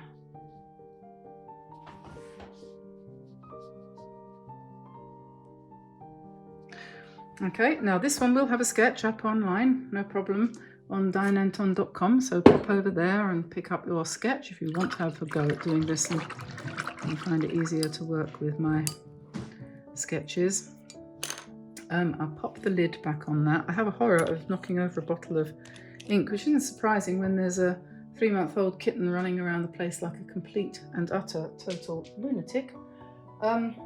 So I'm going to use a different palette today. I'm going to use some colours I haven't used for a while. I am going to use Potter's Pink. There was a time not so long ago when Potter's Pink was unknown to me, and then there was a time not so long ago also when I used it in practically every painting for a little while. And then, you know, like most new things to our lives, it fell into disuse and I forgot all about it. But never mind. Fear not, Potter's Pink, you are returning to the center of the stage. I'm just going to put some water on that and let that soften up. And then after I've done that and shown you what the other colors are going to be, I will pop off and make a cup of coffee. And then we'll come back and do what we're going to do. So that's Potter's Pink. And until I get my wonderful set of Daniel Smith granulating and oh so exciting colours, which I'm hoping for at some point, I'm going to have to make do with what I've got. And I'm looking for turquoise.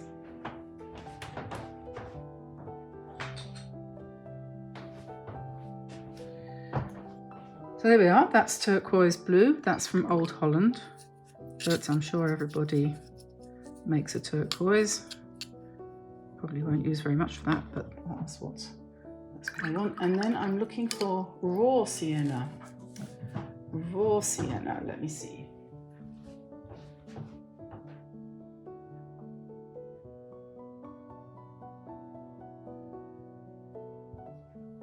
And raw sienna is not a colour I use very often, and I don't have any out. So we'll get a new little dishlet. And I've moved everything round.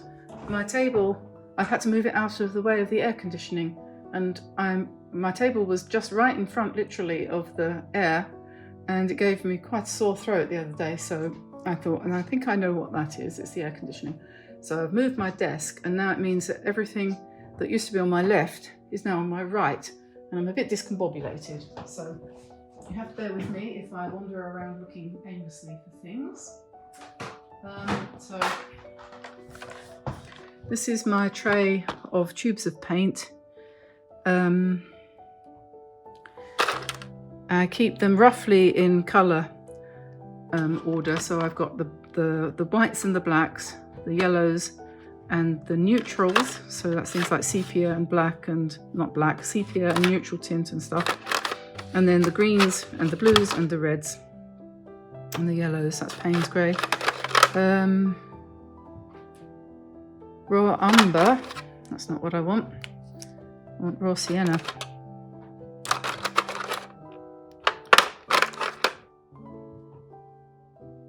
It's burnt umber. Oh dear, I'm sure I've got it somewhere. Here.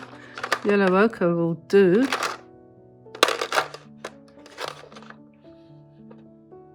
Burnt sienna.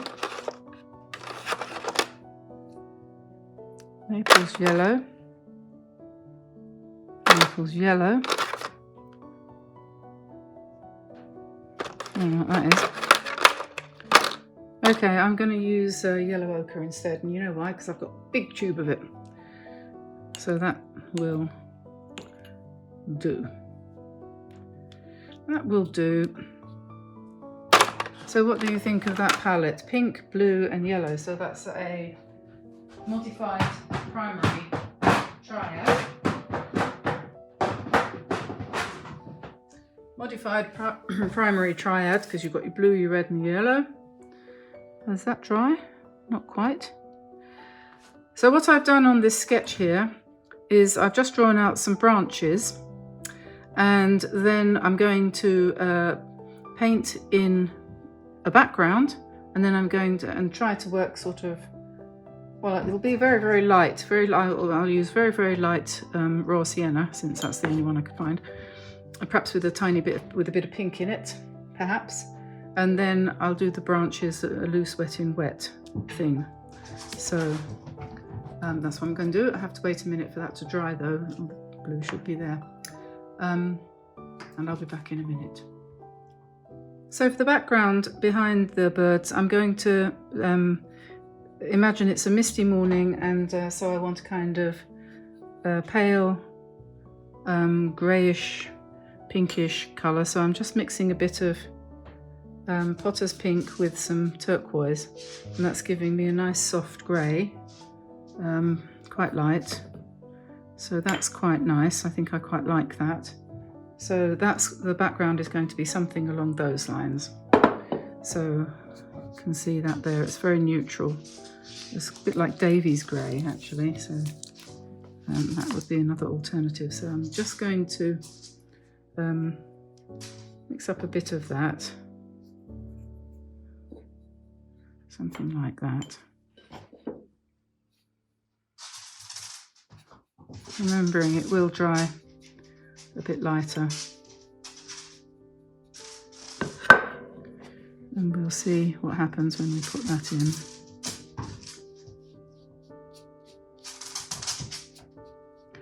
It will granulate because it's got Potter's pink in it.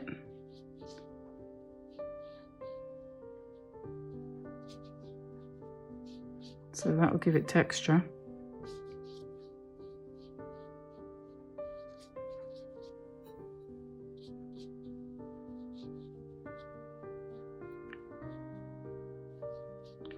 Just painting round the birds.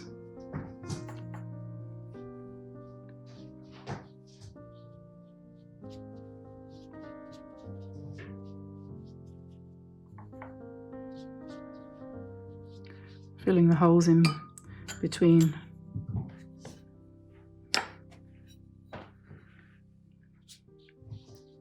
the branches.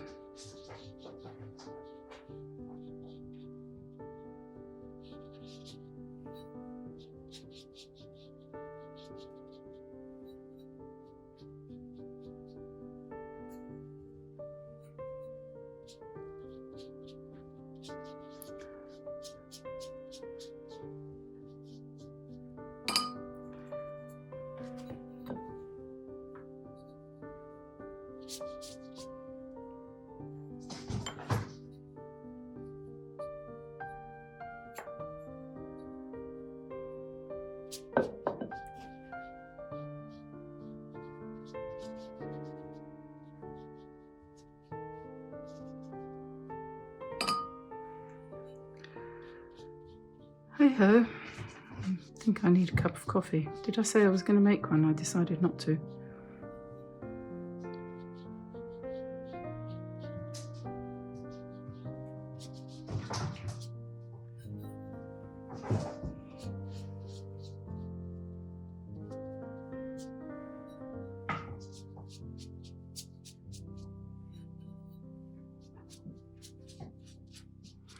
Okay, so that's the background. A variety of pinks and blues there for the background, and then in a minute I will paint the branches, but we'll wait for that to dry first.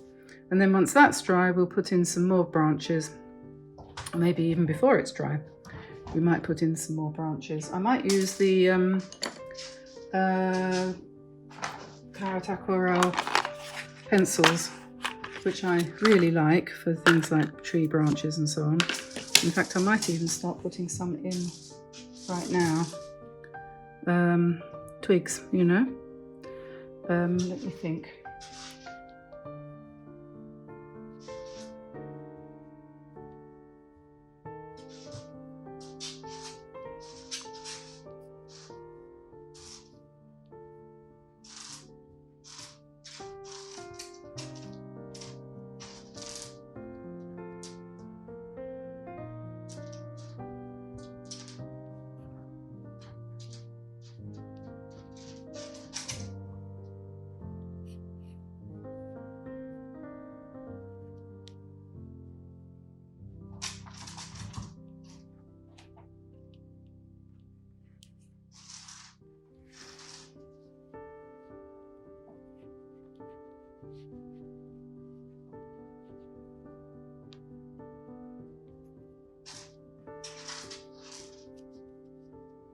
This is just a kind of a start with the little twigs.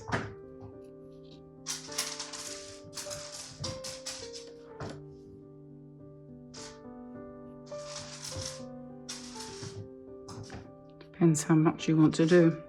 Maybe I will emphasize some of the joins in the branches where there might be a bit of shadow.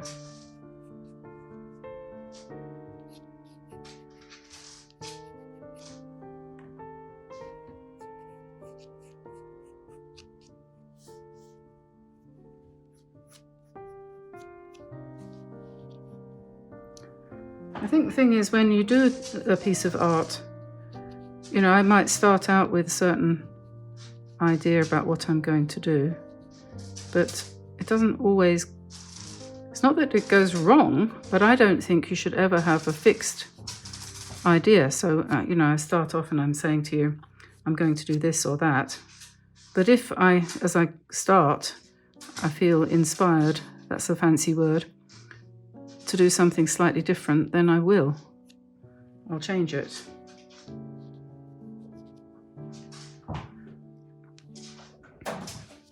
Okay, well, I think that's okay so far. I don't know what's going to happen next, but I'm going to drop in some paint into this branch,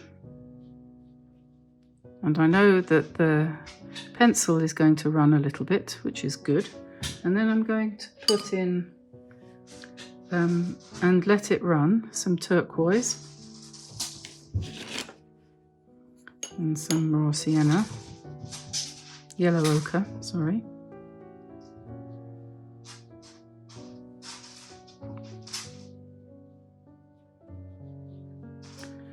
And some pink.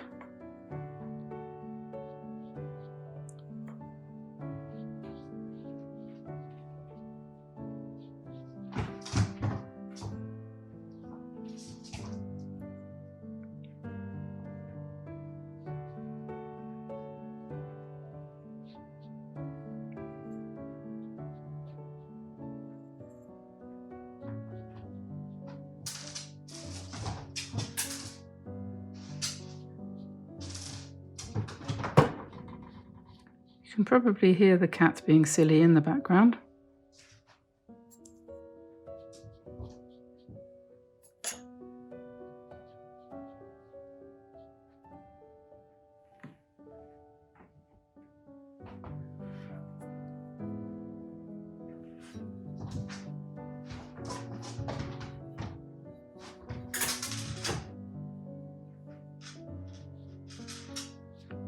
And this one I'm going to do with a sort of green, which I've mixed from the turquoise and the yellow ochre, or whatever colour that is. Now I've forgotten what I put there.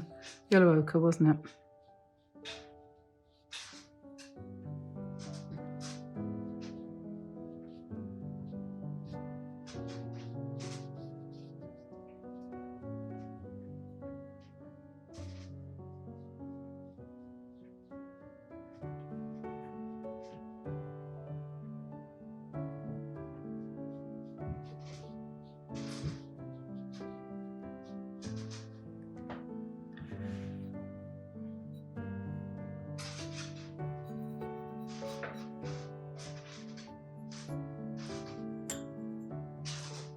And then I'm going to add some pink to that to make it into sort of brown.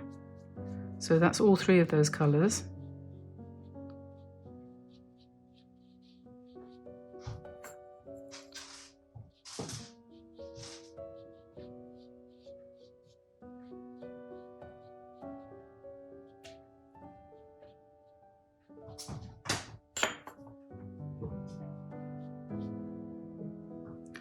And maybe a bit more pink.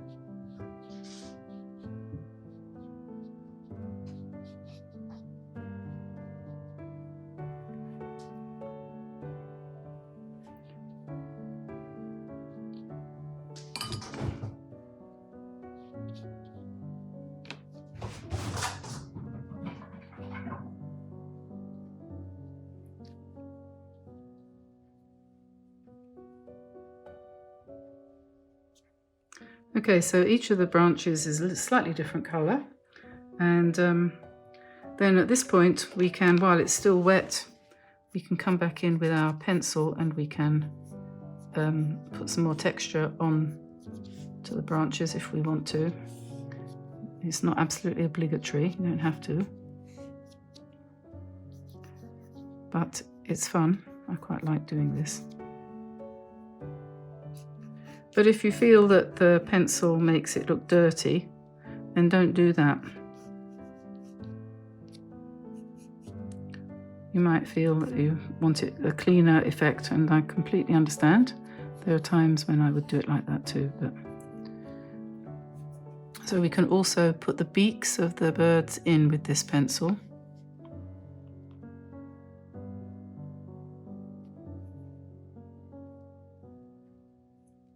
I think that's dry. I can rest my hand on there.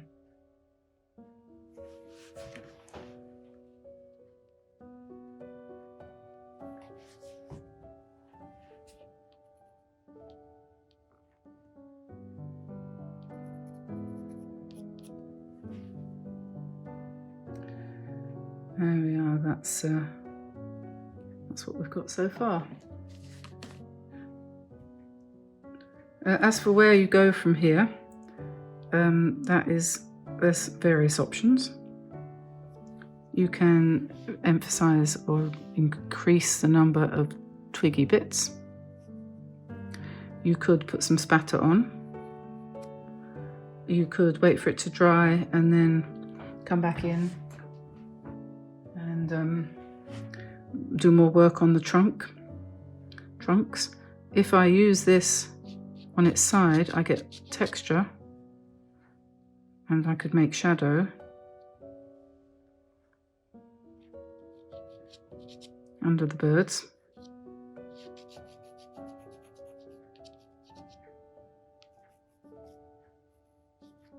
All depends whether you just want a very simple graphic image or whether you want something a little bit more complicated. What I mustn't forget is their legs. So we'll do their feet now. It's dry enough for that.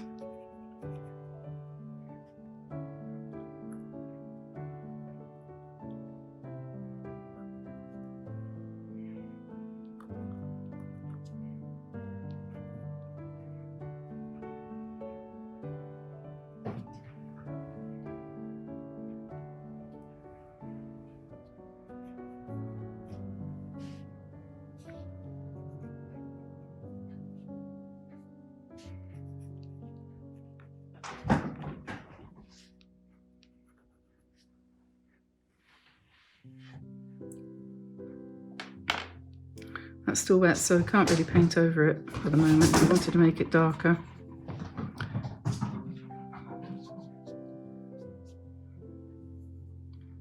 Have to be a bit careful.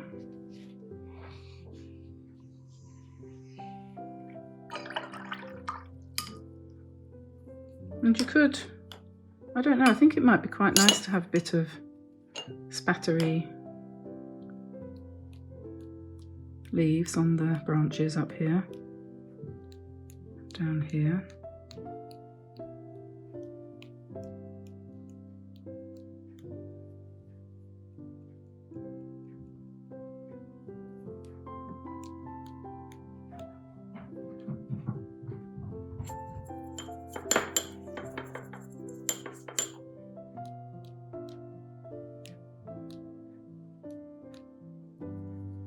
And maybe a few, that's a too big brush for that. Oh, wait a minute.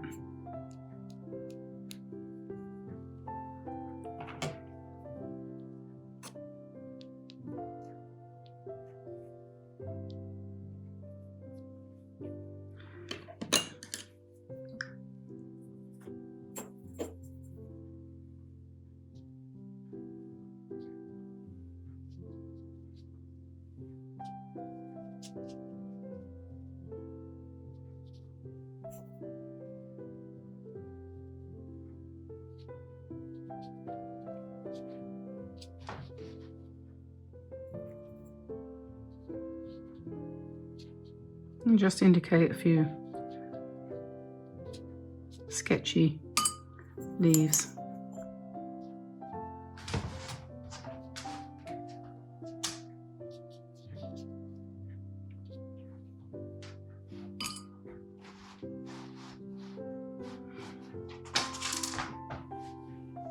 Okay, I'm going to let that dry and come back and see what's what in a few minutes.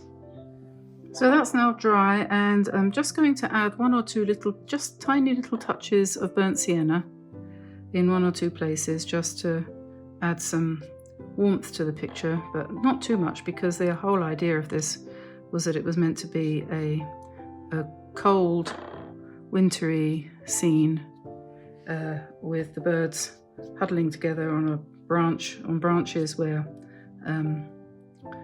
there was not really any leaves, and it was all kind of, you know, getting ready to snow sort of thing. The last leaves are just about to fall off. I know we haven't got to winter yet, but we will one day, and then this will be totally appropriate.